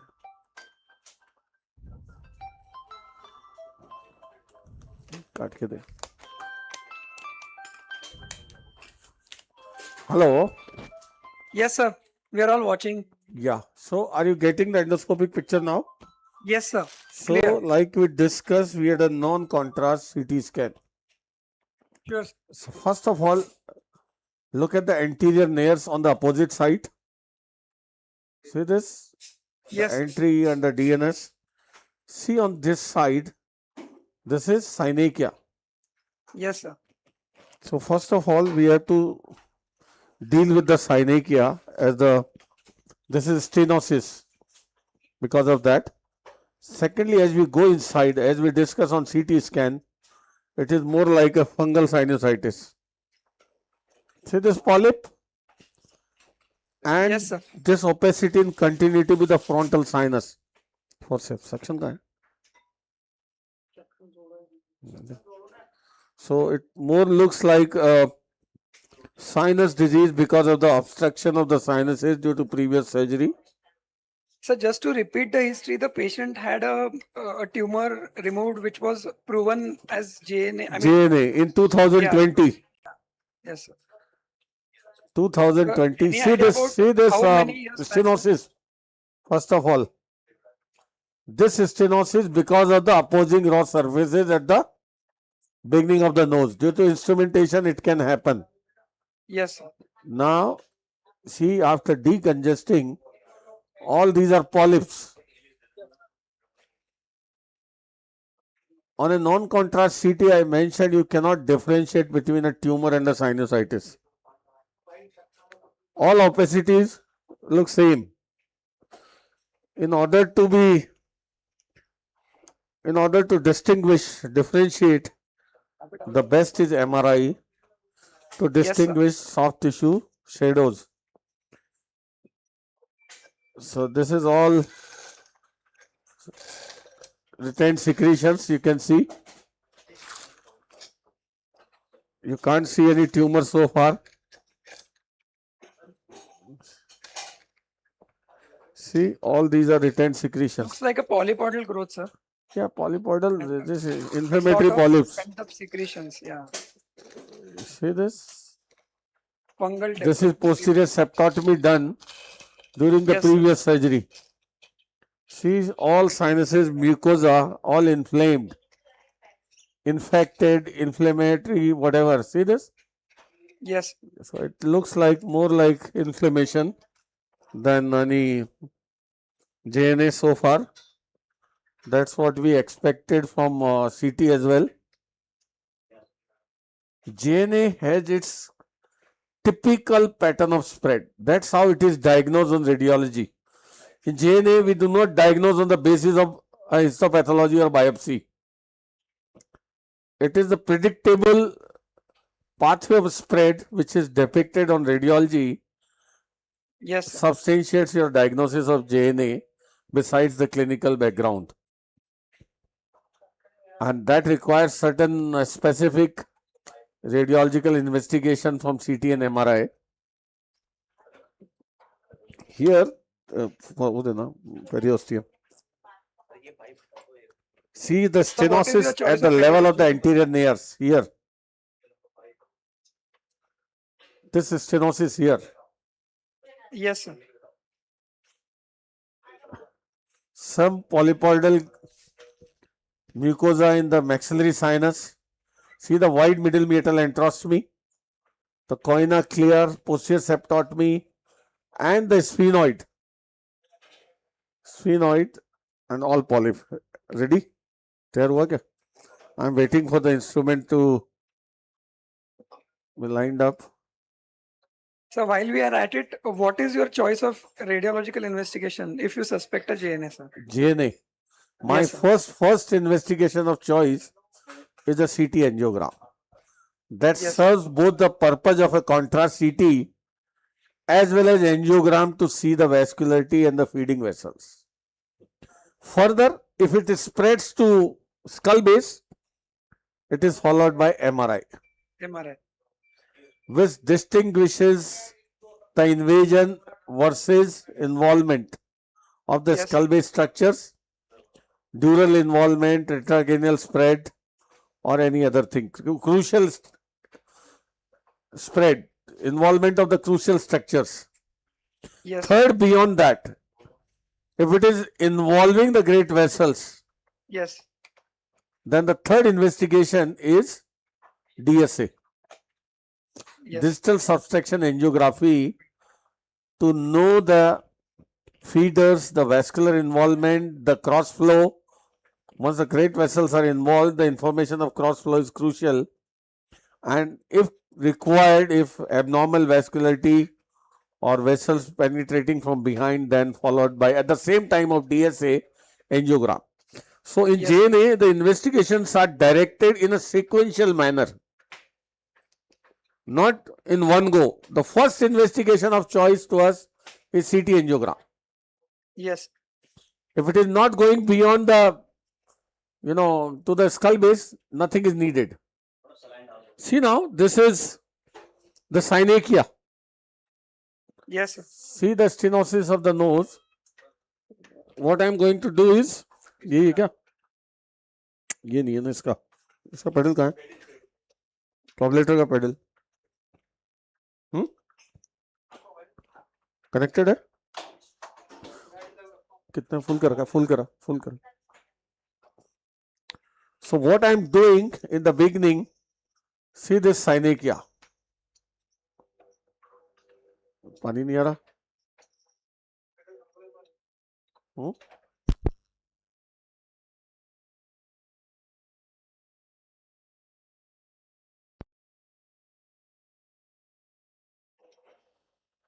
यार इतनी देर से क्या कर रहे थे?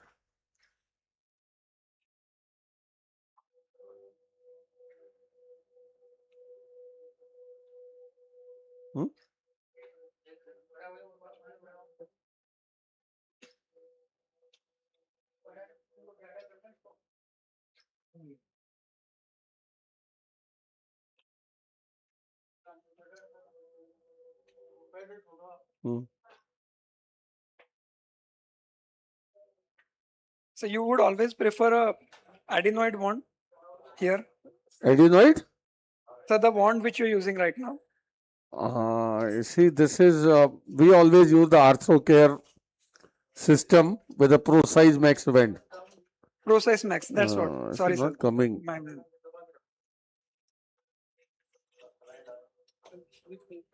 Yeah.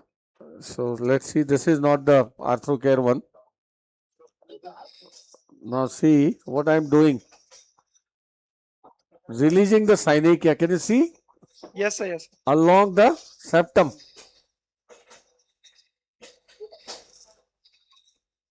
This happens because of multiple instrumentation creating opposing raw surfaces can lead to synechia formation. See this, the space now created. Yes, sir.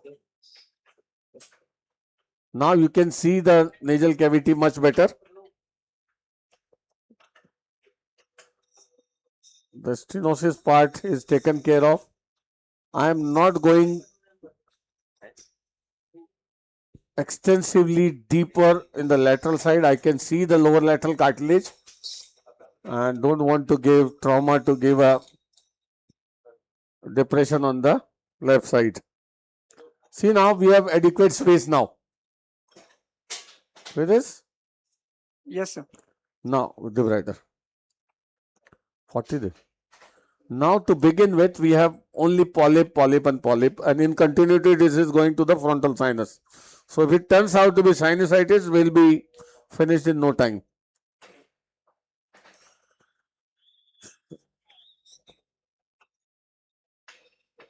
क्या हुआ ये? ये क्या हुआ? कनेक्टेड नहीं है यार। होट स्विच तो जोड़ो।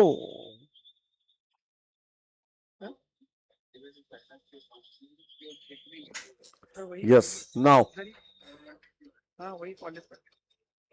see all this is mucosal edema. See this? Yes, sir. Nothing. These are most likely inflammatory polyps.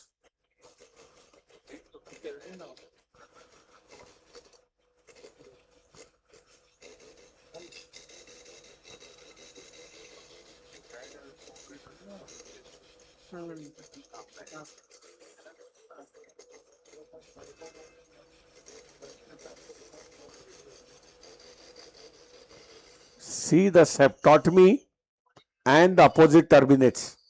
Yes, sir. Now on this side, the anatomy is distorted, so you have to be careful. Why I am removing these polyps along the lateral nasal wall? To get to some landmark. This is middle meatal enterostomy. My Yes. biggest landmark after this is to identify the lamina pepracia. Lamina pepracia is a great landmark in sinus surgery. And just above the middle meatal enterostomy, which is serving as a landmark to us in this case. Just above this middle meatal enterostomy is the orbit. And what we are looking at here, can you see the medial wall of the orbit now? Yes, sir. That is lamina. This lamina itself is a great landmark. Now, see, this is like a revision sinus surgery case. Now, the landmarks in revision are important. There are certain landmarks which are never lost. The middle meatal enterostomy is a great landmark. Following that, you can identify the orbital floor and the orbital medial wall, which is an important landmark. Now, following this lamina, we can go above and identify further frontal sinus. We'll show you how. Other is this coina is a great landmark. Indeed, sir. Just above medial, a couple of centimeter above, that is frontal sphenoid sinus. Synod opening, yes. A coina itself can help you dealing with all other sinuses, identifying and doing the sinusotomies.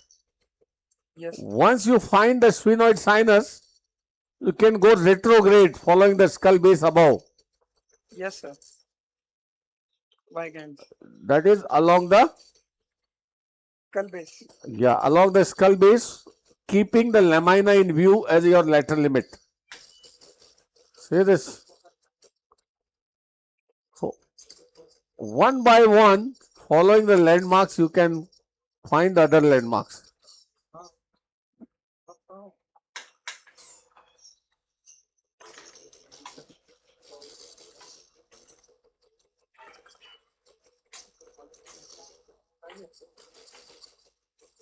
And follow the skull base. Now we have found the lamina pepracia. We have found the ethmoidal roof. And we know this opacity was going in continuity to the frontal sinus. Yes, sir. Rest is all perfect. See this? Yes. So now we'll take the angle scope to go up. This is all your ethmoidal roof, you can see.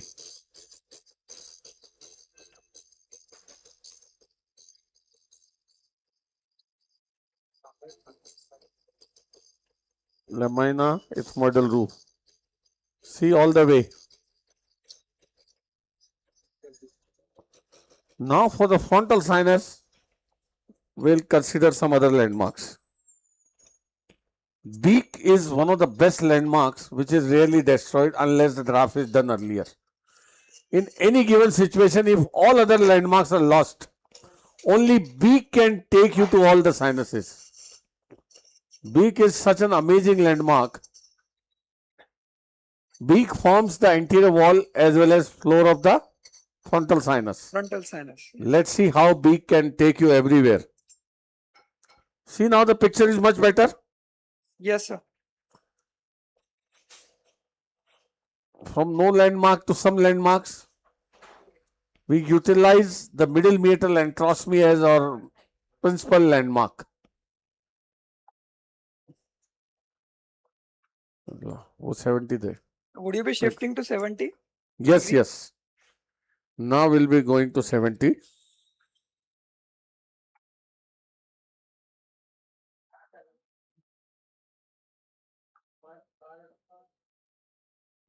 Now 70. With 70 now we'll go up and look for the best landmark, that is beak.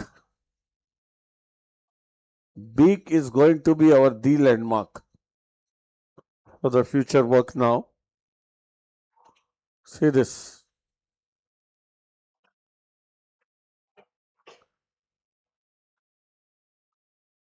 That is your middle meatal antrostomy, choana, sphenoid, ethmoidal roof. And now, further going up, beak is what? The thickest bone in this region. Yes.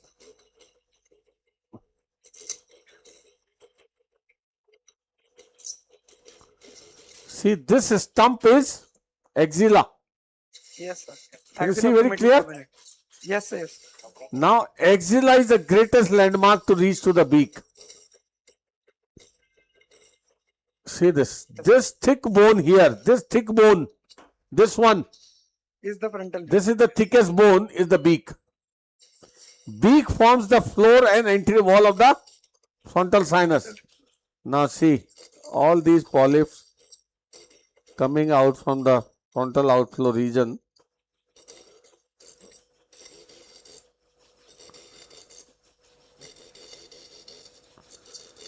See, all massive polyposis here.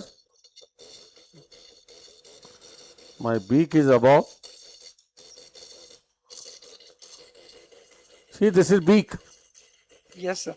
And just underneath the beak, if you go, cannot be anything else than frontal sinus. See the frontal.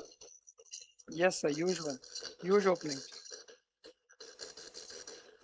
Beak is the landmark for the frontal sinus. See this beak? Yes, sir. Let me absolutely clear this region.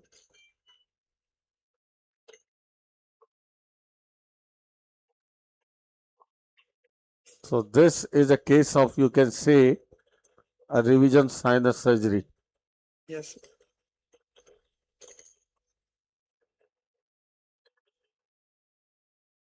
See, this is the beak.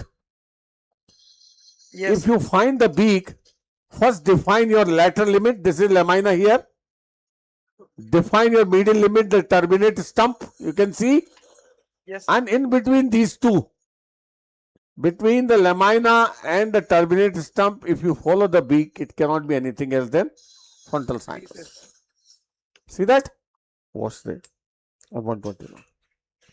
The frontal opening is wide enough. See the skull base. Little bit more work is left. Let me first irrigate this.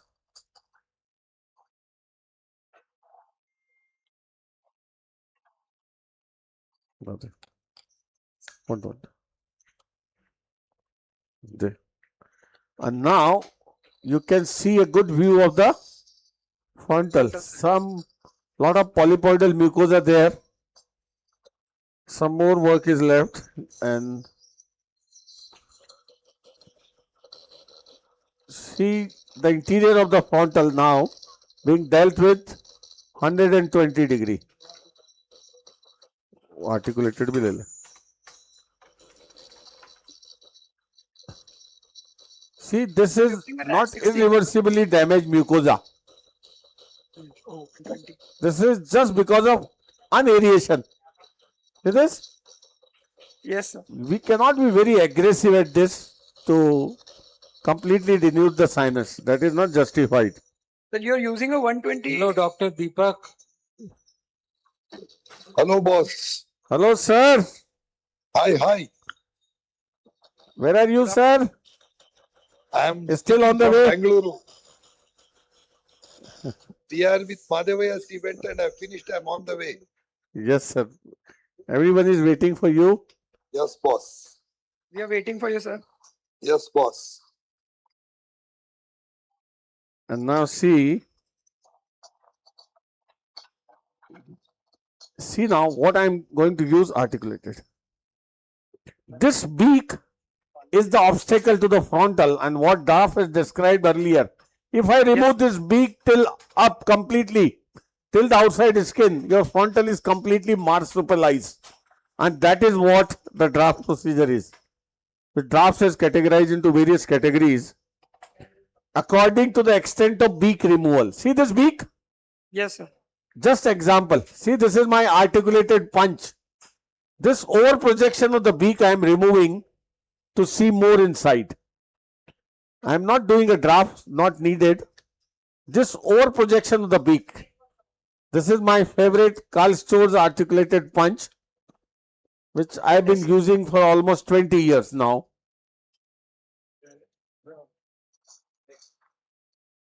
And see this over projected beak. Now, secondly, 40. 60 they they. This is the frontal sinus proper. See inside. That is the frontal sinus proper. You can see Yes, sir. just behind the frontal sinus. This is frontal sinus. This is the supraorbital recess. See this? And what I am going to do, I am going to remove this party wall between these two. See this? Join it together. Yes. Yes. To widen further. See this polypoidal? What I have done,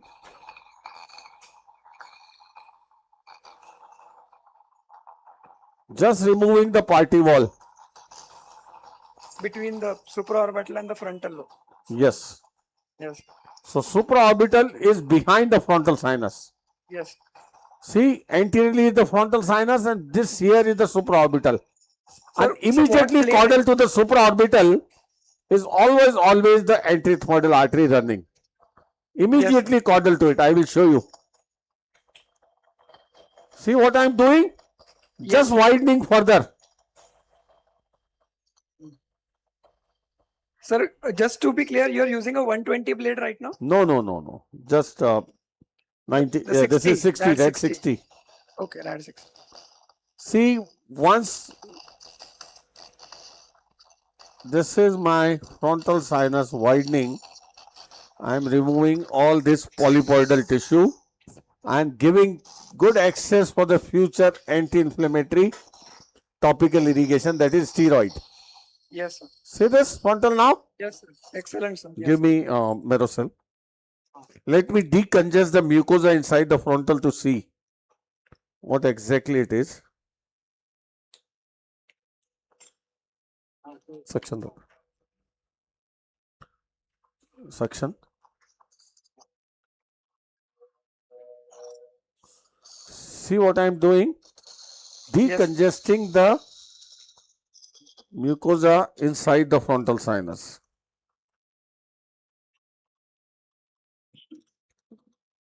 See the frontal up there. Yes, sir. Super big. This is all frontal up there. And good access to the topical being given. Yes, sir. This is the beak. In any given situation, if you really want to go further beyond, want to deal with any disease, CSF leak, tumor inside the frontal, what you need to do is remove the beak. The moment you remove the beak, it becomes head on. Yes. You can access the entire frontal sinus with a 0 degree then. Yes, sir. Excellent way. So that is the interior of the frontal sinus. All polypoidal mucosa. See? Now reverse. So that is all about the frontal there. Now, Yes, sir. at the frontal outflow needs little bit more work and it is done then. Then this case is done. See some polypoidal mucosa. Once the irrigation starts, this will all subside. You are not supposed to aggressively remove this mucosa. This requires anti-inflammatory agent and steroid is the principal one. Yes, sir. So once you give good access to the topical steroids, all this will settle down. So can you once locate the sphenoid sinus for us? Yeah. So see now, According to I am scan, using the reverse bleed, Yes, sir. the so-called adenoid blade with the 70-degree. See this? So the floor area under vision one can deal with the so-called adenoid blade. Now see, I mentioned just caudal to the supraorbital Yes, sir. is the anterethmoidal artery. Anterethmoidal artery. Yes. That is the region of the anterethmoidal artery where it crosses the ethmoidal roof. Not very prominent.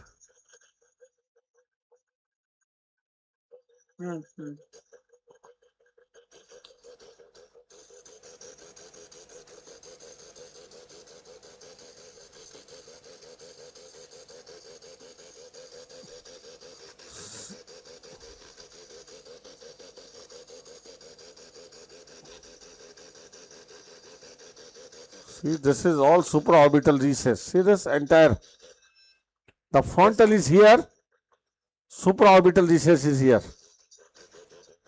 See this entire recess? Yes, sir. And caudal to that is the region of the anterethmoidal artery. That is the anterethmoidal artery running obliquely. See this? Yes. Not very prominent. So while working for the frontal, if you use the 0 degree, see this, I am using the 0 degree in this direction, 70 degree with this direction. My anterethmoidal artery is exactly in the opposite direction.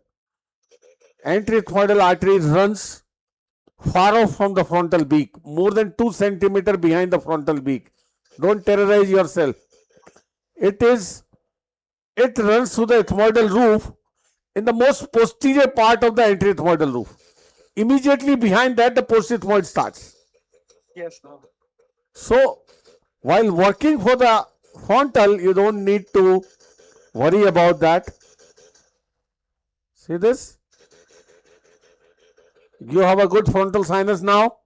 Yes, sir. You have a supraorbital recess, the ethmoidal artery, the postethmoids. You have some diffuse polypoidal thickening in the maxillary.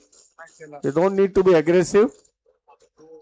And now finally the sphenoid sinus.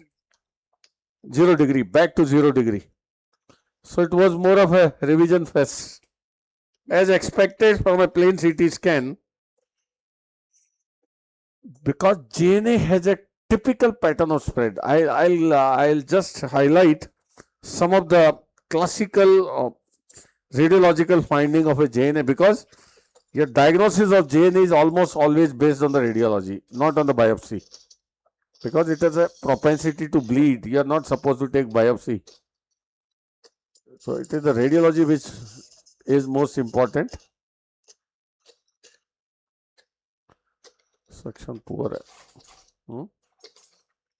Suction is very poor.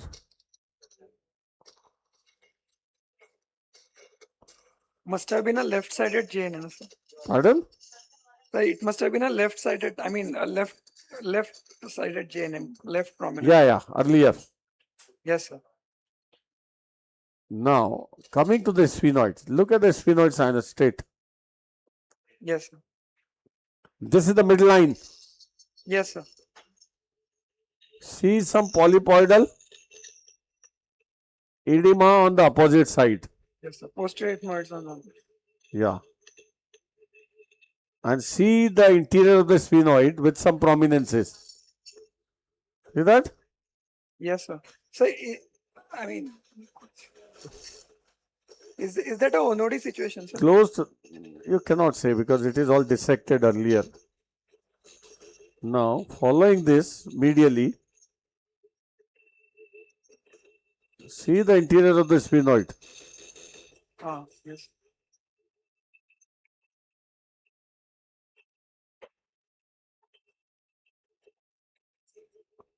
Carison देना. That is a sphenoid. Sphenoid septation.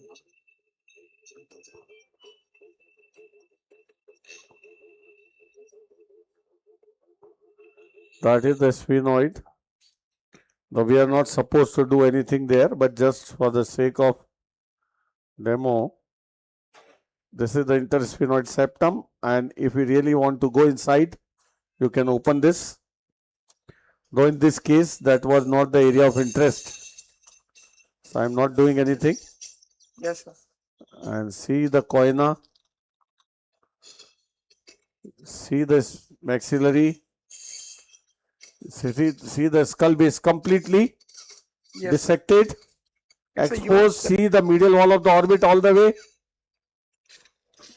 see the frontal above. Yes. Now this patient will require irrigation in the post-op and will remain healthy. Nothing more is required to be done. Yes, sir. So what we learnt, the radiology can be game changing if adequately done. You can certainly, but looking at the radiological feature, it was not looking like a JNA. See, all about this. A full house face giving access to the topical now. See this? Yes, sir. Everywhere. You train your patient in lying head back position and he himself will be able to see this with a 0 degree. Yes, sir. This is called 0 degree visualization of the frontal sinus.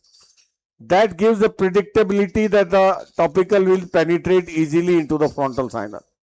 Sometimes over projecting beak, in spite of the best of the position you train your patient, doesn't allow the solution to reach into the frontal efficiently. Yes, So make sure intraoperatively, this is a good way to ascertain if you can see your frontal sinus with a 0 degree.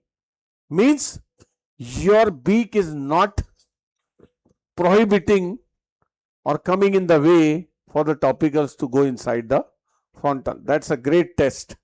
If you see the frontal with 0 degree, your patient can irrigate much better into the frontal. If your beak is not allowing you to see with a 0 degree, drill a little bit over projection of the beak. That will make sure that post-operative irrigation will reach inside. Any other question? Sir, an excellent surgery, sir. So one question. Please. Can I have the external view of the nose once? External view of the Nose. nose. Yes, sir. I mean, From outside there is no dorsum. finding. What do you want to see? the dorsum. Dorsum of the nose in this patient. Yes, sir. Dorsum is good. I don't see anything. You can see The the dorsum. septectomy was huge, so No, that was posterior septectomy. yes, sir. Posterior septectomy is not something hazardous. That would support the septum. I know, sir. Yeah. Posterior septotomy doesn't give any symptom or problem. Not even crusting. It is the anterior perforation in the septum which can be symptomatic. Yes. So before we move on to the next case, somewhere let's see if I can show you some of the radiology part of the JNA. What all you can ascertain from the radiology, what information you can get out of that. Let's see if it happens. Any questions? Yes, sir. Thank you very much, Dr. Satish. It was very nice demonstration. Have you taken any biopsy from this particular the disease? Not really, sir. We didn't find anything suspicious. Okay, thank you. So we didn't take any biopsy. Nothing suspicious was there. Thank you, Satish. Now you will take CT for that glomus case. Yes, the Hello? next, yeah, the next one, यही है। यार So- इसको हटाना पड़ेगा यहाँ से, 1 minute.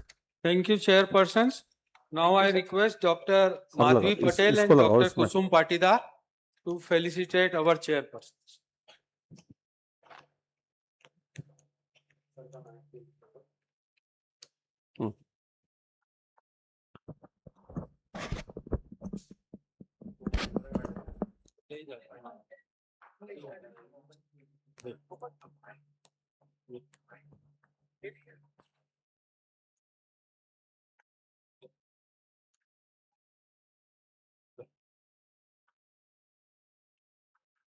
ये कहाँ लगाया इसका?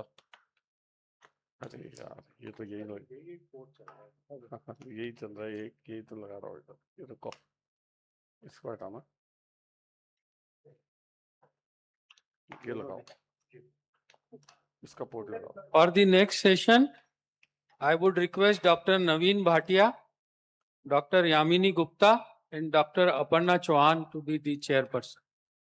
So next is a glomus case. Dr. Satish will be taking CT followed इसका वीडियो by दिखाना, surgery. ग्लोमस का टेम्पन वो है ना फाइंडिंग, दिखाओ पहले, कैसे दिखाओगे उधर? वहीं पे है सर, बोलो।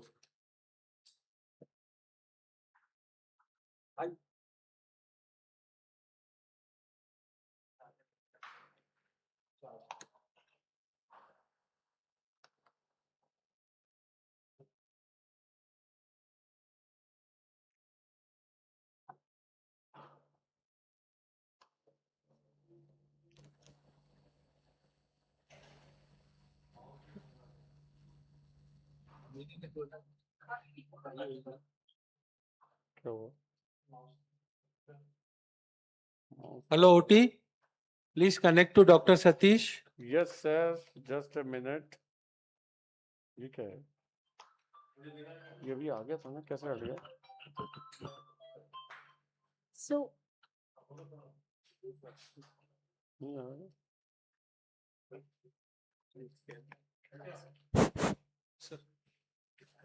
so this is a 53 years old female patient with right ear moderate hearing loss with a reddish hue through the tympanic membrane. Clinically, it looks to be glomus.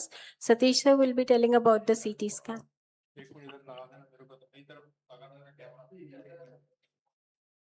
वो पहले वीडियो दिखा दे, वो बनाता हूँ। हाँ,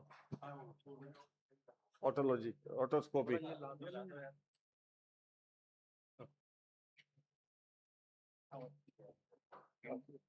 Hello, everyone. Hello. Hello. Dr. Sanjay, Dr. Dubey here. Hello. Can you see me? Yes, yes, Dr. Dubey. No, I just want to tell you that Satish sir is very kindly prepared a very detailed lecture on how MRI is a game changer, as well as he will discuss some imaging also tomorrow from 8:30 to 9:30. It's a 1 hour lecture which will be very useful to everybody. So I just cut short that you cannot, you don't discuss nasoangiofibroma right now, because he has to discuss glomus in detail, because we have the DICOM image in which he will give you the insight of temporal bone CT and MRI also. So all the delegates kindly note the time, because we are going to start sharp 8:30, that imaging lecture, which is useful to everybody. And because 9:30 we have Tomorrow. the inaugural function tomorrow. So please, 8:30, note down the time. After your banquet, come to hall at 8:15 so that we can start lecture in time. Okay, thank you, Satish. Thank you sir.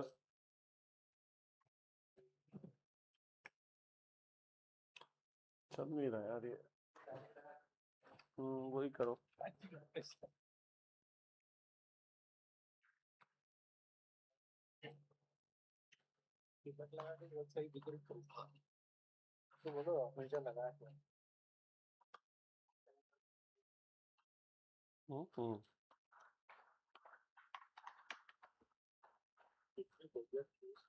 क्या हुआ? ये क्या? Hello?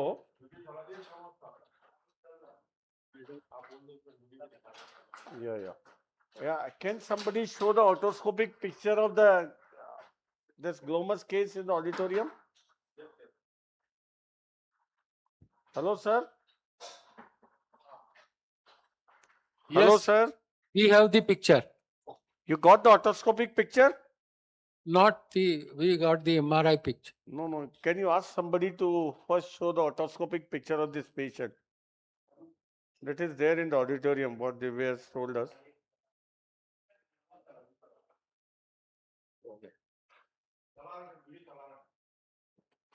From the OT, they have to, I think, show.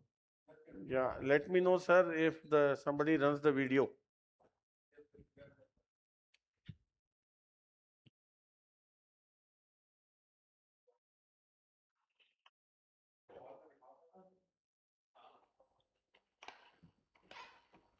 Yes, now we have the otoscopic. So, did you see some reddish mass behind the TM? Yes, very well. This patient had a pulsatile tinnitus, some mild conductive hearing loss, no pain, and this was the otoscopic picture. So, clinically, it gives you a direct suspicion of a vascular lesion behind. Isn't that? Yes. External camera wale bulana. Now, with this, a CT scan was done. With this, a CT scan was done of the temporal bone. Now, can you focus here on the CT scan? Either long. Focus here. Magnify. Zoom. Can you see this? CT scan is not in the DICOM.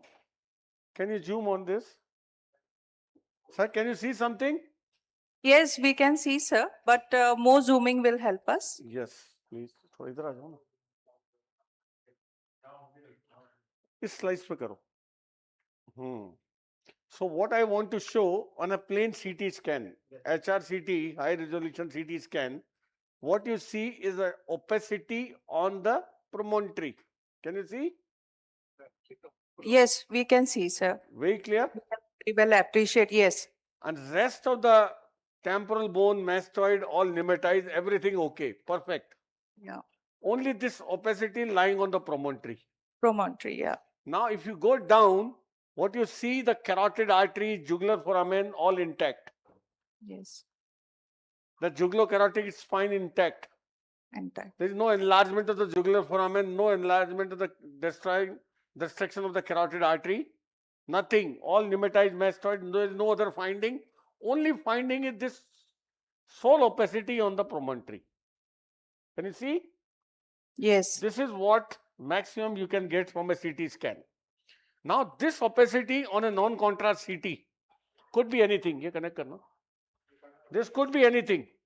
Now, to further differentiate whether it is a mucosa, granulation, or a tumor, what all you need is MRI. MRI.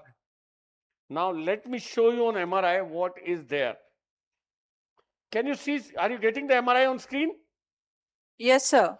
Now, Very see well on MRI, visualized. this is the axon-artery canal and something on the promontory which is enhancing. Can you see? Yes, sir. Some lesion on the promontory which is enhancing on contrast. This cannot be granulation, polyp, infection or anything which can enhance, discretely enhance like this. This can be only and only tumor. Reddish mass behind the promontory. On CT scan, an opacity right on the promontory, rest all normal. On MRI, this discretely enhancing cannot be anything else than tympanic paraganglioma. Why tympanic? Because it is not involving the jugular foramen. Yes. Now, where is the jugular foramen? On the same MRI, if you see, if I go upside down, see on the other side, this is the sigmoid sinus forming the jugular bulb. Jugular bulb. See, similarly, see, this is the sigmoid sinus on the same side forming the jugular bulb. See this? This is jugular bulb. And if I come above further, then it is away from the jugular bulb. This is right on the promontory. So this cannot be anything else than jugular paraganglioma. Is that clear? Hello? So sir, according to fish classification, we'll class this as group A, limited to tympanicus. Yeah, this is a tympanic paraganglioma. Now, they are further classified for our convenience by Mario Sana as well. From choosing the surgical approach. See, tympanic paraganglioma gets supply from the inferior tympanic artery. I will show you when we deal with it. This tumor, this limited tympanic paraganglioma, though it is very vascular, but believe me, it is like a cakewalk. If you find the vessel supplying it, cauterize the vessel and pluck it like a polyp. Since it comes in contact, as it spreads, it is taking attachment right on the promontory inferiorly where the vessel is entering into it. That is the only attachment of this tumor, which I am going to show you intraoperatively. If you disconnect that vascularity, this will come out like a polyp. Rest everywhere, it can spread anywhere. Once it progresses, it can go preferentially into the Eustachian tube. See how it is going towards the Eustachian tube, but it doesn't take any attachment in the Eustachian tube.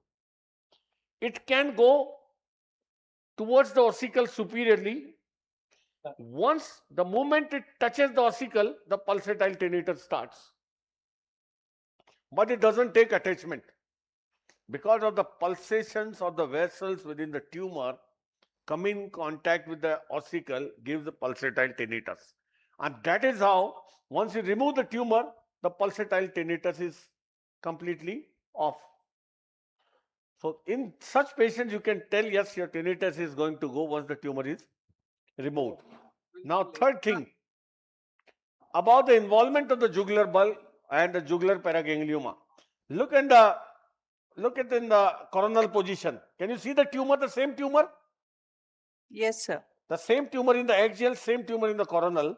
Now see the relationship with the jugular bulb. This is jugular vein. Now let me show you the relationship with the jugular. See this? It is far off from the jugular. Can you see? Yes, sir. What is this coming? What is this coming to the vessel? From below upwards, we will see intraoperatively. This is the inferior tympanic artery, which is coming from here. This is the carotid artery. This is the carotid artery. This is carotid artery. This one, and this is jugular bulb. This is jugular. So from carotid here, the inferior tympanic artery comes and supply the tumor. The moment you disconnect, get it off, the tumor will come like a polyp. So the bottom line, that's the sole artery that you need to target. And before targeting or doing anything to the tumor, don't get into the tumor, otherwise it's going to bleed. Just focus on the exposure inferiorly to see the artery. That's it. That's the only game you have to play. Just expose inferiorly. You may have to drill the inferior annulus depending upon the exposure required. Coagulate the inferior tympanic artery and get the tumor out like a polyp. That's it. It doesn't have any other attachment anywhere. You don't need to separate from the ossicle, don't need to separate from the Eustachian tube. It will come in the section, or you just with the pluck with the forceps, it is going to come like that. So depending upon the extension, you can plan your approach. That's what Mario Sana described. What he described, if you see the portion of this tumor completely with all around normal through the tympanic membrane, it is A1.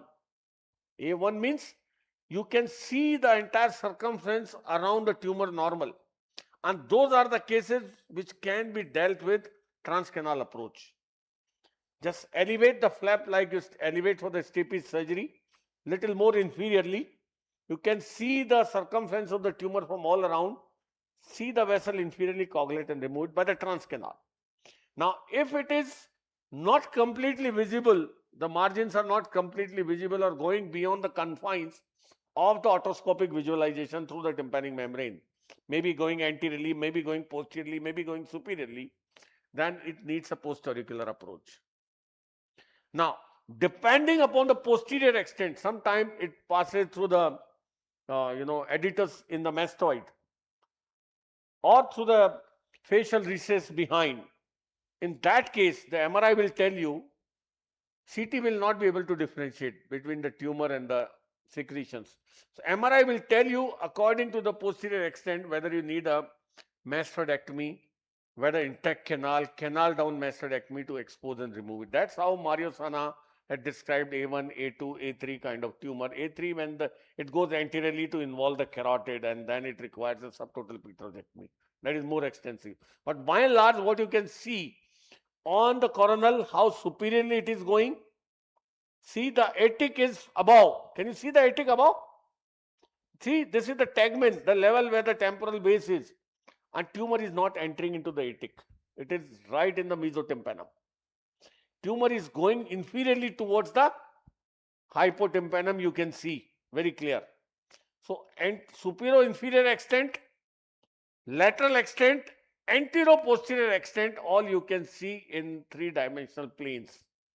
And that is what the tympanic paraganglioma. Tympanic paragangliomas, for such lesions, age is no bar, number one. The indication of surgery, indication of treatment is obviously being a vascular tumor, it can occupy and give conductive hearing loss. It can further spread to involve the critical structure. So once it is diagnosed, it's a pure surgical entity. Unlike any other tumor, it has no other treatment. No radiation, nothing. Surgery is the only answer. As simple as that. In elderly patient, once it starts bleeding or giving compression or involving other structure, is still an indication for surgery. Age is no bar to relieve the compression and obliterate. So this is a different entity and surgery is the only answer. Anything you want me to show on radiology or any other thing about this tumor? Any questions? Yes, sir. I would like to ask, in what cases would you like to go for preoperative embolization? Never. For tympanic, never. In jugular? Yes, jugular, it depends upon the vascularity. Your CT angiogram will tell you what vessels are, contributing to it, but 99% of the time we don't embolize. CT angiogram clearly tells you whether the ascending pharyngeal branch is going, posterior auricular branch is going, occipital is going to the tumor and supplying, and accordingly, before entering into the jugular foramen, before dealing with the tumor, go into the neck and take those vessels in control. Clip it, coagulate it, and devascularize the tumor. So, CT angiogram is game changing. Many a times, your profuse blood supply from the internal carotid vessels, be prepared. Again, the embolization is no role. So, practically, is for jugular paragangliomas, we rarely embolize. Sir, any role of preoperative alpha or beta blockers in a symptomatic patient, like where the autonomic symptoms predominate, any of the cases in the Yes. jugular? Not tympanicus, me- but yeah, we let me see tell it in you, the jugular. head and neck paragangliomas are rarely functional. Up to 3% patients have been reported having some, hormonal symptoms. By and large, they are non-functional. And if you find any symptom of a functional paraganglioma, get the whole body data scan. That will tell you whether there are other paragangliomas anywhere in the body. An entire thorough hormonal evaluation to see any secreting paraganglioma, extra head and neck region, adrenal or anywhere else. So, And invariably you will find one. pardon? Invariably you will find one. Usually extra. Because once in the year, very, very highly unlikely to be hormone secreting. Yeah. By and large, this tympanic and jugular are non-secretory. But it can be a part of syndrome of the paragangliomas, where there could be multiple paragangliomas and multiple secretory lesions in the adrenal gland and other autonomic glands. And it can be part of that. Then you have to deal with separately. So then indications are different. And those are the cases where the genetic study is important. So in our country genetic studies are rarely done, but like cancers, they have more than 10% chance of being having a genetic background. So all such cases should be subjected to genetic screening. That can tell you much more information about their aggressiveness as well, because they are, originated from the succinate dehydrogenase mutation, and the kind of mutation of succinate dehydrogenase dictates what kind of paraganglioma it is going to be, how aggressive it is. If it is SD-HB mutation, it can even turn into malignancy. Succinate dehydrogenase B. If it is D, there are more chances of multiple paraganglioma. So genetic studies, if you advocate and get done, then you get more and more extensive information about their prognosis, spread, malignant conversion, or familial, or family, genetic study required, or anything else. Anything else? A case ready? So we have couple of minutes. You can carry on anything, or if you have any questions, please come forward regarding this or any previous patient we have done today. Satish, what is the role of radiotherapy in these paragangliomas? Radiotherapy has a role, not in tympanic. Tympanic has no role of radiation. But yes, in jugular paragangliomas, radiotherapy is not a primary treatment. Radiotherapy is reserved for certain situations as an adjuvant therapy. Like radiotherapy, what does radiotherapy do? Radiotherapy is not going to kill the tumor. Radiotherapy is going to induce the vasculitis in the vessel supplying the tumor, and that's how the vessel gets fibrosed. Yeah. So you can retard the tumor growth at the most. The tumor growth can be reduced by means of a radiation therapy. In the cannot long cure. run, can the radiotherapy make the tumor turn malignant or something? Not really. In long run, any radiotherapy to any tumor can convert to a malignancy, transform into malignancy. But that is long. And I think in case we decide on surgery later, the dissection will be difficult, I think, isn't it? Yes. Yes, yes. 15 years down the line, post-radiation tumor chances are more. Yeah. That's why radiotherapy should be avoided in younger patients who have more than 30 years or so longevity of life. Yeah.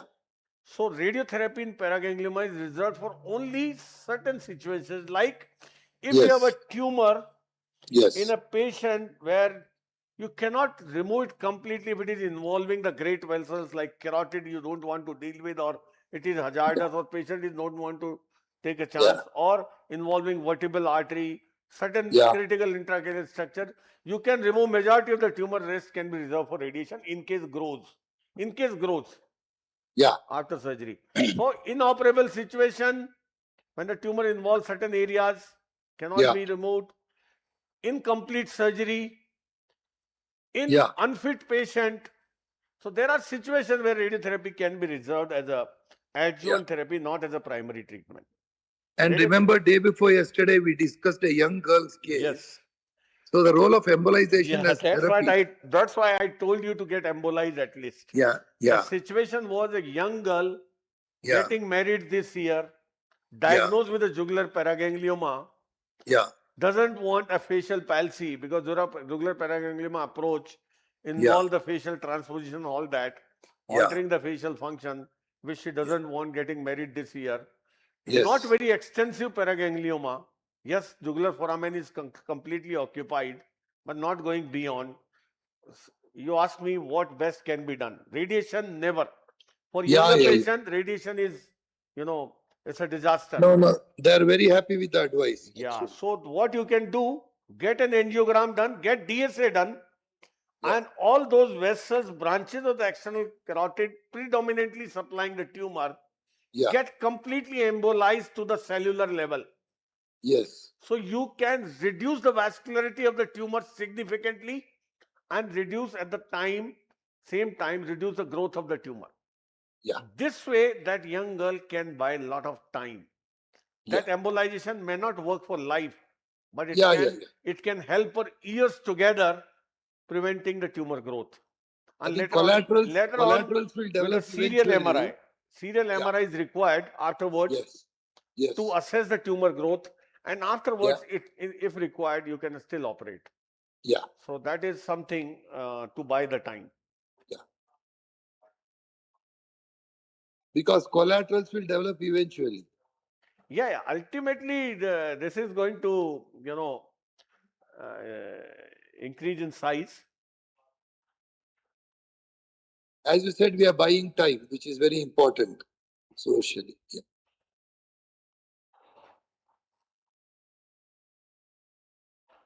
Ready?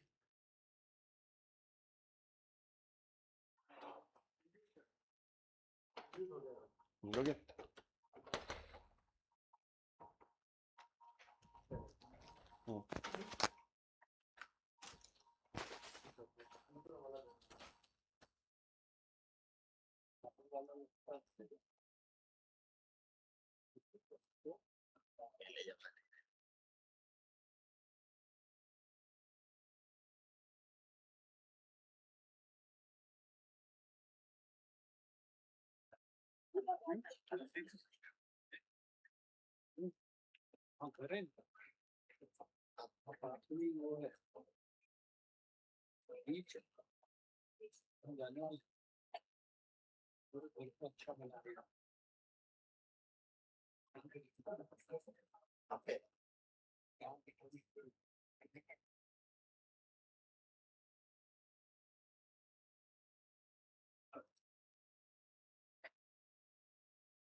So what type of anesthesia is given to the patient? Is it GA or just doing under local anesthesia?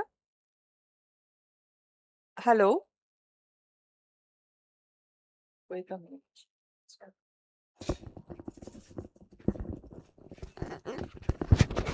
Hello. Hello.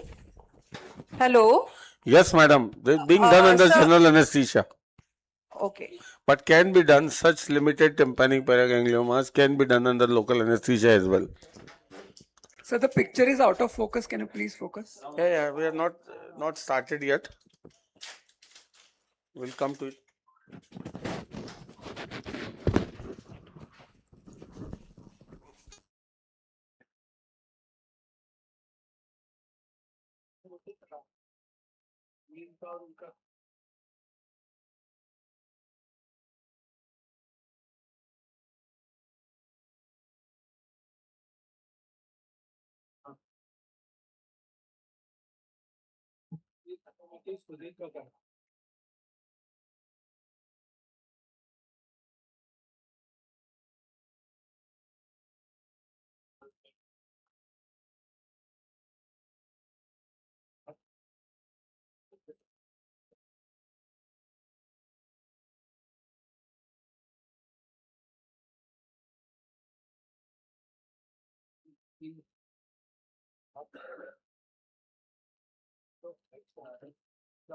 Hello, we are not getting any picture from OT.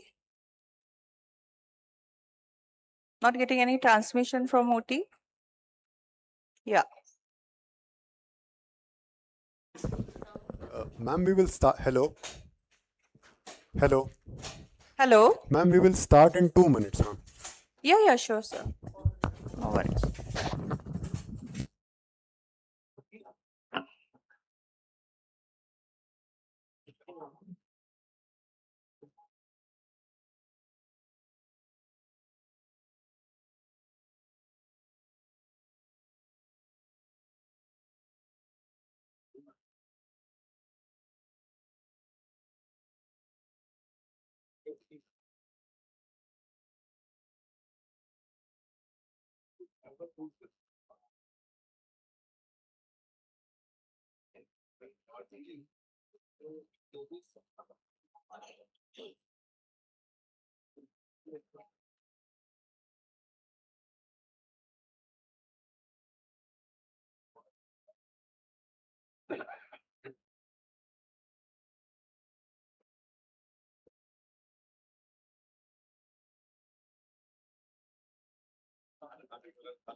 Hello?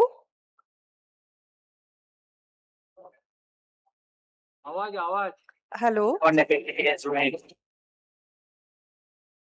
You know my history, you know what I did then. Is the head, it's a blessing and a curse.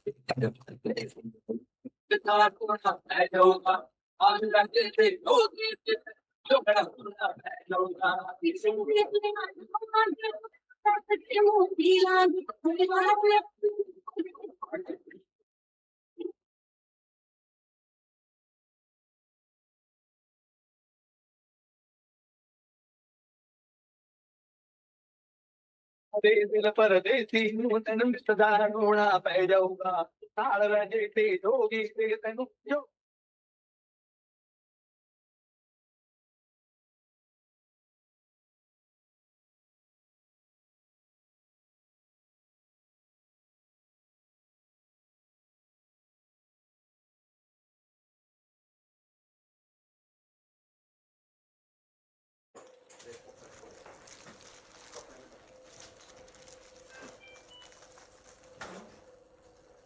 Good afternoon, everybody. On behalf of AOI Con 2027 organizing committee from Mumbai, I invite you all, as you see in the small video, and registrations are on, and we are getting a very good response, and we have a very good scientific program, and of course, it's Mumbai, so you have everything there. Thank you. Lens बदल दिए क्या lens बदल दिया क्या कर दिया ना थोड़ा इसको क्लीन कर दोगे क्या हाँ Hello? What here Hello? we can see that the post-oral incision has been given and TM flap has been elevated. Meatotomy has been done. hello Hello? yes am I audible madam Yes, yes, sir. And picture is also very clear. What we can see here is the post-oral incision being given, meatotomy been done. and can you see something reddish mass Yes, through yes, the definitely. tympanic membrane Definitely, definitely. Very well visualized. वो देना wash मेरे को दे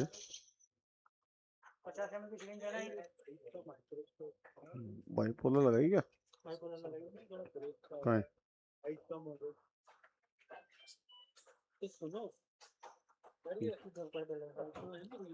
चलो एक तो पहले ही haemostasis कर लो कहाँ है बाइपोलर पैडल आज एक्चुअली हमारे बड़े सारा सुबह ही निपट गया था जी डॉक्टर साहब अभी ऑफिस सेटिंग एमएससी है कल आया हूँ कौन है? बनारस ये चुपे पे ये नहीं नहीं आया so the post-oral incision is already been given by the team here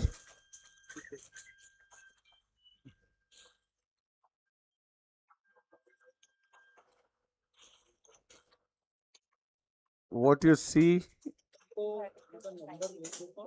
through the canal, see this reddish hue of the tumor behind the tympanic membrane. I'm sure it is very clear. Yes, sir. Very clear. Now we will elevate the tympanomeatal flap like we elevate for other regions. Only thing is this here, unlike the stapes surgery, the area of interest is inferior. In stapes, our area of interest is posterior superior. So I will make my incision little more inferior. See this? So in case I need to extend, because inferiorly I want to see the vessel going into the tumor. That's the key point. We'll raise the tympanomeatal flap as usual.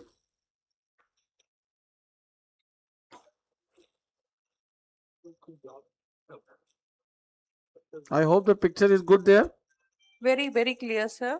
We can see the TM flap being elevated. So first of all, I am reaching the annulus. Sir, annulus, yeah, we can see. But if it can be zoomed, it would help more better. Yeah, I will.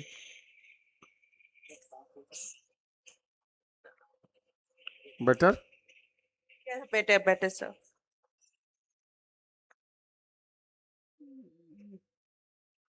Hmm. Yeah, I think it is better.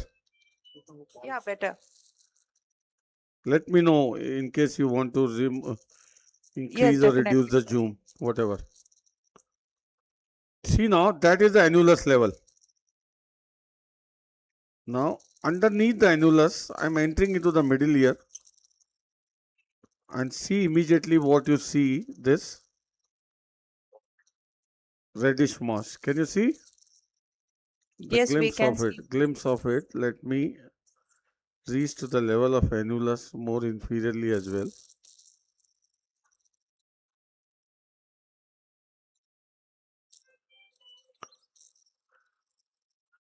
This is annulus. And see this mass. Yes, we can very well see, sir. Reddish mass just popping out after the elevation, entering the middle ear. Yes. This is the malleus. See that? Mass And is see, seen right almost from 6 occupying o'clock to, yeah, majority of the middle ear space. See maybe this? 5 o'clock.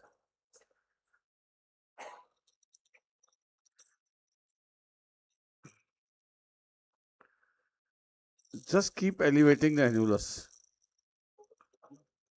That's why I told you we need more inferior extensions. Yeah, it was really a well-planned incision that taking it beyond bit anterior.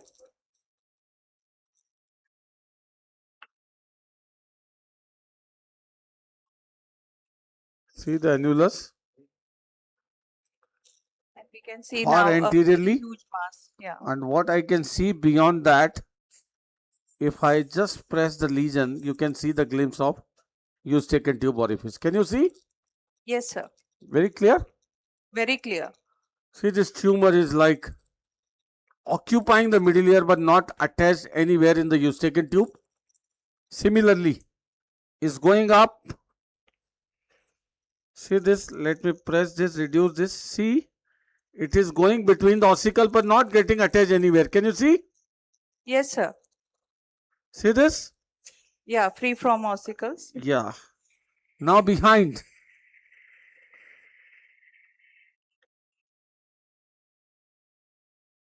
Behind, see this? Being elevated, not attached anywhere. See the promontory. Yes, sir. Here, Promontory. inferiorly, it is attached to the promontory because of the. Now, this, what you can utilize here, the bipolar cautery, to shrink this. कौन सा है? Point डालना. See this, I am using the bipolar here to shrink this tumor. See this?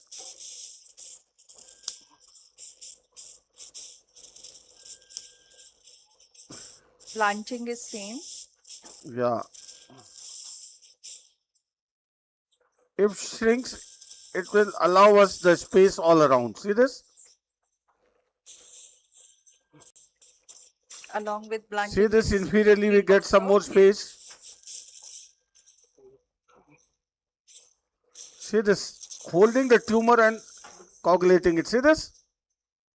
All around, shrinking. See this? Yes. See, tumor is now minimized to this level. Can you see? Yes, it's gone down almost to 50%. Now see, you can see all around the tumor. Almost, except inferiorly.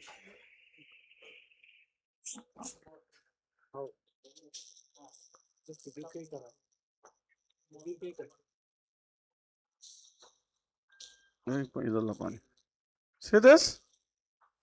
More. See, in to the depth I am cauterizing it. Can you see very clear? Very clearly. sir. Tumor is shrunken to what level? See this? Now, let me expose little more inferiorly. First of all, can you see the vessel running over the promontory? Can you see this vessel running over the promontory? Yes, sir. The vessel is very well And can you see appreciated. the attachment here? Yeah, the attachment is also seen. Yeah. Now let me. I cannot see the inferior one below. See this? Give me the drill. It's going into the Yeah, hypotympanium. yeah. That's we what can I'm see yeah. getting the exposure inferiorly more. So I will drill a little bit of the hypotympana. किधर है? Drill. Where is Dubey sir? Is he here around? उधर गए? Dubey sir.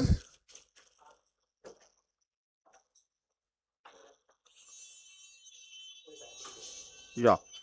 Diamond burr only inferiorly, little posteriorly widening the medial canal. Oh.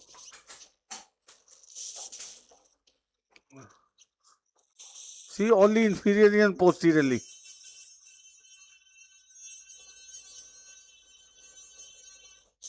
In such cases, I think it's better to assess the high riding jugular. Better. Jugular we have seen. For the beginners, yeah, for the beginners. बंद हो गया क्या? See, I am not attacking the tumor or attempting removal. Exposing inferiorly more. See this?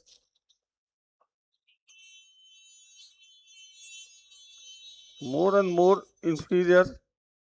क्या यार ये section नहीं कर रहा? क्या हो रहा है? ऐसा मत करो यार.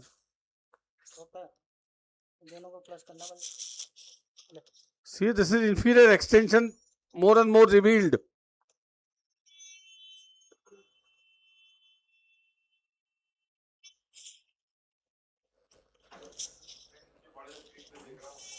अच्छा सर यही है.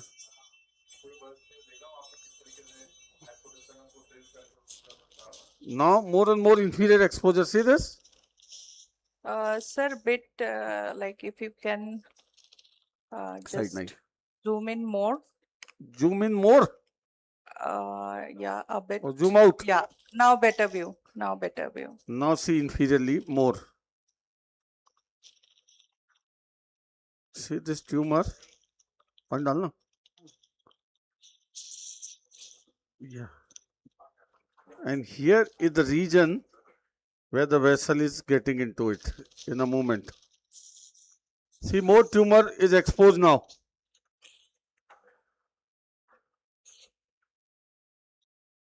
See, more tumor is getting exposed. That is the attachment on the. Yeah. See this? Yes, sir, it is seen. See this? This one. This one.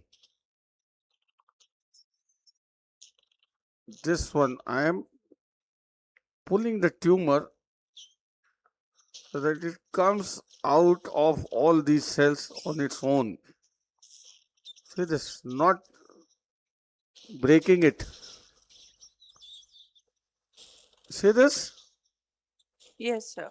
Now, Now this. I think the round window also can be seen now. Yes. And this is the area of interest where the tumor is attached to. That's the vessel. Give me the bipolar. Can you see the vessel? Pulsations. Here is the vessel. Can you see the vessel? Yes, sir. See, let me show you. Let me show you some bleeding from there. This is the vessel. Sir, can you bit centralize the field? Well, just. अरे यार centralise के चक्कर में ठीक है sir, Find it's all. okay. Yes. Difficult microscope little. Now see, that is, I could cauterize any time, just wanted to show you. Can you see the vessel bleeding? That's what I wanted to show you. See this.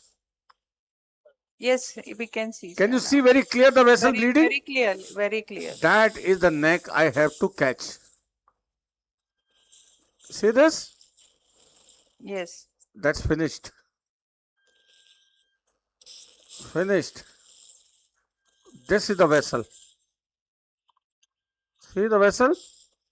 Yes. Sir. Thoroughly coagulate that and your tumor is out. Sickle dena. This vessel is inferior tympanic artery.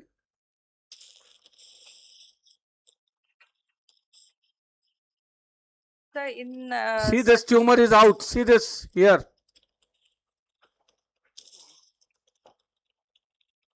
yes. Out?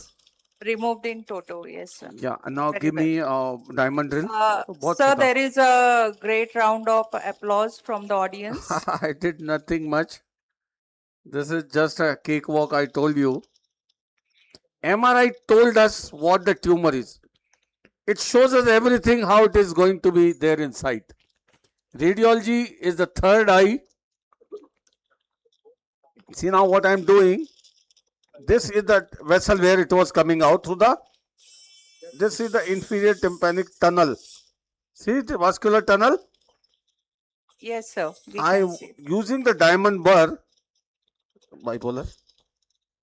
I just cauterize the bony tunnel of the vessel.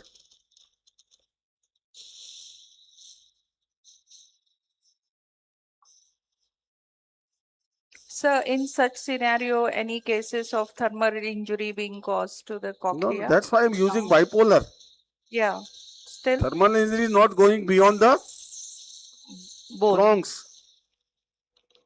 Beyond the prongs of the bipolar. That's it. That's it. Yes, sir. Deposit your flap and come out. That's your flap reposited. Gel foam and come out. That was gel foam डाल देना. Gel foam डाल देना. That's all about this tumor. See this? That was the inferior tympanic artery. Yes, we can see the cauterized, which is being cauterized. So, for such tumor, this surgery is the answer. No radiation, no embolization, nothing. Just follow the vessel. This is tympanic paraganglioma arising from the glomus bodies around the tympanic plexus, along the Jacobson's nerve. And this grows like this, taking attachment only at one place. You saw that it was not attached anywhere towards the ossicle, anywhere towards the eustachian tube. That's what we mentioned. Only inferiorly, I showed you the pedicle, cauterize it, and it came out like a polyp. So That was really a wonderful demonstration, sir. Satish, Yes, sir. someone wants to see the ossicles once more. Ossicle तो देखा ही नहीं, छुआ ही नहीं. दिखा दे बेटे टवा. Why नहीं? दिखाते हैं. मैं उठ गया, एक मिनट दिखाता हूँ. जरा टिल्ट कर पीछे. Yeah. See, I pulled it between the malleus and the incus. See the glimpse of the incus behind? And this is the malleus. Yes. See this? Yes, yes. That is the glimpse of the incus behind. Correct. Ossicular chain is intact. We just Yes. pulled it. When we cauterize on the surface with the bipolar, the tumor shrank and left all the spaces where it was going to. The tumor shrinking with the bipolar was the key.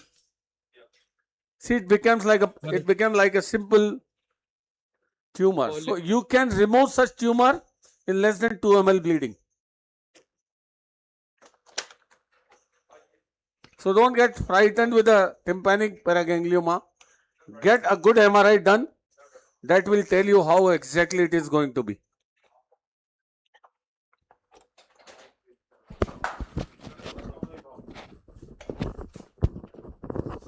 Thank you, Satish. Sir, thank you, sir. That was really a wonderful demonstration.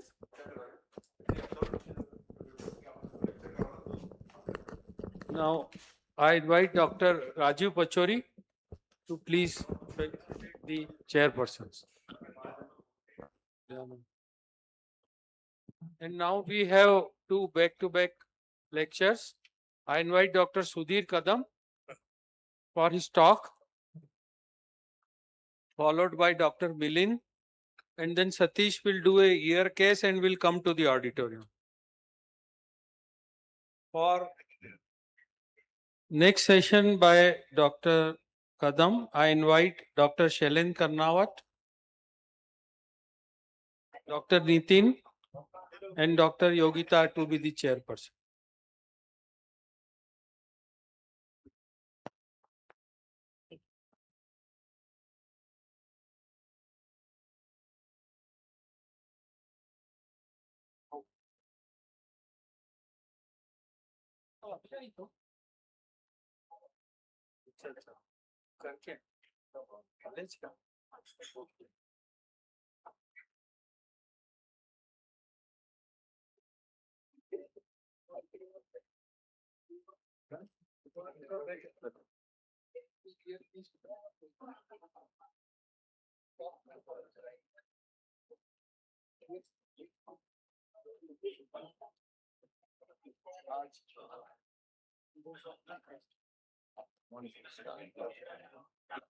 Yes, sir, please start.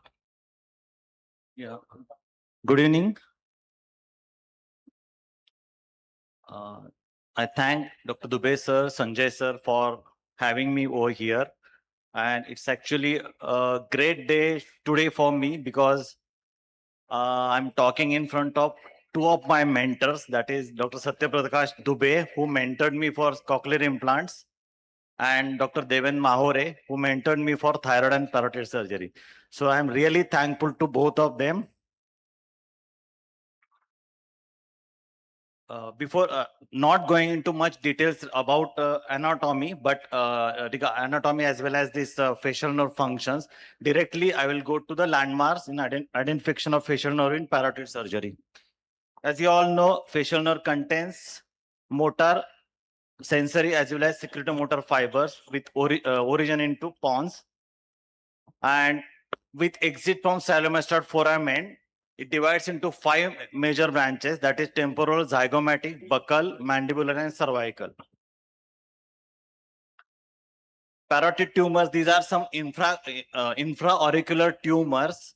Most of them are benign, but there are few of them. In my practice, say almost 70 to 80% of tumors were of benign.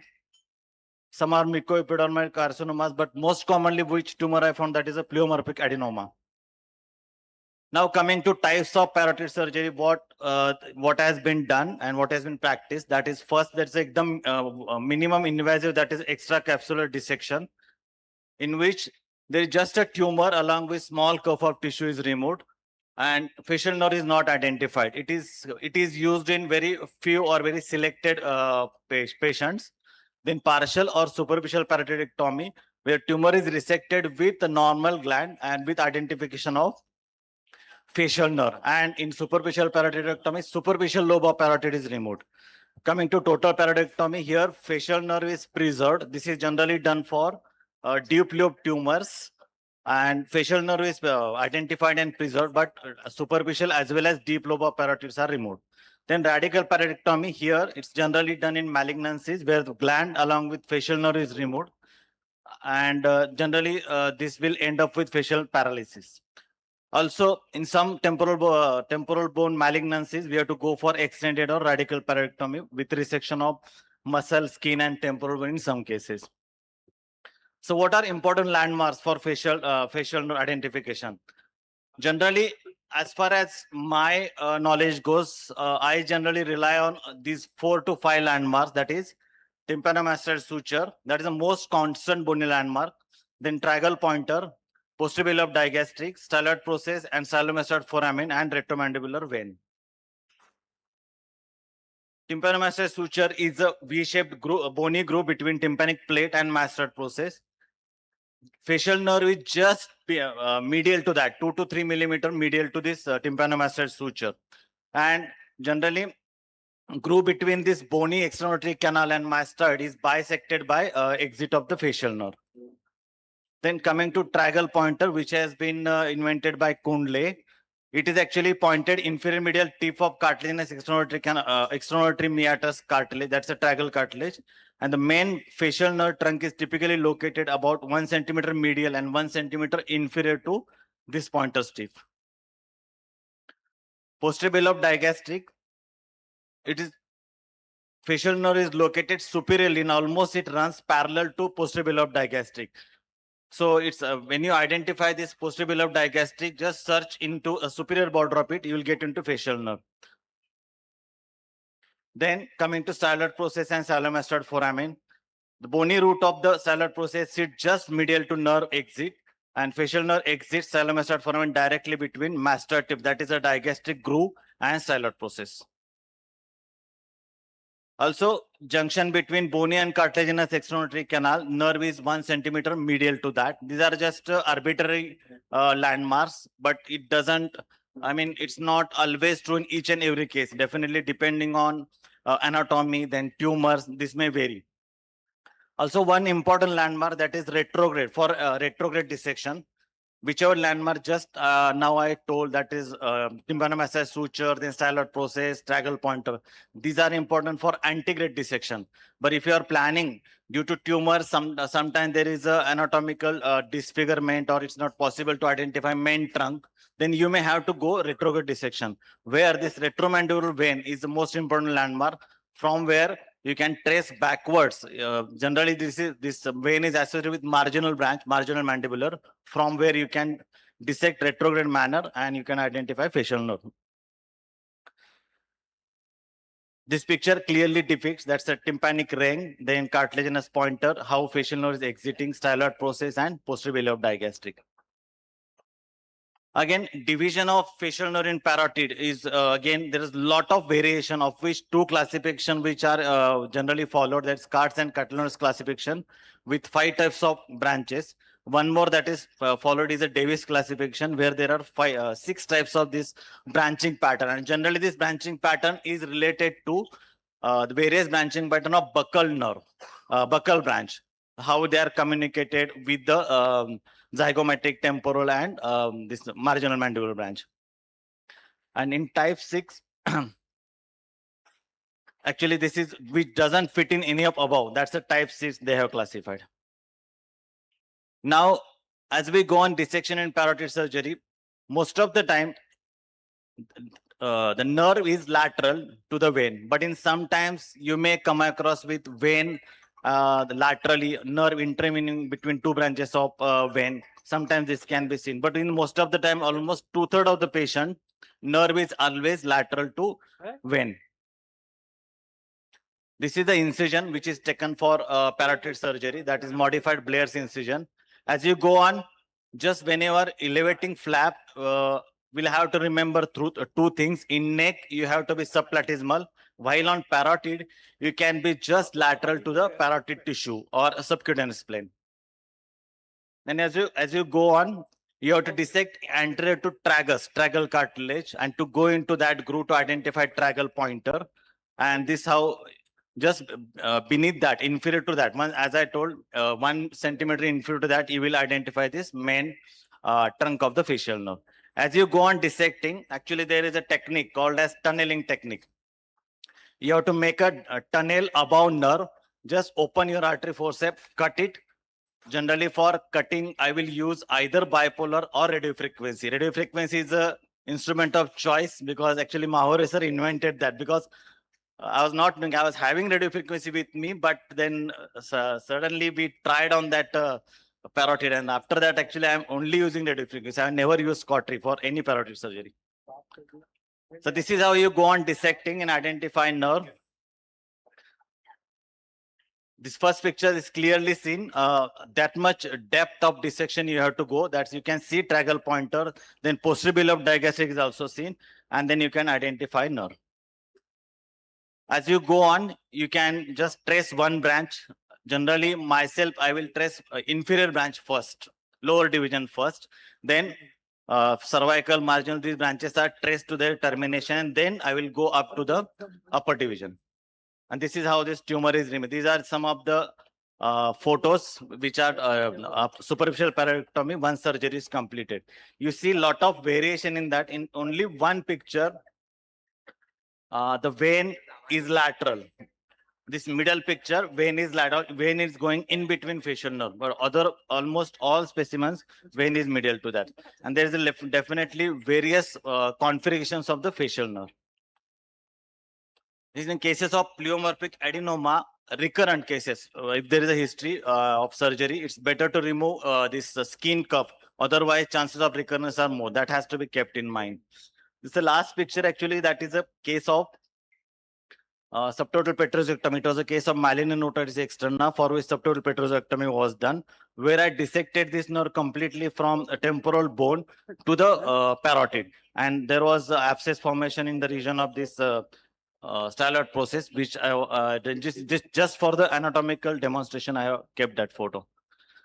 So separation and dissection of parotid lateral to facial nerve, that is generally done in this superficial parotidectomy. TLC maneuver, that is tunneling, lifting and cutting. Use of bipolar diathermy is desirable. Nerve monitor is additional safety tool, but it's definitely not mandatory. Use of magnifying loops, microscope is helpful in tracing all terminal and communicating branches, and definitely radio frequency will give minimal thermal damage, so you can do cautery very near to the nerve. These are some of my results.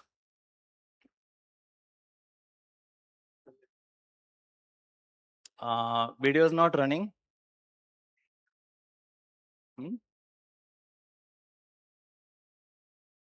This is an immediate post of a video.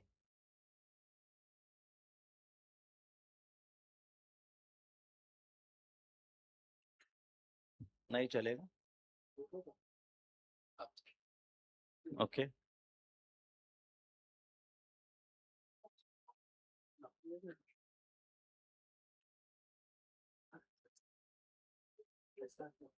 Okay. नहीं ठीक है, no problem. It's okay. Just a minute.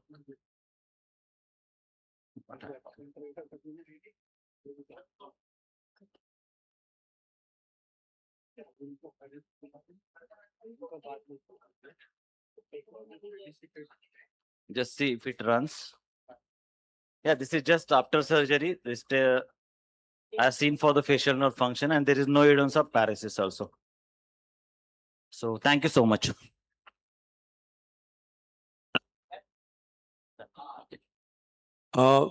I just want to know, how do you decide on the indication of extracapsular and superficial parotidectomy? Because the surgery is almost the same. Yeah. But in one, you are identifying the nerve, and second, you are doing it blindly. So what are the indications? So there is actually minimal difference, because recent literature, what they are suggesting is that there is a quite good oncological safety margin. If tumor is small, say less than 2 centimeter, and if it is away from nerve. So it's well documented that this tumor along with small cuff of parotid tissue can be resected. And so means size, and depending upon, I mean, radiology you can't make out. So it is only the size. Size, yeah. Okay, okay. But it is proved that this is oncologically safe. Thank you. Thank you. Thank you so much. Any questions? Any questions from the audience? Thank you, Dr. Sudhir, for your You have question? No question. Thank you, Dr. Sudhir, for your very nice presentation. Thank you. So I request Dr. Sanjay Agrawal, sir, to please felicitate Dr. Sudhir, sir.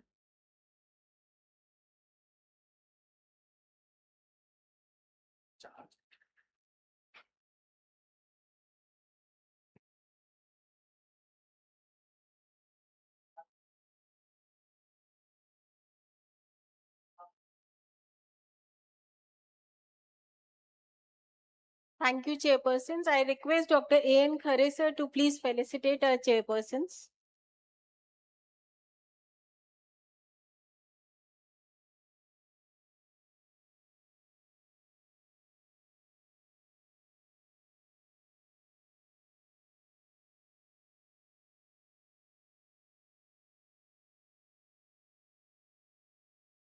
The next document. अब भेजते हैं. Next week. Sir top type पे है आप अरे वो top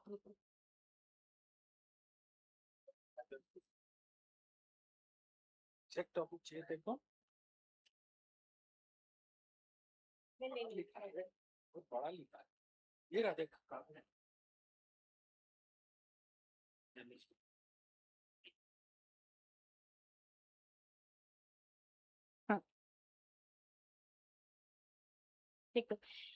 I request Dr. Milind Navlakhe sir to please present his talk on management of obstructive salivary gland disease, siloendoscopy.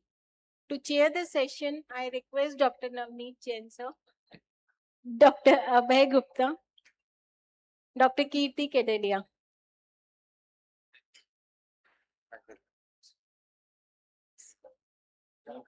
John.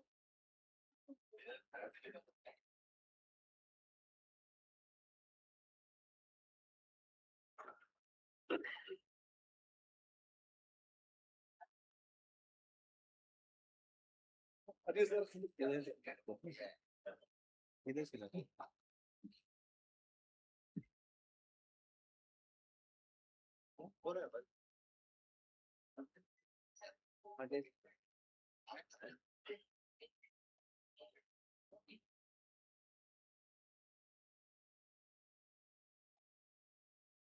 किधर है पॉइंटर? ये पॉइंटर है? हाँ नहीं स्लाइड से ही चलेगा.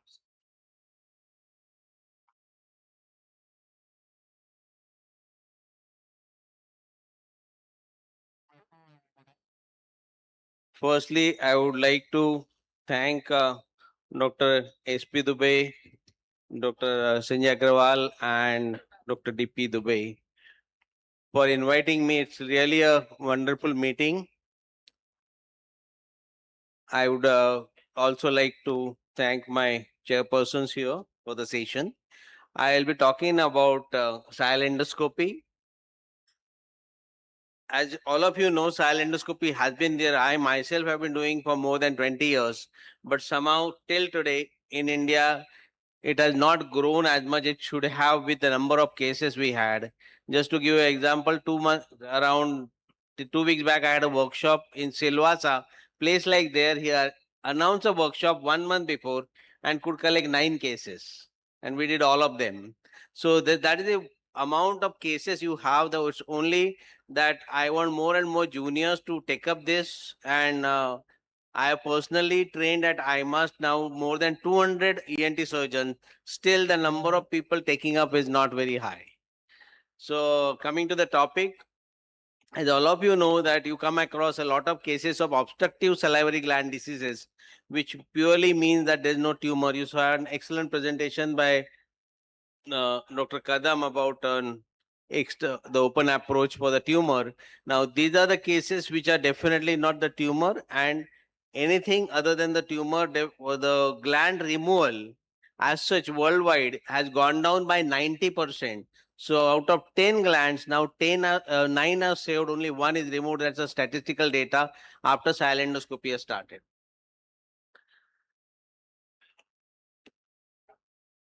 So salivary gland diseases has been there from many years, centuries in fact, and they have been always treated as, okay, you have 4 glands, remove 1 and get rid of it. And that is how we used to see patients even with small gland, young patients having marginal and a permanent scar, which nowadays is not accepted. And it gives a great ray of hope to these patients. Thanks to these people, I have been fortunate enough to work with them. And, whenever there's a name of silendoscopy, it has to be Professor Marshall, Professor Zhenk, Iro, Professor Koff, and our own Dr. P.P. Singh and Rohan Walvekar in US. So these are the people who have taken it world over, and they have been behind the research. So whenever silendoscopy remains there for hundreds of years, these names will be taken who originally started silendoscopy. And they started with a cystoscope, which they passed just in a cadaver to see how a duct looked like. And that is how the invention occurred.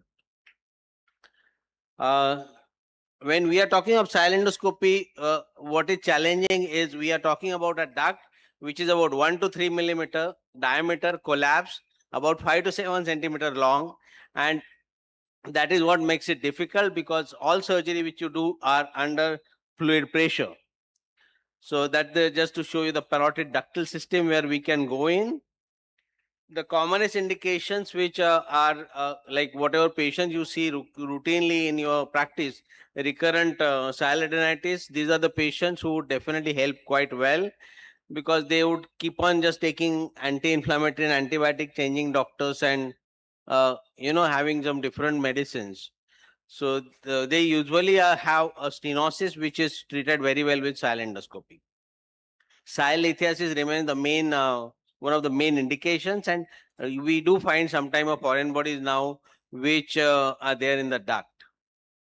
In children, the most common is JRP. JRP has a very good outcome because, as you know, JRP, the definite cause is not known, but now with so many cases which we have done, we realize that it is just a small stricture at the opening which causes this. So just one dilatation, one scopy, and a steroid wash gives almost a permanent relief to these patients. I had patients where they had who had more than 15 to 20 episodes of parotitis, and they come and after doing silendoscopy, they're almost without any episodes. Whenever there's an indication, there has to be a contraindication procedure. So fortunately, in silendoscopy, contraindications are very few.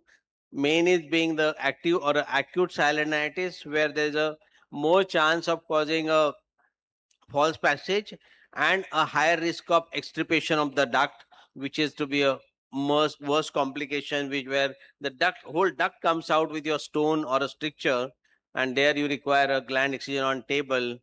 Fortunate enough that I have never had to do that, but there are surgeons across world who have, in spite of experience, have had this complication. I won't go much into clinical presentation because I think I have a long lecture and somewhere Dr. Agrawal will have to tell me to when to stop. This presentation could be very long. Yeah, you just tell me whenever ready, I will. So common is being lithiasis. Now the difference between a renal stone and the salivary stones is in salivary stones more of phosphates, and in renal stones more of calcium oxalate. This also I myself have studied more than 50 cases of stone analysis because many a time patients refuse analysis because they say if you are not going to find anything, that's how we have little less patient for analysis. The swelling and the typical symptom is whenever patient is having meal, especially anything sour and salty, then that time he or she would have swelling in that particular gland. When such patient comes, the first thing you have to do is the ultrasonography. UHG is the main gold standard. Then if UHG shows a stone, then you have to go for a CT. If it does not show a stone, then you have to go for a MR xylography, where on a T2 images, you will see the saliva as white. The xylogram, definitely no. We don't recommend the xylogram to be done now because most of the time when the xylogram is done, the radiologist would damage the duct opening and makes the work of the silendoscopy surgeon more difficult. So when you do a sonography, a few tips, if you can stick to only one radiologist, it becomes better. The sonography has to be pre and post vitamin C orally so that there is more flow of saliva. You see the obstruction of the stone more prominently. It can be obviously be repeated. Many a time in silendoscopy, we require on-table repeating sonography because if I am not finding a stone easily, maybe I take a help of a radiologist to locate the stone. The CT scan gives us a better picture and it is less operator dependent as whereas the sonography is operator dependent. So it gives a better picture about the stones, the size, the location, HU units, how hard it would be. At the same time, MRI will tell me more about the parenchyma, and if you talk of ductal system, then there is any stenosis or a stricture. Again, MRI is always done after post vitamin C orally. Vitamin C, either a tablet or obviously a line. So what makes silent endoscopy more difficult? As you see, any surgeries or any endoscopies in ENT at least, the medium is air, but this medium is water. So everything, whatever pictures or endoscopies you see, videos, they will be all underwater, and that makes it difficult. What happened? Video में इधर भी नहीं दिख रहा है. Yeah, I can see that. So I think it just went. I don't know why it went off. Okay. So as you will see here, when my assistant is irrigating, only that time I will be able to see. Again, you have a limitation of irrigation. I cannot irrigate with a lot of saline. It has to be hardly 50 to 80 ml that you have to finish the surgery. Otherwise, you get a big swelling. The first hurdle is finding the duct opening. Now, for that, all the surgeries of silendoscopy, we start either under a loop or a microscope. I prefer microscope personally because you can change the magnification, record it quite well, as well as you can see much better as compared to loop, because the distance is not fixed.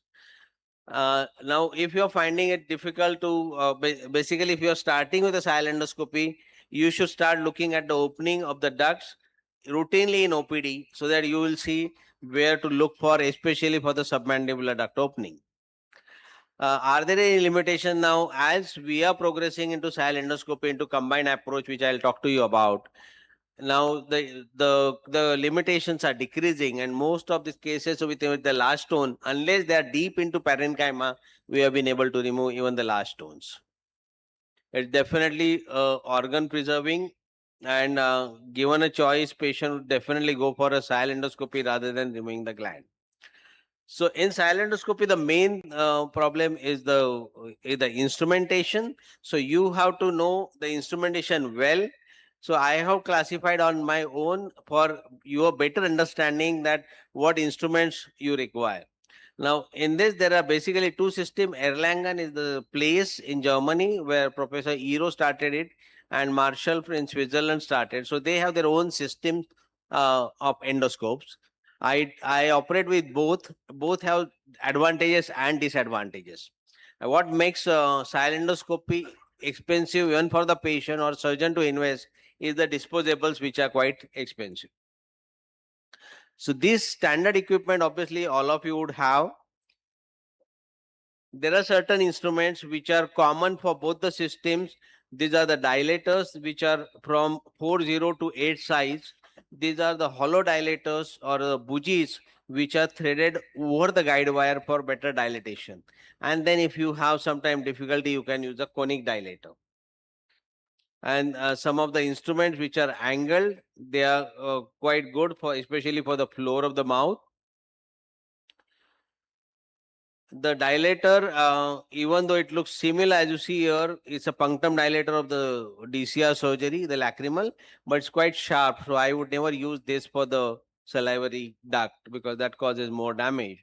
And this is to just show you the dilators kept in series. Now, these are the hollow dilators. Here, as you see in the first one, there's a guide wire. So this works in a way that once you have the guide wire inside, you can start putting one after other the dilators. So why so many different types of dilators? You can just have one, but it does every time all dilators will not work. If I'm using this and suddenly I see under microscope that duct, instead of getting dilated like this, it's getting inverted, I have to stop there and just change to the other dilators. So all this has to be done under microscope or a loop. This is how a guide wire looks like, which comes in two sizes, 0.4 and 0.6. So that's it's quite flimsy and does not cause any time of false passage. So once you have a duct identified, then you can go in and put the guide wire inside. As you see here, after dilatation, you can see a left parotid duct opening and the guide wire being inserted with the introducer. My assistant can see outside in the transparent covering of the guide wire that how much of guide wire has gone in. So once it's about more than 3 to 4 centimeter, then it's good enough inside. So if you have a stone there, I prefer to put a smaller one, 0.4, so that that does not push my stone behind. If it's a stricture or so, then 0.6. If it's going, I would put a 0.6 guide wire. I'll just skip through a video. There'll be little long videos. So the guide wires are the main thing to start with. Once you become experienced, you can work without them also. You can directly put a scope inside.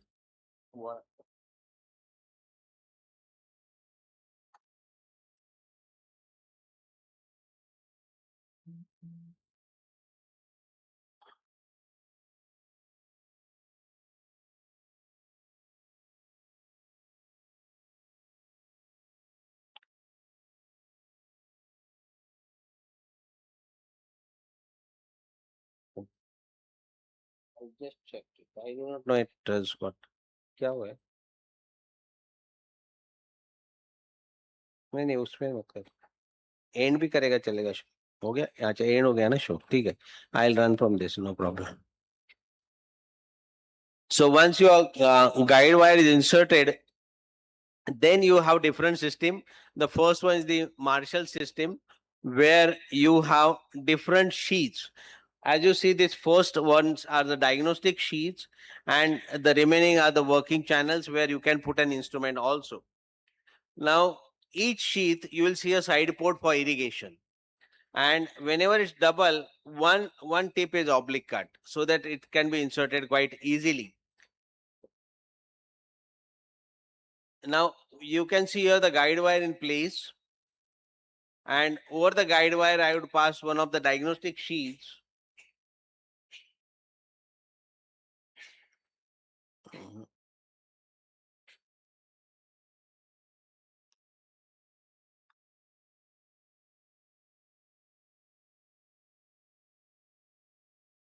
That the diagnostic sheet being put threaded over the guide wire very gently.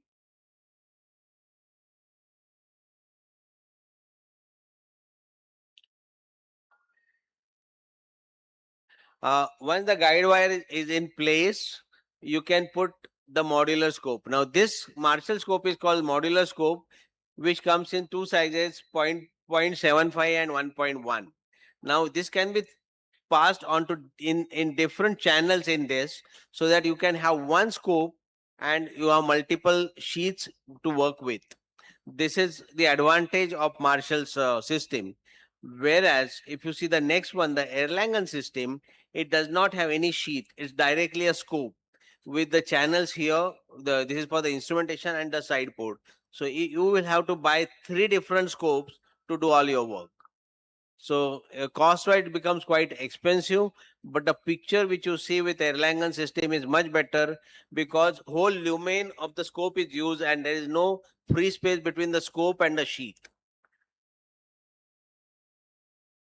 The covers you must buy if you are going for to protect the instruments. I think I won't ship to the slideshow because just getting hanged. This is how a typical trolley looks like. This is the endoscope, this is the camera, this is the cable. Now you have to realize that the whole thing from here, including this cable, is basically a scope, because this cable not only carries light but also carries the picture back, and it's a single fiber from the tip to the eyepiece. So if there is any damage to this cable, which is part of the scope, your scope is broken, because it's not a rod length system and it cannot be replaced. So you have to be very careful that there is no sharp instrument on the trolley. These are the different Erlangen scopes which are available. Another instrument which is quite useful in large burrs, large stones which are fixed, is burr. This burr is a handheld burr. It is available in 0.48 and 0.68 sizes. As you see here, the other end is like this, which you have to hold with hand and rotate.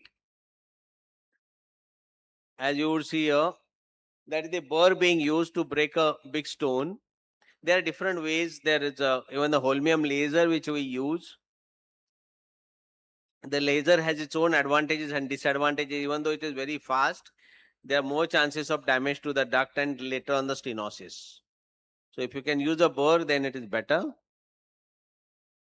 The other instruments which are available are the baskets. There are different baskets available depending on the situation you have to use. The basket, this one which you see here is a 4-wire basket. So you get baskets in 3-wire, 4-wire and 4-wire tipless. Now, the simple principle is if it's a large stone, you require less wires. If there are smaller stones, you require more wires. And if there is no space for the basket to go beyond the stone, as you see here,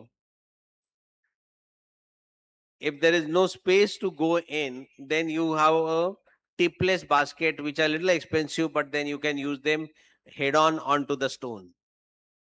For the strictures and the stenosis, you have the Fogarties, which are basically the balloons of volume just 0.05 ml to 0.09 ml. Now, how do you put that much? So we use a tuberculin syringe with that, and you cannot inflate more. It's basically a very high pressure with a little low volume. So this is how we dilate the strictures. There are stents available, which are some of them are imported with the flanges here, and some of them are Indian, which Dr. Murthy from Bangalore, maxillofacial, my friend, he has developed this, and this also works quite well. This is how a stent looks like when you put it at the end of the procedure. Other than the indication which I told you, there are a lot of other indications which are there, which I spoke to you in the beginning, which we are doing with quite commonly now, is combined approach style endoscopy. Jogran is one. Jogran is one where the one style endoscopy and little steroid wash helps, but this has to be repeated. For large stones, we have combined approach, which itself is a big topic separately, but I would just briefly tell you what it is because we are short of time. Suppose you have a stone here, then we put in an endoscope from here, locate the stone, but do not try to remove the stone from here, which will damage the duct. So rather go in with the endoscope. I won't run the video. I think they are ready with the case now. And as you see here, explore the duct behind in the floor, separate the lingual nerve. Lingual nerve is looped and kept aside, and then we can actually remove the stone from there and the repair duct and then put a stent there. This is a little advanced procedure, which as you can see here, the stone has coming out here. And similarly for the parotid, for submandibular combined approach, all are intraoral. In parotid, if they are distal stones, like near the opening stones, then you have combined approach intraoral.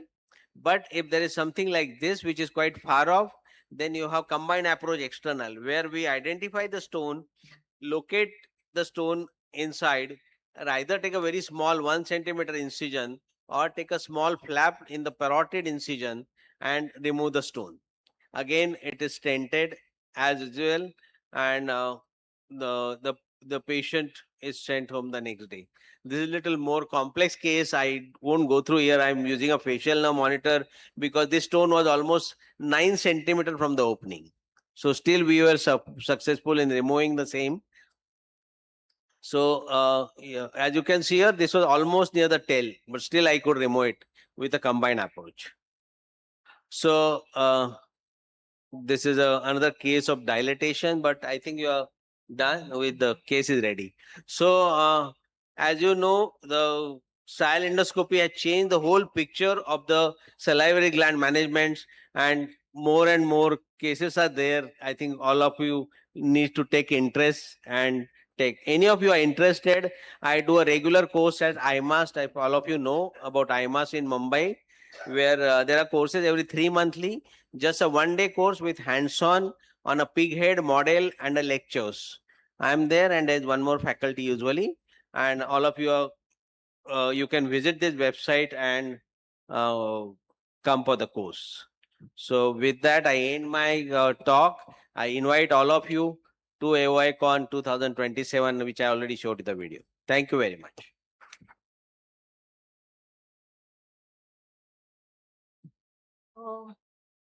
Thank you, sir, for enlightening us on such a newer topic, which many of us are not pursuing.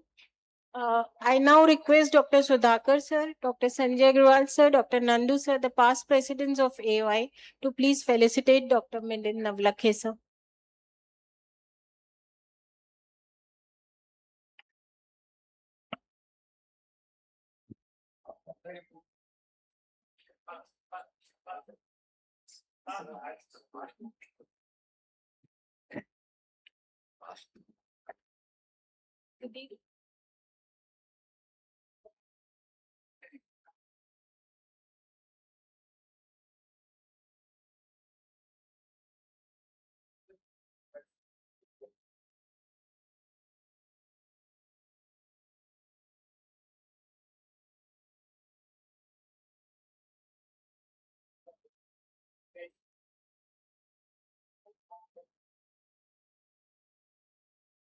I request Dr. Jaskaran to be felicitated by Dr. Sanjay Agrawal sir.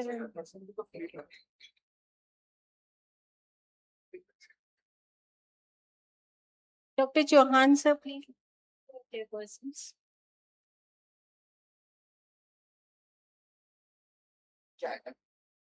Sir, ऊपर ही ऊपर.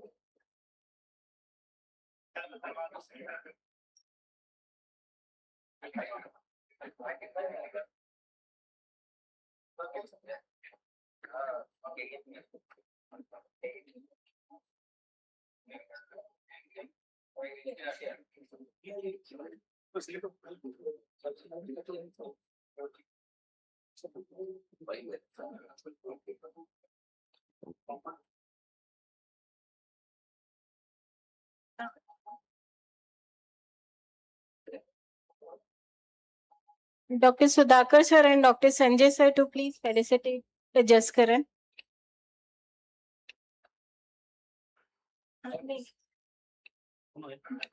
एक ही दो.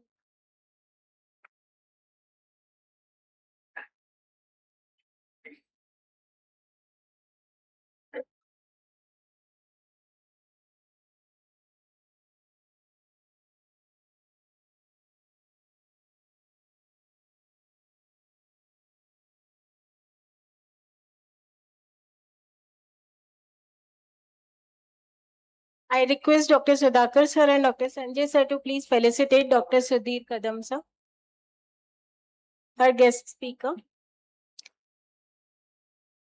As these esteemed guest speakers are leaving early, so we are felicitating them in the evening itself. Otherwise, tomorrow in the inauguration ceremony, they were to be felicitated.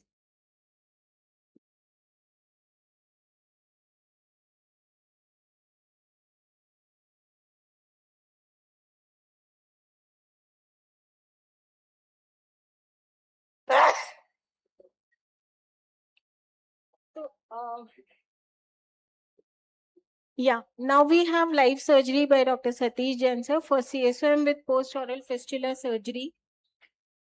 This is a 18 years old female patient with history of subperiosteal mastoid abscess drainage in the childhood. At the moment, the presenting complaints are discharged from the left ear. There is mild conductive hearing loss and there is a presence of post-oral fistula. The video and audiogram picture will be telecasted from the operation theatre. To chair the session, I request Dr. Prakash Barfa sir, Dr. Govind Gaur sir, Dr. Nitesh Basakia.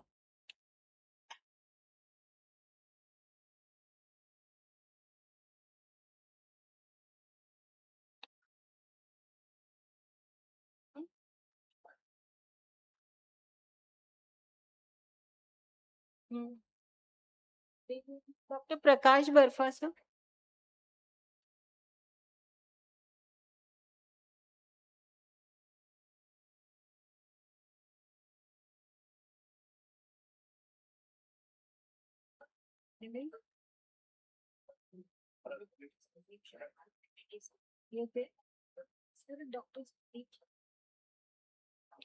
Dr. Sandeep Sharma.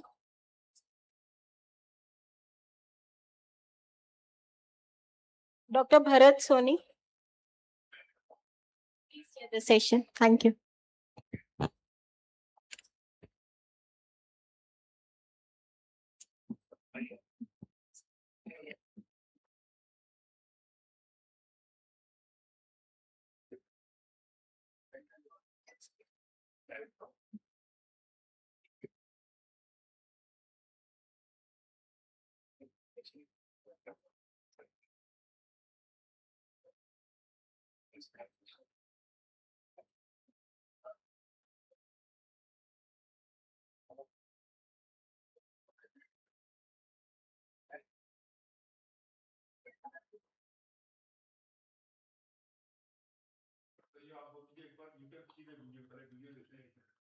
कौन सा otoscopy?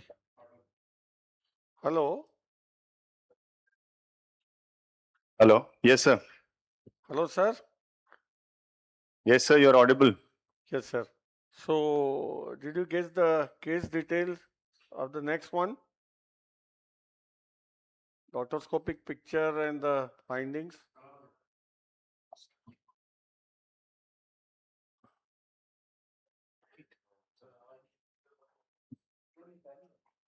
Hello. So case findings, please. Case findings, sir. कौन किसके पास? History, she just told, the picture they will show. We don't tell.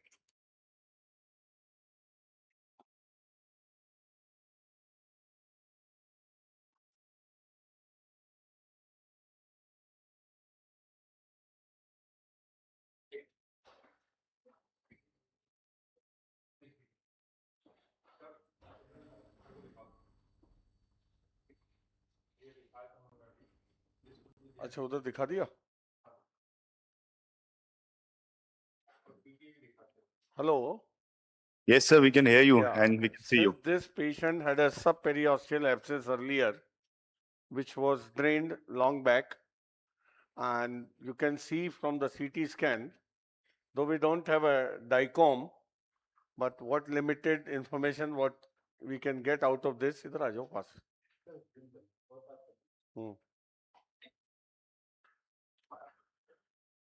On the left side, that's a complete cavity in the mastoid. There's no other structure visible. Can you see the cavity? Yes, sir. So we don't have fine details of this, but what I can see, the cavity behind is the sinus plate dehiscent. So all cellularity gone and is a cavity. Most likely it should be cholesteatoma. We cannot confirm on the base of CT scan, but what I can see here, the tegment plate is also eroded. You can see the sinus plate, tegment plate, both eroded, common cavity with no cellularity, with a history of subperiosteal abscess drainage, most likely goes in favor of a cholesteatoma. And since been long standing, the entire mastoid is destroyed. So we don't have a rest of the tympanic membrane and other findings. So let's see, let's open post-oral, see, and then we'll decide. How old is the patient? 17-year-old. Our final decision of an interiorization, that means intact canal or exteriorization, depends upon the intraoperative findings. We do interiorization intact canal only in the situation when we have finally after the disease removal, good mucosa and good appearing eustachian tube function. In those situations only, we can assume that the eustachian tube can aerate and bring back the physiology of the ear back to normal. Then only interiorization is done, otherwise exteriorization or canal down is the answer. So in every given situation, interiorization is done only when the eustachian tube function appears to be normal, and we have after disease removal, good amount of normal mucosa is left behind. What I mean to say, how the normal ear functions. Every movement the eustachian tube opens, it drives the air inside the middle ear. The eustachian tube opens and it drives the air inside the middle ear. Every time it drives air almost 2 microliter, because the air in the middle ear is constantly absorbed in the circulation and driving a negative pressure, which is neutralized by the eustachian tube opening every minute. So whenever the use taken tube opens, it drives the air inside the middle ear, and the negative pressure in the middle ear is neutralized to the equal to atmospheric pressure. So use taken tube has a big role in the middle ear function. The entire ossicular mechanism, middle ear, everything functions on the basis of air behind the tympanic membrane in the middle ear. So now, once at the end of the surgery, in such cases, the middle ear can function optimum only when there is adequate mucosa for the gaseous exchange and good eustachian tube function. If any of these is compromised, doing an intact canal is an utter failure. In those situations, if the eustachian tube doesn't drive the air inside, and if the eustachian tube even drives the air inside, there is no enough mucosa for the gaseous exchange. It is as useless as anything, because whatever air driving in the middle ear is not going to be utilized for gas exchange. So middle ear function will not take place. So in any given situation, interiorization intact canal is a great technique. After the disease removal, obviously, first priority is disease removal. If you can reconstruct to the intact canal, if possible, it is a great technique, provided a good in middle ear function and good amount of mucosa for the gaseous exchange left. Suppose in the process of disease removal, you have entirely removed the mucosa from everywhere. There is no point in doing intact canal. Then it will be utter failure. And then blaming the technique is wrong, because it is not the technique, it is the indication which is important. When not to do intact canal. Most of the time, because of wrong indication after removing mucosa or eustachian tube abnormal, non-functioning, and still you do intact canal, retraction happens, disease recurs, and then we blame the intact canal and resort to the canal down. So selection of the surgical technique is important. Which case to be done by the intact canal, which canal down. So here we will discuss, we'll see the disease. Extensive disease is not a criteria. If you have extensive disease, removal of which requires bringing the canal down doesn't matter. If the criteria is fulfilled with a good amount of normal mucosa in the middle ear, good eustachian tube function, at the same time at the end of the disease removal, you can reconstruct the canal and still do interiorization. So the criteria for intact canal or canal down is not the extensive disease. It is these two factors which are most important to choose a surgical approach, whether intact canal or down, whether you have a good remnant, functioning middle ear mucosa and good eustachian tube. In any given situation, the intact canal will work. Otherwise, it is a canal down. It is not a canal down which is a bad technique. If it is done, it has to be executed properly by means of excentrating all possible air cells, means all mucosa. But because once you are exteriorizing, the cells are not dependent on eustachian tube for aeration.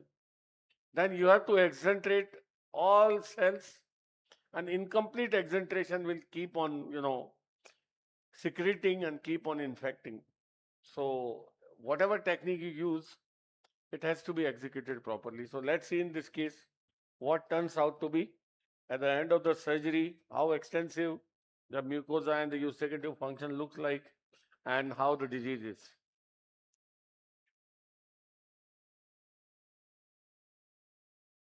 Anything you want to add on, sir? Any question or anything? Because case is getting ready.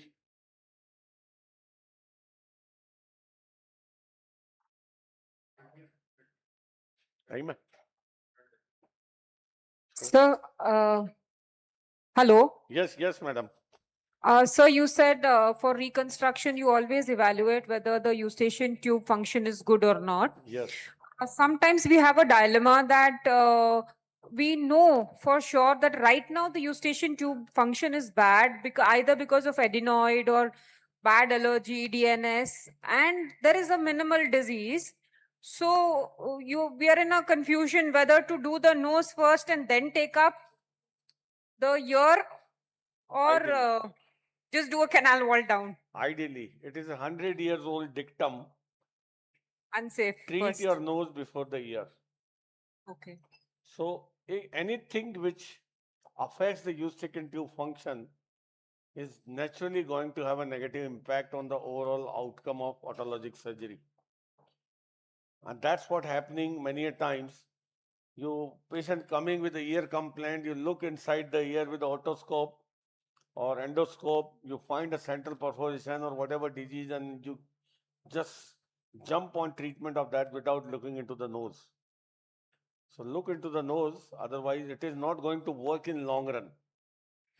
No, sir. Because Sometimes with the cholesteatoma, it is very difficult to decide to leave the cholesteatoma and do the nose first. Is it okay? no, Because most of the time, cholesteatoma is a different situation. Yes, every cholesteatoma is not dangerous unless yes, it is sir. getting infected and eroding important structures. Okay, totally Most of the agree. non-infected cholesteatomas are silent. So cholesteatomas are mostly the primary cholesteatomas are because of eustachian tube dysfunction. Yes, sir. Long-standing negative pressures, long-standing eustachian tube dysfunction. And what happens over the period of time when the cholesteatoma is already formed, eustachian tube function recovers. You cannot imagine that in every case the eustachian tube function is going to be bad. So eustachian tube improves, and in those cases still you can rely on the eustachian tube. If you have a good air pocket close to the eustachian tube, that's a good indication that the eustachian tube is driving air in the middle ear. So Yes, sir. if you find seemingly that the eustachian tube function is good or not irreversibly damaged, still you can rely on it and do an intact canal. Provided in every given situation, disease removal is must. Complete disease removal is must. And in temporal bone, wherever the disease is, even if you have to take the canal down, you can do it, remove the disease. If the criteria for intact canal are fulfilled, you can again reconstruct the canal. So you can restore the physiology if the eustachian tube and mucosal gas exchange permits. Sir, in this case, as the CT is not very clear, you don't have a HRCT of the temporal bone, and you see a single cavity without any ossicles or anything. So don't you think that you will require a canal wall down with the history of post-oral fistula? May require. I am not very sure because this CT scan is not convincing. This CT scan is not very convincing because we don't have a DICOM. So these are just printouts showing a cavity. So final decision will be intraoperative. Yes, most of the time the decision is for intraoperatively, but as you start the surgery, do you have got any plan? Because if you are doing a canal wall down, whether you will obliterate the cavity or you will just leave an open cavity. Yes. So most of the time the decision is intraoperative, except certain situations when we are biased. Like for example, if I am operating on an elderly patient, 65, 70 years, and whatever, cholesteatoma or whatever I'm operating for, I will always think of a final procedure. We can't expect the fitness for the surgery in the future. Yes. And in those situations, we are biased towards canal down. Because whenever you do intact canal, there has to be ideally a consent for a second look or need of a second procedure and need of close follow-up. Yes. Like if patient coming to me for 1,000 kilometers away in the rural area can't come for the close follow-up, better to do a canal down and make it safe. Yes. So in certain situations, we are biased. Most of the time, the decision is intraoperative because once you do intact canal, you must always convince or convey your patient that a second look may be required in case this doesn't work. In case our eustachian tube gas exchange function doesn't work and the recurrence comes, retraction comes, we may have to revise it. You cannot neglect it. If the patient is not ready for the second look, cannot come for that, or no consent for second look, better do a canal down for once. It may discharge, but still it is safe. The cavity problems are there, but still it is safe. So certain situations we are biased. If we have a only hearing ear, I am always biased towards a canal down because a repeated ear surgery has a potential to give sensorineural hearing loss. So there are situations where you're biased towards intact canal, you're biased towards canal down. A young child with a huge, pneumatized mastoid, I'm biased towards intact canal to prevent, the situation of cavity management for long, and in children who are not going to be very cooperative. So you are biased, but final decision is intraoperative. With the patient like this, when the patient may not come for follow-up, so if you advise follow-up, what actually you are going to do a follow-up in an intact canal wall? Whether you are going to get a diffusion weighted MRI every time, or you are No, it's going to not like advise that. for the second surgery, second look operation, what is your protocol? Yeah. So first of all, before intact canal wall, whenever we do, we must have a CT scan prior to see the nasal conditions. If there is serious nasal issues, you can't afford to do intact canal because you can't rely on long-standing eustachian tube function unless you treat the primary disease. If that is clear and you do intact canal and patient ready for the follow-up will be periodical to see the status of the ear. See how the intact canal fails in a cholesteatoma if the retraction develops. And retraction will develop when the eustachian tube function doesn't work. So a regular periodical follow-up will tell you if there is any retraction coming in, any discharge, retraction, persistent discharge, whatever, forcing you to have a second look. Otherwise, if nothing wrong, you can go ahead. You can just, but you must have a long-term follow-up. So how 6 much you monthly, follow yearly, your whatever. cases? Time is no limit. Even the disease can come back. The eustachian tube function can get compromised with the primary ongoing condition, nasal condition, whatever. So long term is no definition, but depending upon the rapport with the patient and the patient commitment, it has to be long term by and large. It may not be very regular, maybe 6 monthly, yearly, whatever. But the patient must keep in touch for anything going wrong. And in every case of your, for CSM, you are getting a CT scan, or you are just relying on X-ray of that Schuller's view?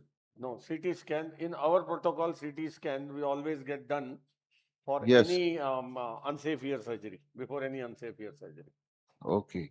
Even it is good to have CT scan before even the safe ear surgery. Many a time you get, so many surprises otherwise. As I Yes, and mentioned in the beginning, you must look into the nose before you, attempt the ear surgery. We have seen patients having a central perforation with massive pansinusitis. yes. Now, how can you neglect? Even if you do a ear surgery, it may work well in the short term, the graft may take up and work well, but in long term, it is not going to work. That's how you see the literature. The initial hearing overall results after simple type 1 tympanoplasty are more than 90-95%. But you see any study 10 years, 20 years down the line, no study reports beyond 70 to 80%. But because in long term, it doesn't work if anything which can affect the eustachian tube function is existing. So it is always good to see not only temporal bone finding, anatomy, any hidden disease, not only that, but the nasal issues also. So in the same EC, the same CT, the both nose and ear can be evaluated. Always good to have. What about the allergic rhinitis patient having CSM, maybe a safe type tubotympanic, and whether you are going to do something for allergic rhinitis first, or you are going to operate and give treatment of the allergic rhinitis, or you are using a cartilage graft? What is your philosophy on this? Yeah. So allergic patients again are challenging because allergy has a potential to give eustachian tube malfunction. And allergy is a permanent disease. So allergic patients should be counseled properly for their long-term allergy treatment, number one. Tympanoplasty is no contraindication once the allergy is under control. You can do, provided giving them a guarded prognosis for the long term in case the allergy worsens or affect the eustachian tube. So they are always advised to take the allergic treatment for long, whatever symptomatic immunization, whatsoever, avoidance and all that, a proper allergic treatment going on for long term, maybe for life, number one. Number two, the cartilage and all that are not going to work. See, if there is negative pressure, aeration, even the bone can be eroded, what the cartilage will do. Yes. And if the pressure is normal, Eustachian tube function is good, even a soft wall can work very well.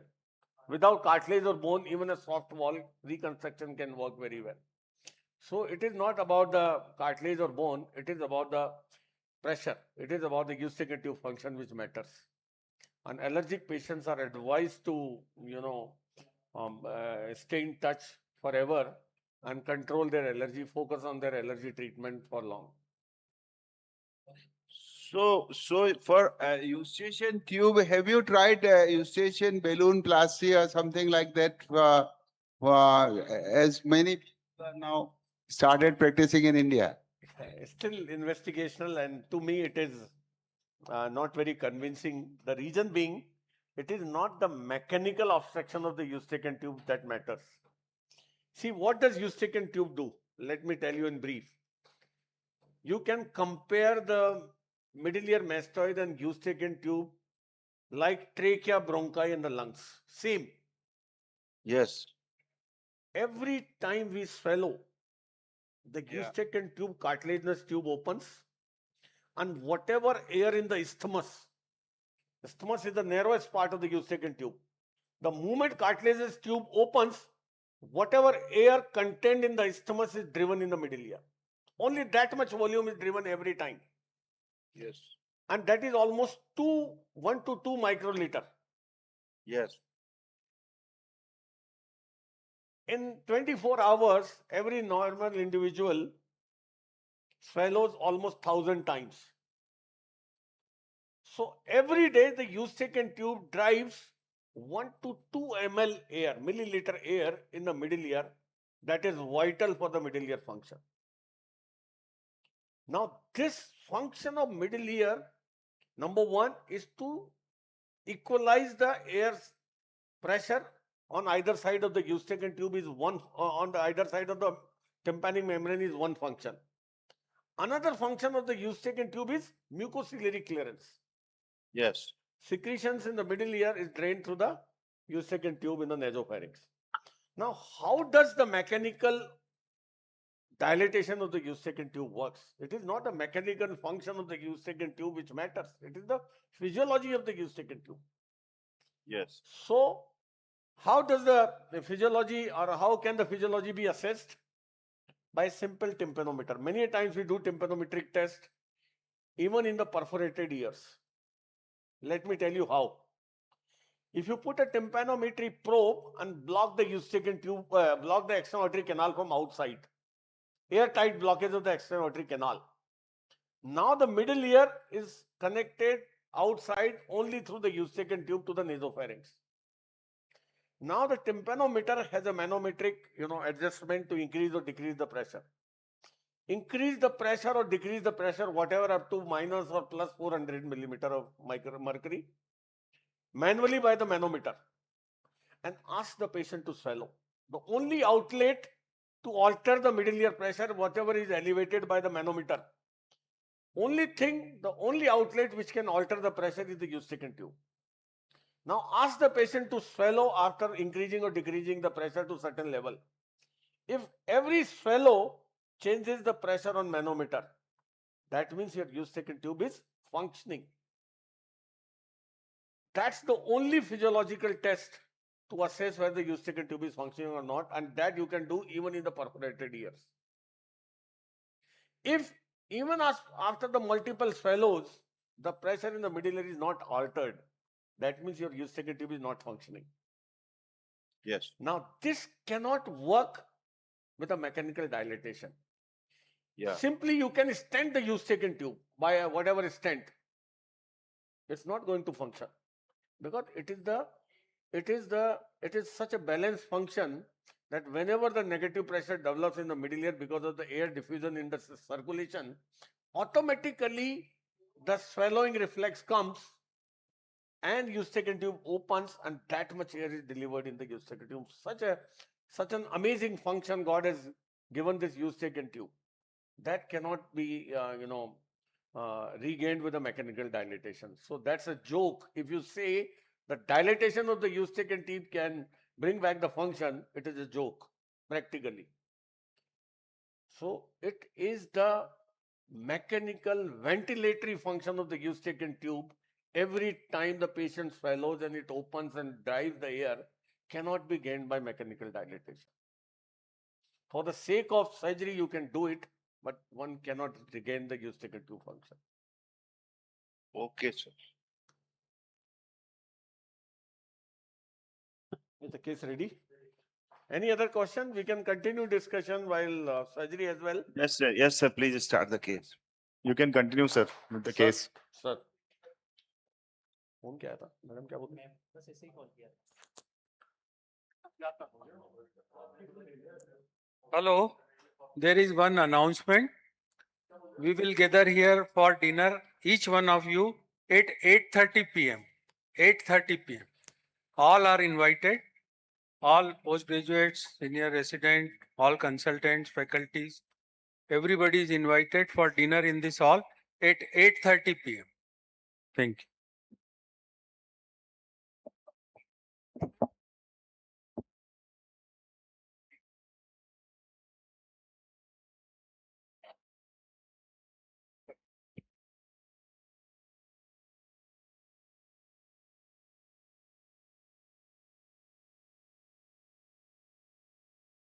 As the case starts within few minutes, I will like to announce one thing. We have already informed on various groups that we are having a state conference, 16th MP State ENT Con on 31st October and 1st November at Ujjain. Dr. Satish Jain will be the faculty, the chief faculty. So you are all invited, and we request you to register in large number to make this Congress successful. Thank you very much.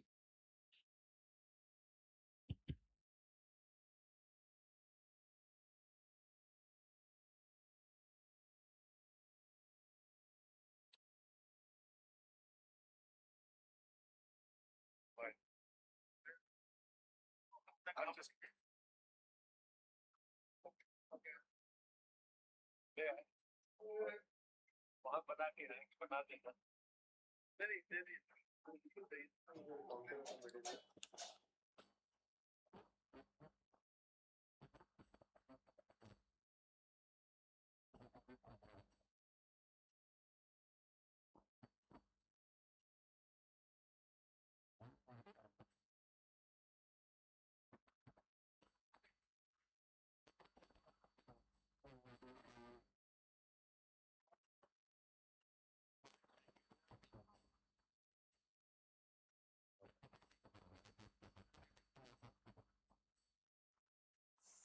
See, my associate has already given the post-oral incision.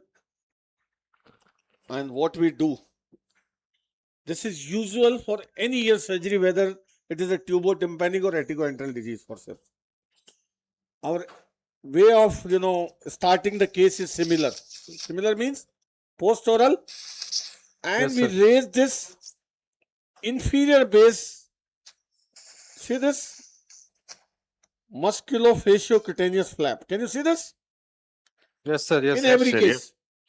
In case you Sincerely do a right. tympanoplasty, no canal down, you can resuture it back. Okay? Yes, sir. In case you do a canal down, then this is inferiorly based. The blood supply to this comes from inferiorly, from deep through the occipital artery. So in case you do a canal down, this entire flap can be replaced in the cavity. This is a very, very reliable vascularity from the occipital artery. And then you can replace in the cavity so that you don't leave the bare bone to discharge. So this is amazing flap. Okay? Okay, sir. So if not required, you can replace it back. As simple as that. Tooth forceps. इसको पकड़ना flap को इधर. See this? I will. ये चल नहीं रही क्या? Cautery है. नहीं चल रहा. इससे चलेगी.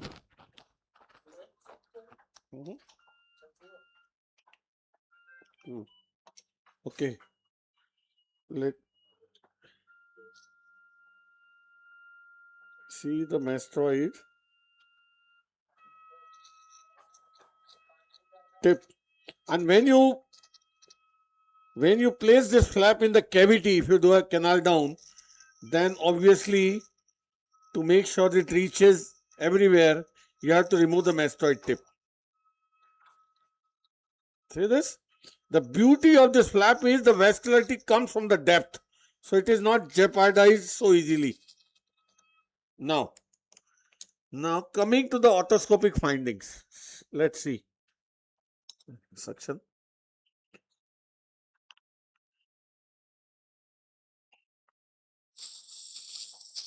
Now, see the intact tympanic membrane. Can you see the intact mesotympanum? Yes. Might have been having perforation. The cholesteatoma, the epithelium is ingrown. See, the entire canal is destroyed. Can you see? Yes, sir. Yes. All cholesteatoma, yet the mesotympanum is intact. That's an interesting finding. So still I am biased towards intact canal, whatsoever the disease is. I don't know the patient profile, where it's come from, whether it's available for follow-up or not. So now first thing what I am doing, the cortical drilling. See the cholesteatoma. Yes, sir. I hope the picture is good there. Yes, sir. See the massive cholesteatoma.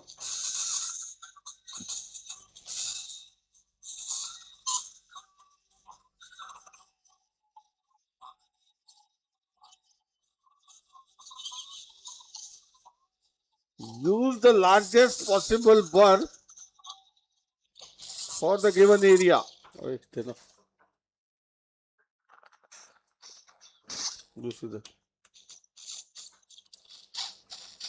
And do good wide saucerization. Saucerizing the cavity is not going to give you the big cavity.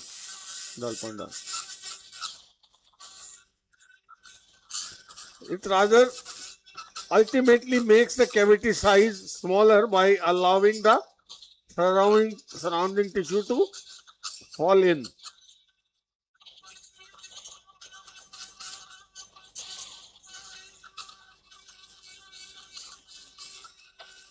See the extent of cholesteatoma. Massive disease.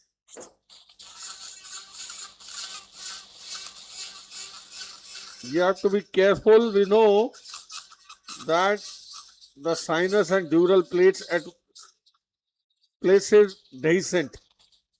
Yes, sir.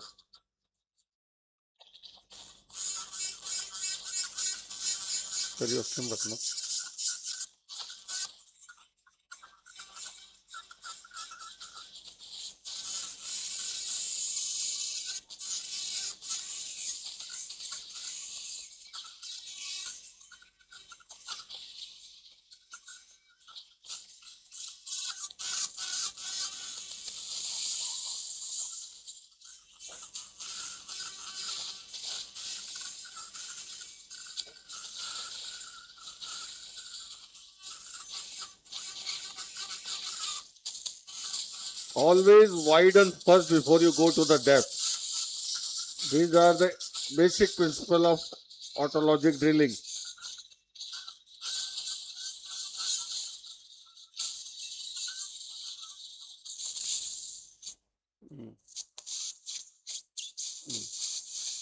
Touch कर दो. Section.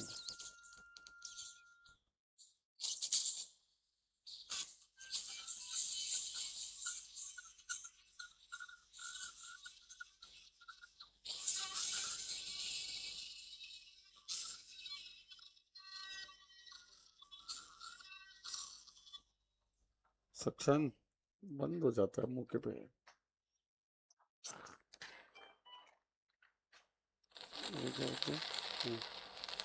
Bipolar. This is sigmoid bleeding? No, not really. Let me see. It could be some lateral bipolar का है pad कौन सा है ये point डालना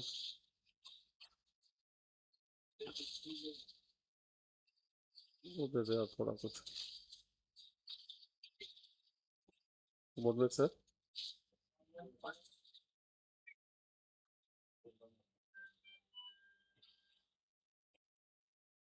ऐसा जिसे दे दे कुछ भी दे दे रखा नहीं क्या क्या just leave it for a while दे दे ग्लास पीस दे देना छोटा इधर दबा ले इधर से इस हाथ से दबा ले Yeah. Now give me periosteum. See this extent of cholesteatoma? Yes, sir. Now I am elevating. See this matrix. See this? Under vision. Can you see the mucosa below? Yes, sir. Yeah. Absolutely normal. Can you see? Yes, sir.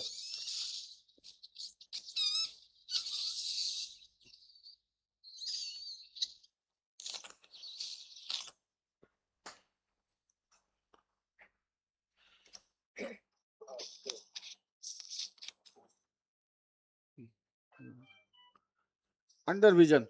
हटा ले हटा ले हटा ले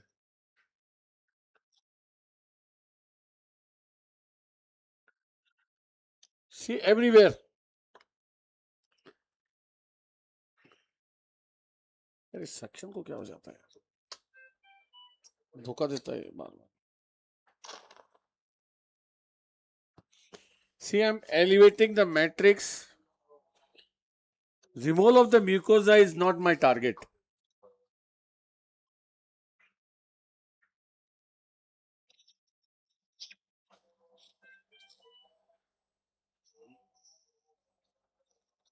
Suction solid चाहिए यार. Suction elevates the epithelium.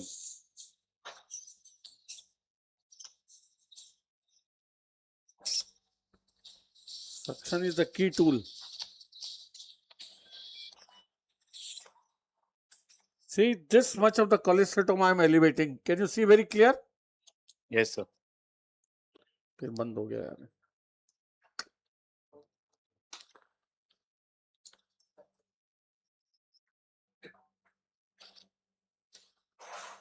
थोड़ा सा जिसे लो रख दें. रख दें.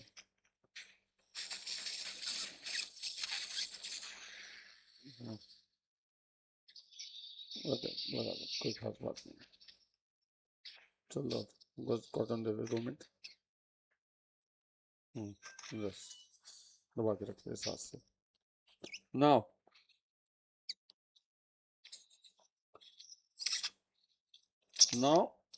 I am debulking it.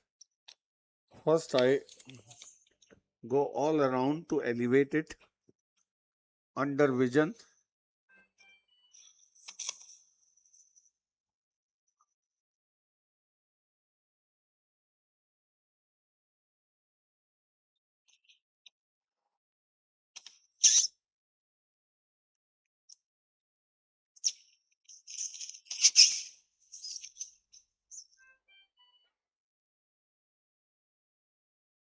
Now give me drill. I am in no hurry to remove this matrix. I can debulk it. See this? Yes, sir. Drill. I am in no mood to damage my mucosa unnecessarily.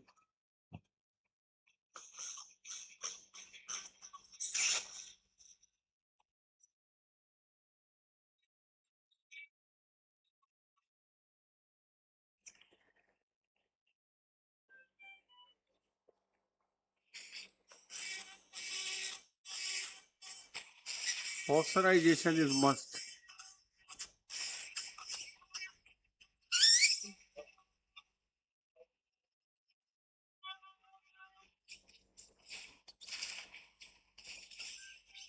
Touch. Touch.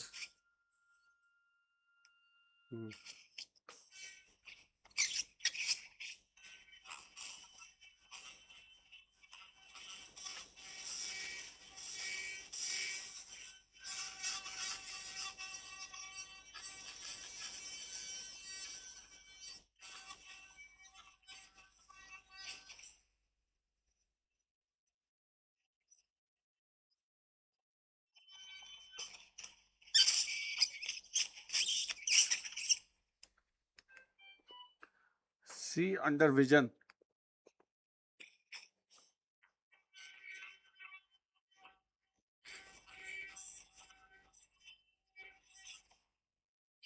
Suction is the best tool here. See this?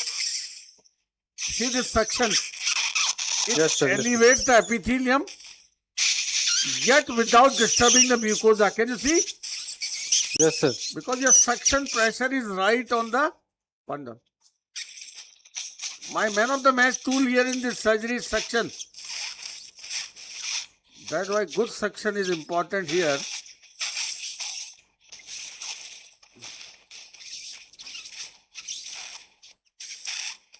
WhatsApp dano.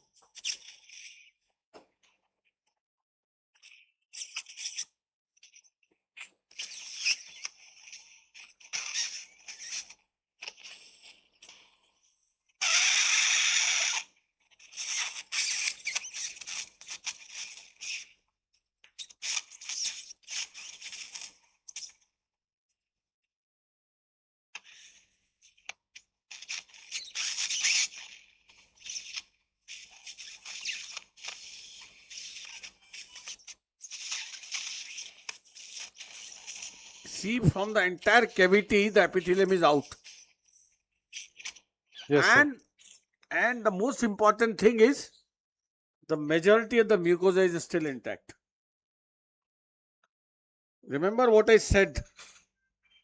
If you have ample of mucosa left behind, if your middle ear is looking aerated,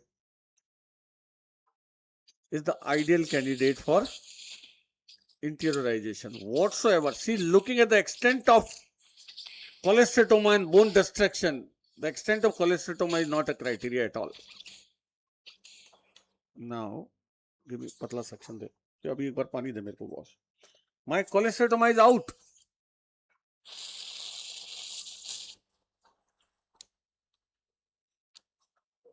And suppose this patient is not coming for follow-up or say after 1 year. That is 2 the year. biggest problem. That's why I asked Divya about the patient profile, whether he'll be available, is ready for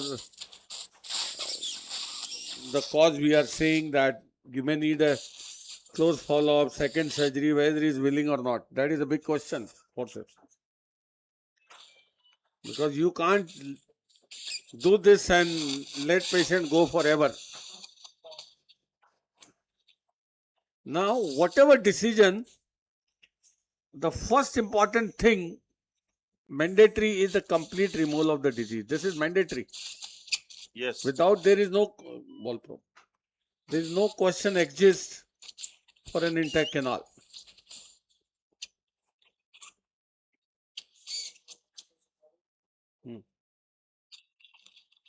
So the canal looks dehiscent posterior bony metal wall. Doesn't matter. Doesn't matter.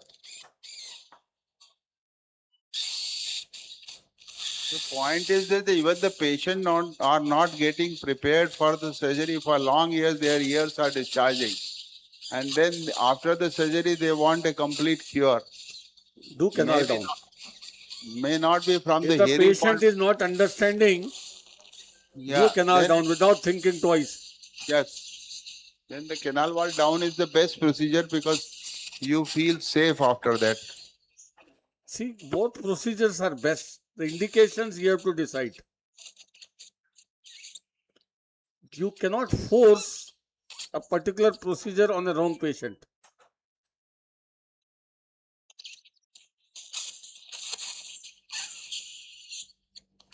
Now, this is from behind. Patli dena diamond.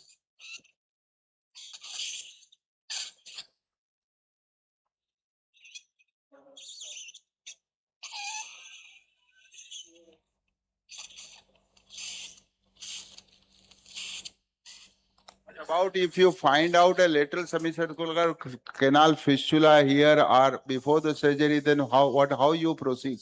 Depends upon the size of the fistula and the hearing and other factors we discussed for the intact canal and canal down. So whenever fistula is there, fistula could be a variety of types. Could be a bare fistula, could be skin lined fistula, epithelium lined fistula, could be a absolutely good hearing ear, could be a dead ear. So depending upon the profile, you have to take a call. Not all patients are same. But if it is skin lining, covering the fistula and a good hearing, never ever try to remove that. Can resort to a dead ear. In that case, I would better leave the skin lining intact. If the other parameter mandates the canal up, I will still do a canal up, leaving the skin lining intact, and ask the patient to come back after 6 months to 1 year. That skin lining becomes epithelial pearl. After the intact canal procedure, after a couple of months, and you can remove that pearl after that. Then it is safe. So depending upon the situation, you have to take a call. Every case is different. So in cases where patient has he's got a large cholesteatoma with a brain abscess, and when you open, you find with a brain abscess, a Yes. cerebellar or a Yes, temporal yes, lobe yes. abscess, and when you do surgery, you get something like this. What you have operated right now, like large cholesteatoma, Yes. but no frank connection that you see along the posterior wall or something. Yeah. So, So in those cases, do we reconstruct or, because it's a complication, just do canal wall down? No, it's not always. Number one, in that situation, you must do a mastectomy or the primary procedure at the same time of brain abscess drainage. Sir, agreed, sir. Because if the source is not removed, it is bound to come back. Number one. Number two, the presence of brain abscess doesn't mandate a canal down. The criteria for the canal down and intact they remain same like I mentioned. Okay, sir. Okay, sir. Number three, it may not be a continuous extension of disease or infection always. It could be because of the perivascular spread. Blood Perineural spread. perivascular spread. Most of the time it is like that. Yes, sir. Don't expect a continuous extension of the disease every time. So, agreed, sir. So, but sometimes we found that there was a tract going along the sigmoid and all that. In those cases, what we followed was follow if we that, find follow a tract, that, we follow that. follow Always the that. tract, drain it, and do a canal wall down, because even after draining intra-op, it drained, and later again, when the patient sits up, it drains even more. See, what drains? The abscess.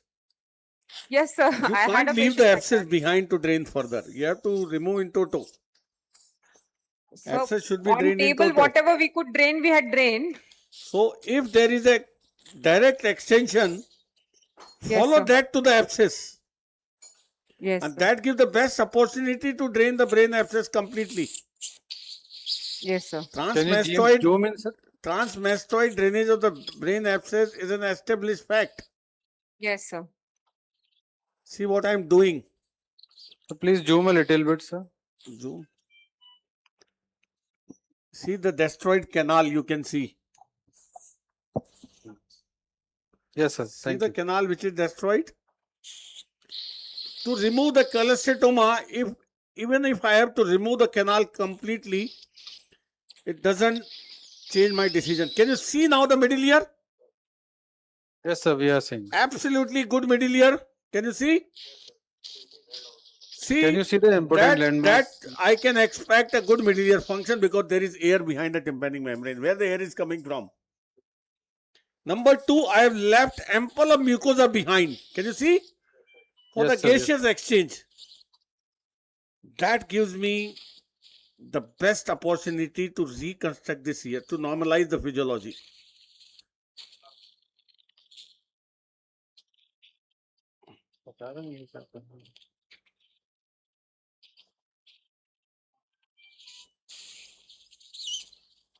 देख एक number एक number निपर देना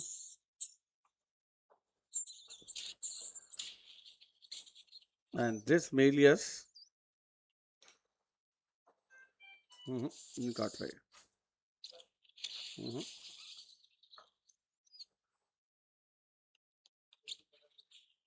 हो गया.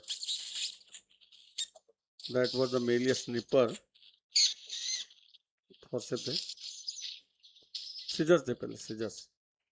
See, this lateral ossicle was draped by the cholesteatoma matrix, so it is always better to remove the osteitic ossicle. That's a source of problem otherwise.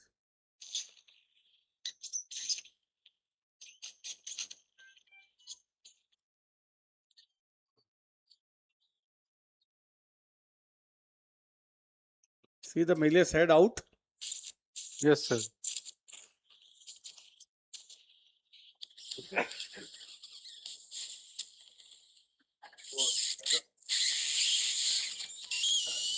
So is incus is absent? Incus is eroded, absent. Incus is the first ossicle to go because of its vulnerable blood supply. Now my cholesteatoma looks completely out, and now I have to decide on the reconstruction. बहुत पतला दे दिया है तो यार पहले section काम नहीं कर रहा.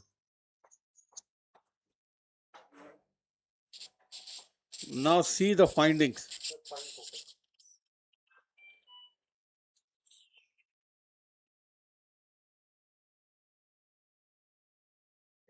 See the findings now. This is the tympanomeatal flap. See this? Yes, sir. The canal side. This flap elevated here. That's the middle ear. See the stapes head. Yes, sir. Intact and mobile. That was the processus cochleariformis from where I cut off the malleus head. Now coming from behind. See the middle ear, completely good mucosalized middle ear and a good eustachian tube area. See that? Yes, sir. Absolutely fantastic. Now this is the facial canal. You see this facial canal. Look at the fallopian canal. Good? Yes, sir. Now everything is good for the reconstruction to me. Absolutely fantastic situation. This one for the canal reconstruction. Now what all this patient needs now, this canal to be reconstructed and the stapes head to be reconstructed for the hearing. Agreed?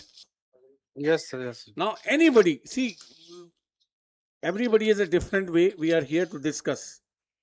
Anybody can tell me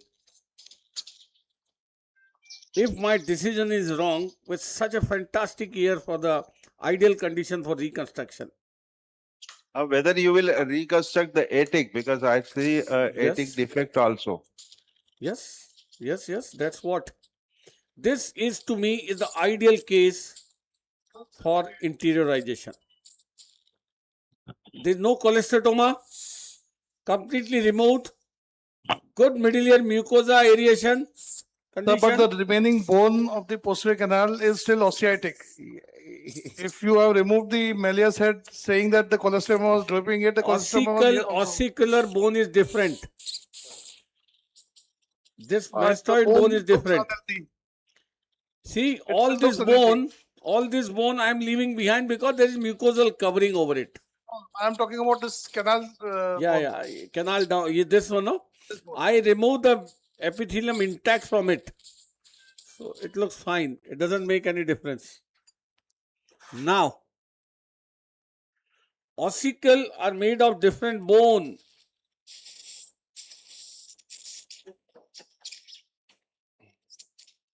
This is ideal condition to reconstruct. Watch the mirror. I will reconstruct the canal a little bit and you will find and reconstruct the ossicle by means of a cartilage. We have already the stapes head there. And this patient have a good interiorization. We have ample of good mucosa for the gaseous exchange. All criteria for my interiorization, this case is fulfilling.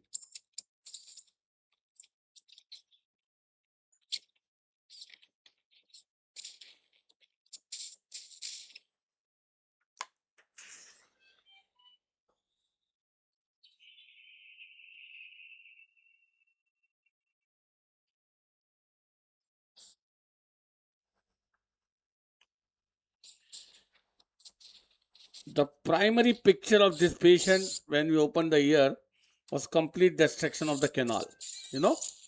Massive cholesteatoma.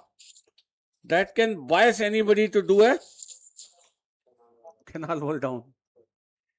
That's why case selection is ultimate and the final decision is intraoperative. Circular. If you really want to be purely scientific, unbiased, the final decision is always intraoperative, unless you are biased pre-op. This patient, had this been a only hearing ear, I would do canal down straightforward, irrespective of the criteria. I cannot afford to take a chance of repeated surgeries in an only hearing patient, only hearing ear patient, to give a possibility of hearing aid with sensorineural loss with every surgery. Elevating see the inferior annulus. I am elevating this as I will place my one of the cartilage end here, from there to the stapes head. I am elevating this region annulus from the inferior side.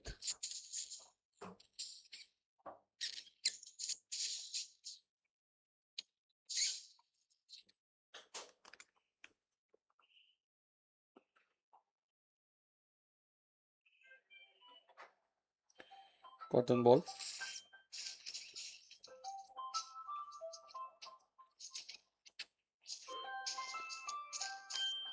Cholesteatoma surgery is most fascinating surgery, and every case is different. You cannot treat all cases on the same line. If somebody says, I always do intact canal, biased. I always do canal down, biased. I used to do intact canal. I got failure, now I always do canal down, biased. Because every case needs an individualized decision. You cannot treat all on the same lines. The final decision is intraoperative.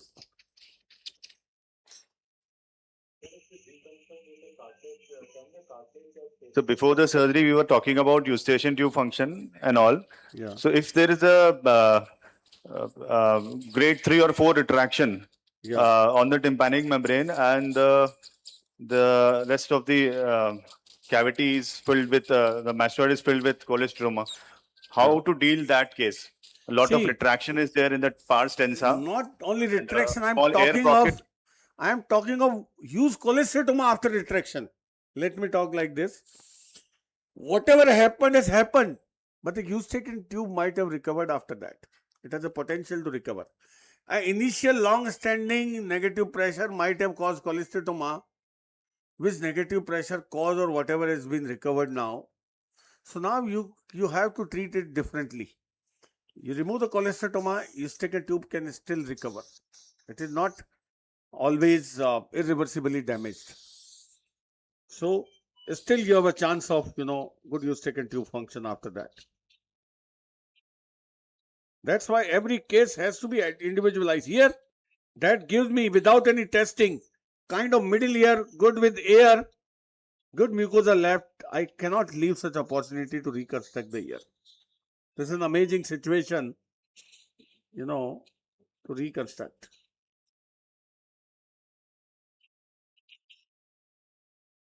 Now, how to reconstruct the canal?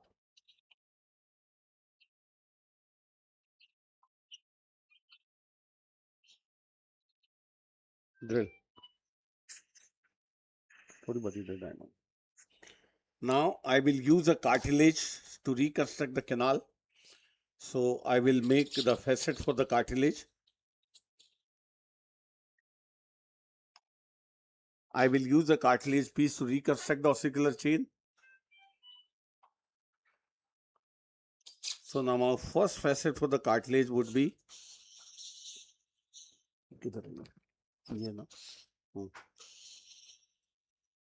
क्या चक्कर है चल क्यों नहीं रही बंद हो गई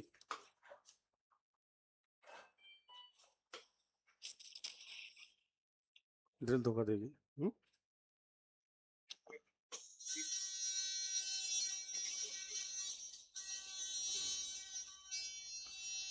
This is to fix the cartilage on either side.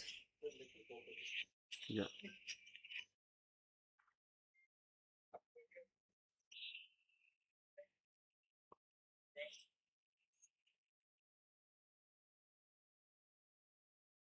One.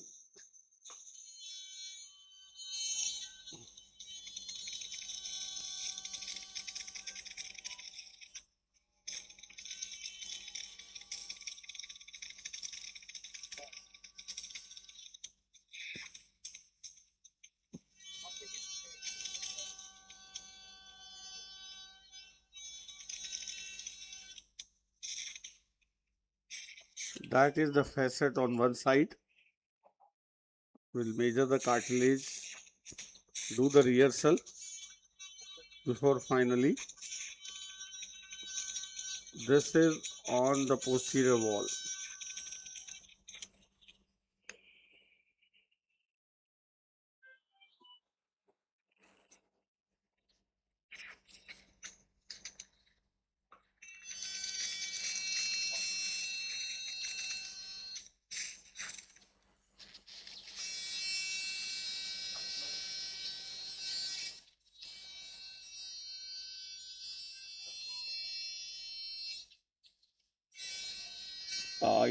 For example, the same kind of a situation, we did couple of cases in our COVID seminars.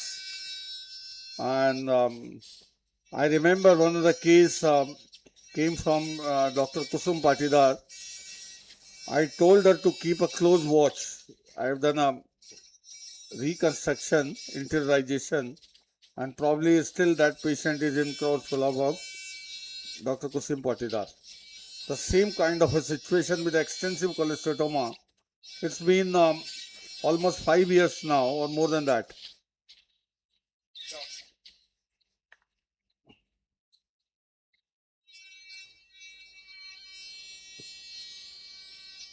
I think Dr. Kusum Patidar is here in the auditorium.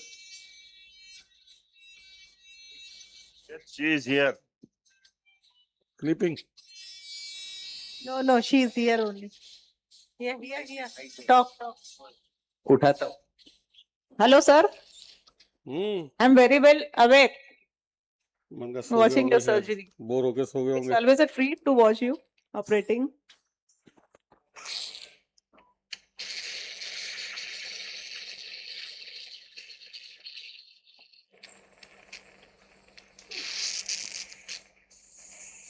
See my grooves on either side. Now we'll harvest some material for the reconstruction, and the best one. बना दिया ना? हाँ. Now the next one is harvesting the cartilage. We need the cartilage both for reconstruction of the canal as well as ossicular chain. Ossicles.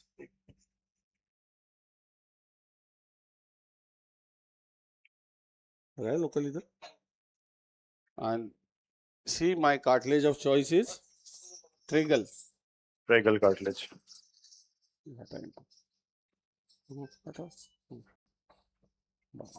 गौज लगा दे गौज देना एक छोटा गीला गौज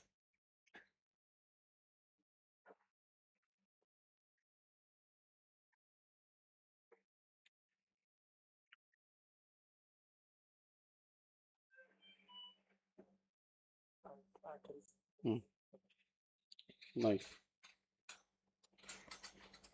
So छोड़ दे ये पकड़ना हल्का से. Okay.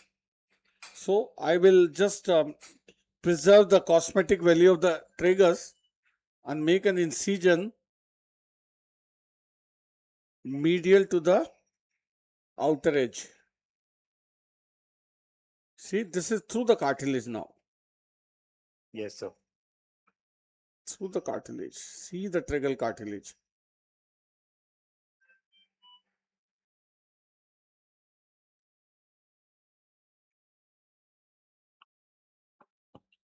Excuse me, sir. Yes, please. What is the opinion about the septal cartilage? Septal cartilage is too thick for this. This is more section लगा दो. Suitable for this.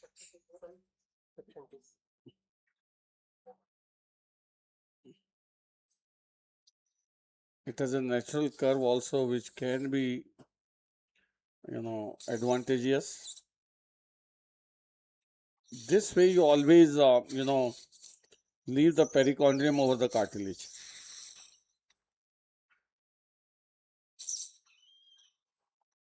See the perichondrium there, this one. Yes.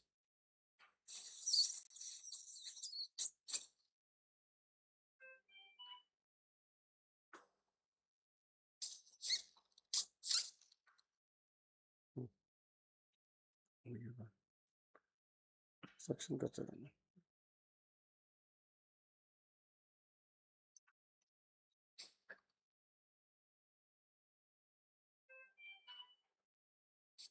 पीछे section करो उधर.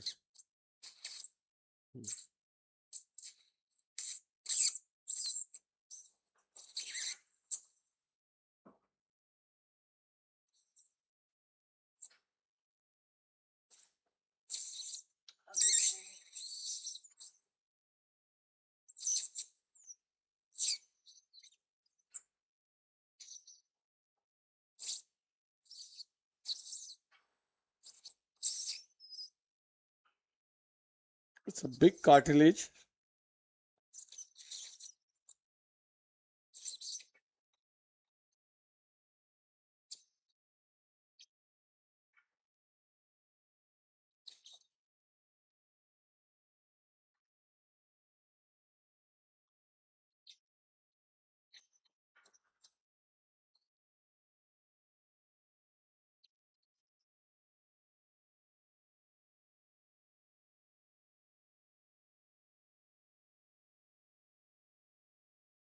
छोड़ दे.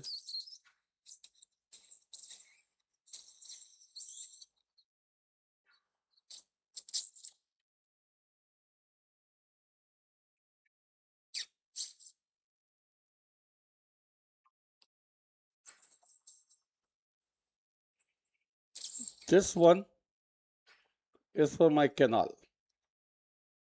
डाल दे इसको पानी में. इसमें डालो. कहाँ है सलाइन? सेक्शन. रुक जा. 1, 2, 3. Section. इसको पकड़.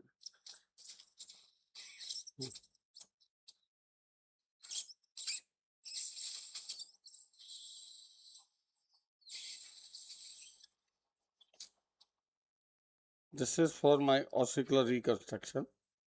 I will refashion this.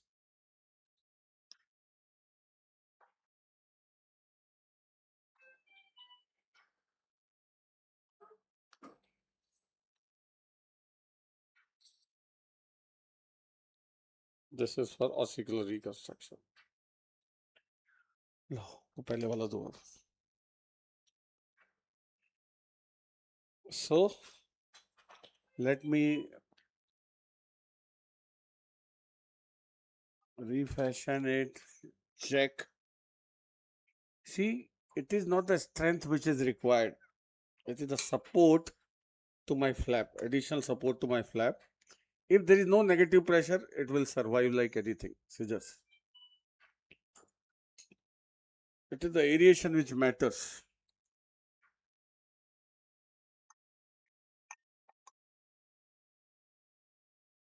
What else we did?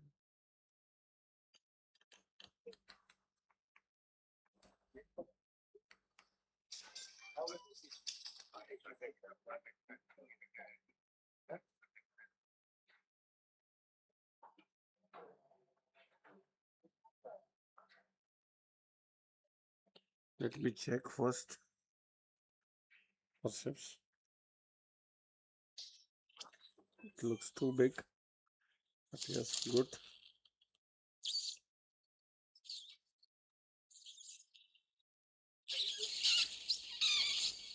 Too big. Give me.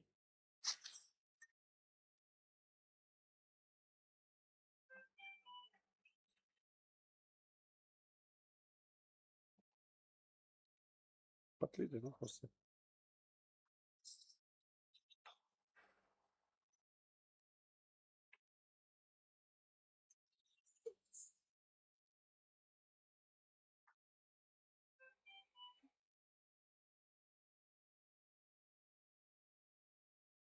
बस ये forceps कैसी है? वो दे सिकल दे. Forceps is not good.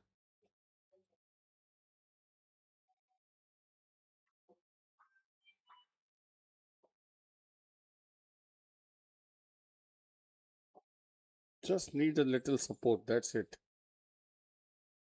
अल्लाह एक मुझे जेल फॉर्म टाइप कुछ.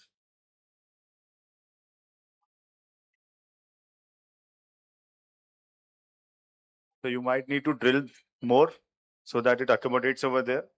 Yeah, we'll see.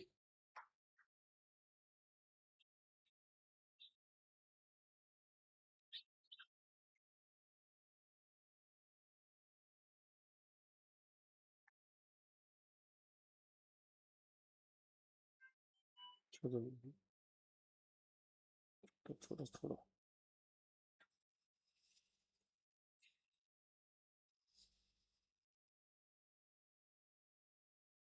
हटा लो, बाद में लगाएंगे. सही है, हटा लो सब. It goes, we'll fix it later on.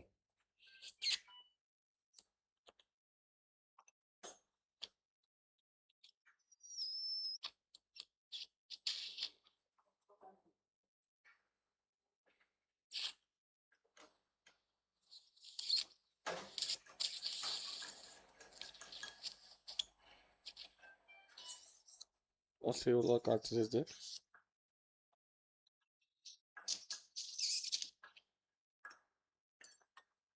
We'll show you at the end how it fixes.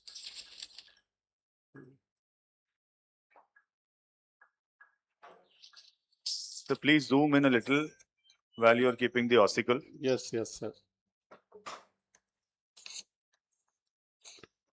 Again, for any ossiculoplasty, the most important thing is the stability. For any ossiculoplasty to stay good for long term, it should be stable. And the problem with most of the prostheses is the stability. I am using the cartilage here for many reasons.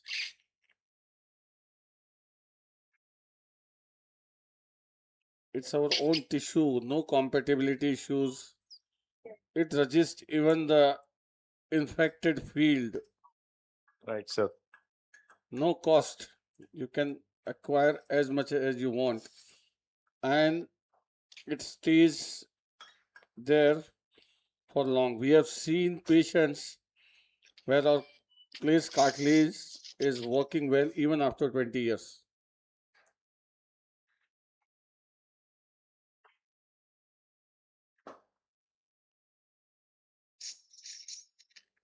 हो जाना दिल facet बनानी पतली दे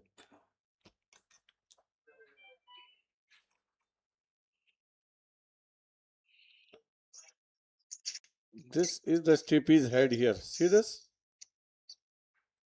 Yes, sir. I'll make a facet on the inferior annulus. See this? Yes, sir. And use the triangular cartilage from the stapes head to inferior annulus. So that will serve many purposes. Number one, the entire length of the cartilage will remain in contact with the tympanic membrane for the good long-term pressure effect. Number two, underneath that, it maintains the good middle ear pressure, aeration, good middle ear volume. It prevents the tympanic membrane come in contact with the promontory.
Find out.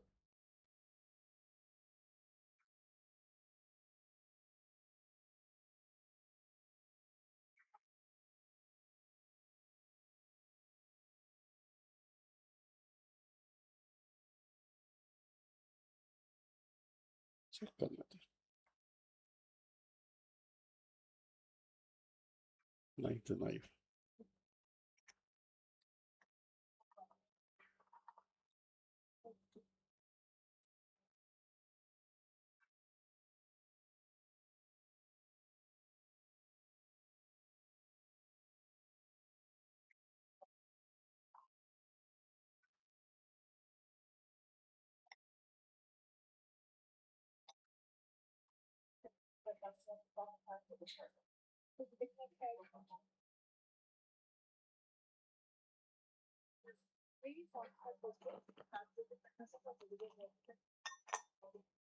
So let's try.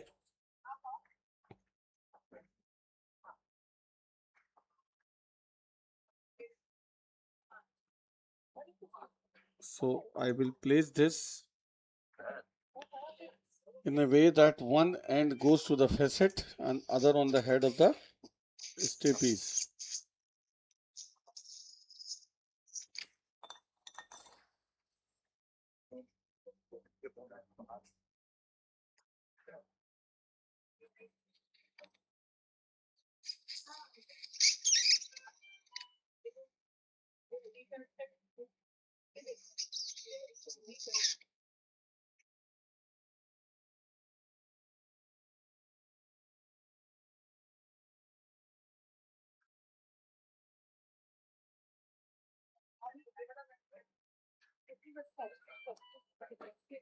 This posterior superior part will support the reconstruction which you'll do. No, nothing. I will cut it off.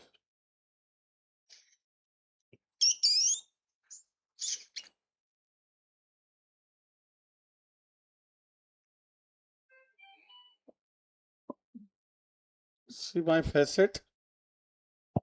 Yes, sir. Now this end will be right on the stapes head. If stapes is over projecting above the facial canal, I would leave this cartilage, even the longer one. If stapes is not over projecting, See this? Yes, sir. Now this cartilage is wonderful. See this? Yes, sir. This will maintain the middle ear space. This will prevent. This will allow the stapes to mobilize, and this will maintain the middle ear space.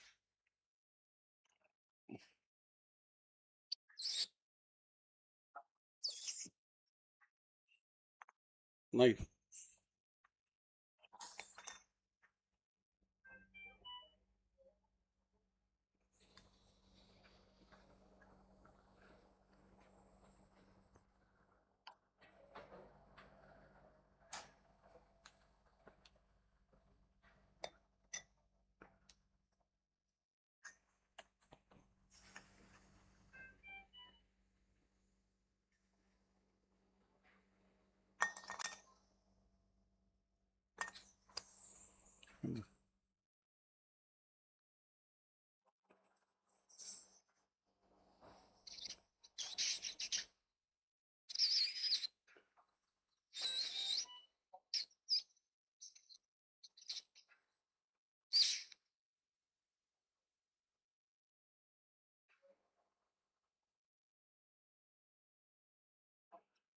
Yes. Now.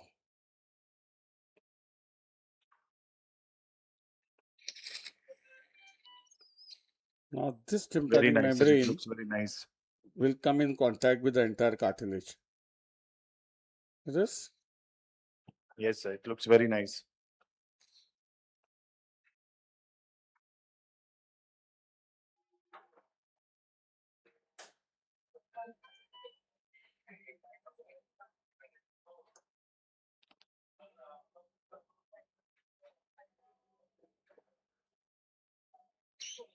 That is self-supported now. Doesn't need any Yes, sir. support. Self-supported on both ends.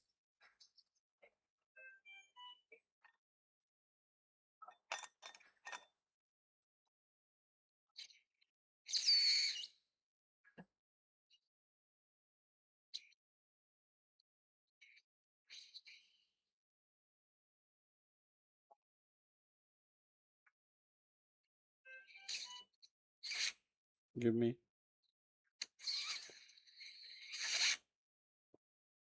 The boosters, bone wax.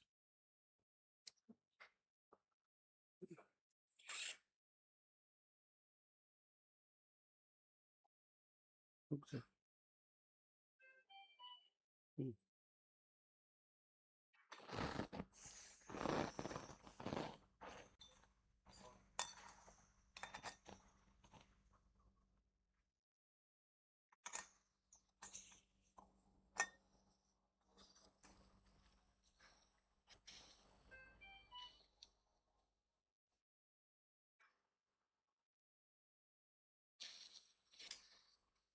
रोकना. Sir, is it bone wax or some part of the cartilage? Bone wax. Bone wax.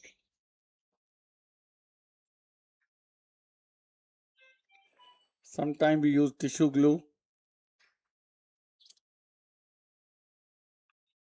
But it needs a little support for a couple of days. That's it. So that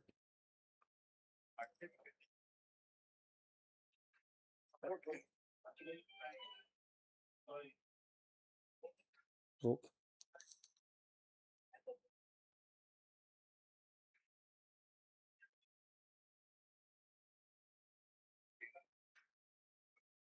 If tissue glue is available, can be wonderful.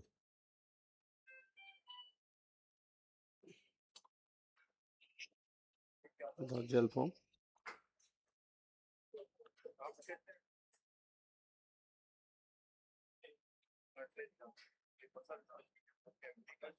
Sometimes we use another cartilage to support this from posterior wall to here. You can use another cartilage to support that, for that matter. Or even you can use a temporary gel form which can get absorbed later on, like this. Is this? Or this needs a support for initial some time to stay in place. Everything gets absorbed, this gel form and all that, and it remains good in place. Yes, sir. See this? Yes, sir. It's not going to go anywhere. And we can put additional one cartilage from here to here if required. See the supported Yes, sir. gel form. Very nice. So now my ossicular cartilage is in well continuity with the tympanic membrane. Yes, sir. No cholesterol under vision, complete removal. Good middle space for aeration. No cavity issues. And such patient we start nasal sprays, the corticosteroid nasal sprays in the immediate post-operative period. And after 7 days or so, we start them light Valsalva.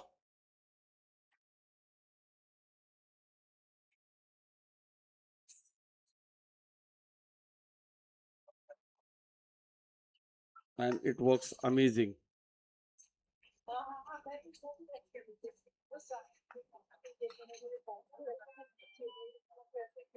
Now, additionally, what I will do, we have this flap. See this? That's what we were thinking, sir. You'll do something of the flap. Yes. Though this was not required as no canal down was done, but this flap here is again a big, going to be big support. Yes, sir. Future. So this will not allow the meatomastoid fistula to form. Right, sir. And this will be an additional support to everything.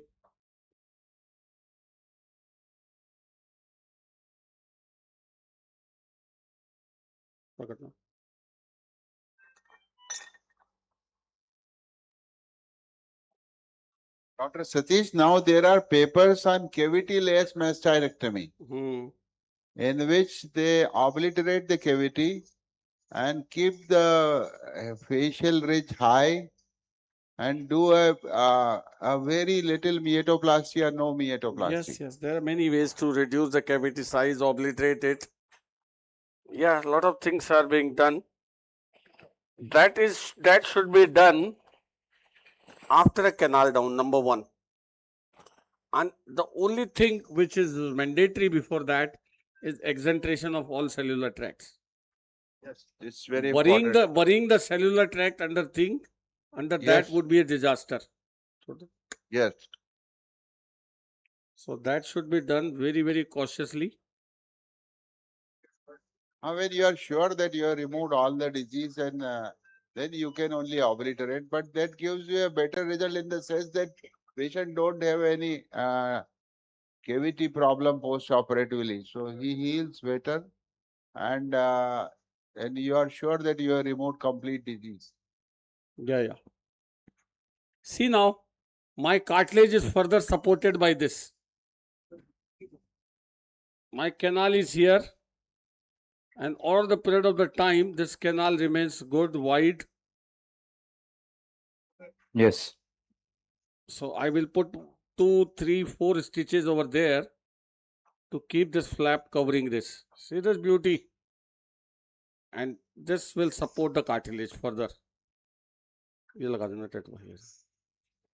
And पीछे लगा देना. So this will be a, see this cavity? Yes, There sir. is good aeration down the adductus now. Yes. Good mucosa behind. No cholesteatoma. Looking good eustachian tube function. So this is an interiorization. ताके मार देना 2-3. Yes, sir. Thank you very much for your attention. Any more questions?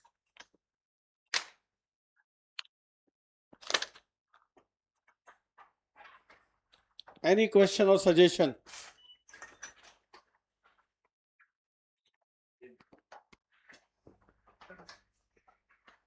Hello? Yes, sir. Yeah, Sir, it was a- anything you do differently, any questions, suggestions, or anything No, to sir. discuss? It was a very nice demonstration, Dr. Satish, and we enjoyed a lot. Thank you, sir. Cholestoma removal does not mean that deeply removing all the mucosa along with the matrix. That is something disaster. I remove the matrix in a plane, leaving the mucosa behind. Our aim is, our target is removal of the skin at the wrong place, not the mucosa. If I suppose during this process happen to remove the entire mucosa, made everything, flat with a diamond bar further, the entire cavity, and then doing an interiorization would be a disaster. Where would my air coming to the Eustachian tube would get exchanged? In that situation, if you do interiorization, you give a bad name to the technique. Its technique is not bad. Using in the wrong situation. So both intact canal and canal down are amazing techniques, provided they're executed properly and used in the right, indication. If you are doing canal down, you have to excentrate all possible air cell tracts and then keep reducing the size of the cavity by using the vascularized flap. Like the flap we elevated, had we done a canal down, I would lay down in the entire canal and my fascia would come over it. So that would give a, a ready-made blood supply to the fascia for take-up. So both techniques are good, provided they are used for the right indication. And one should not master in one technique, not only in intact canal. They should know both the techniques, Yes. practice both the technique. Otherwise, if you are doing it for wrong indication, you are going to fail. Yeah. One cannot be biased that I always do a canal down. I always do intact canal. That is not science. The final decision is almost always intraoperative unless you have some indication making you biased. I told you, elderly patient, only hearing ear. There are certain indications where you can't afford to do an intact canal. We should not do.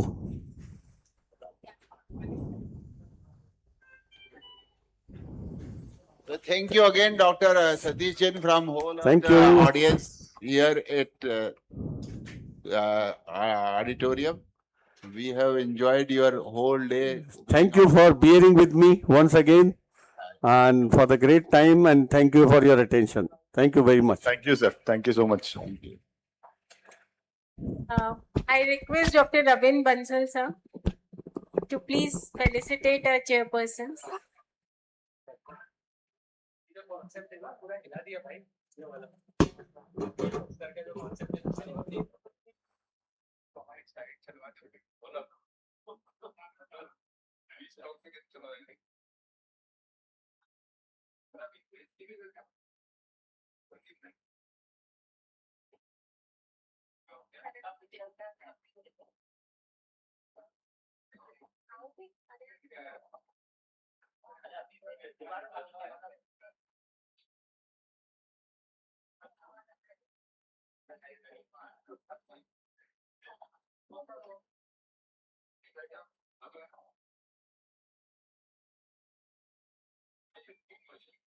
So thank you everyone, and everyone is invited for the dinner at 8:30 in this hall only. Thank you.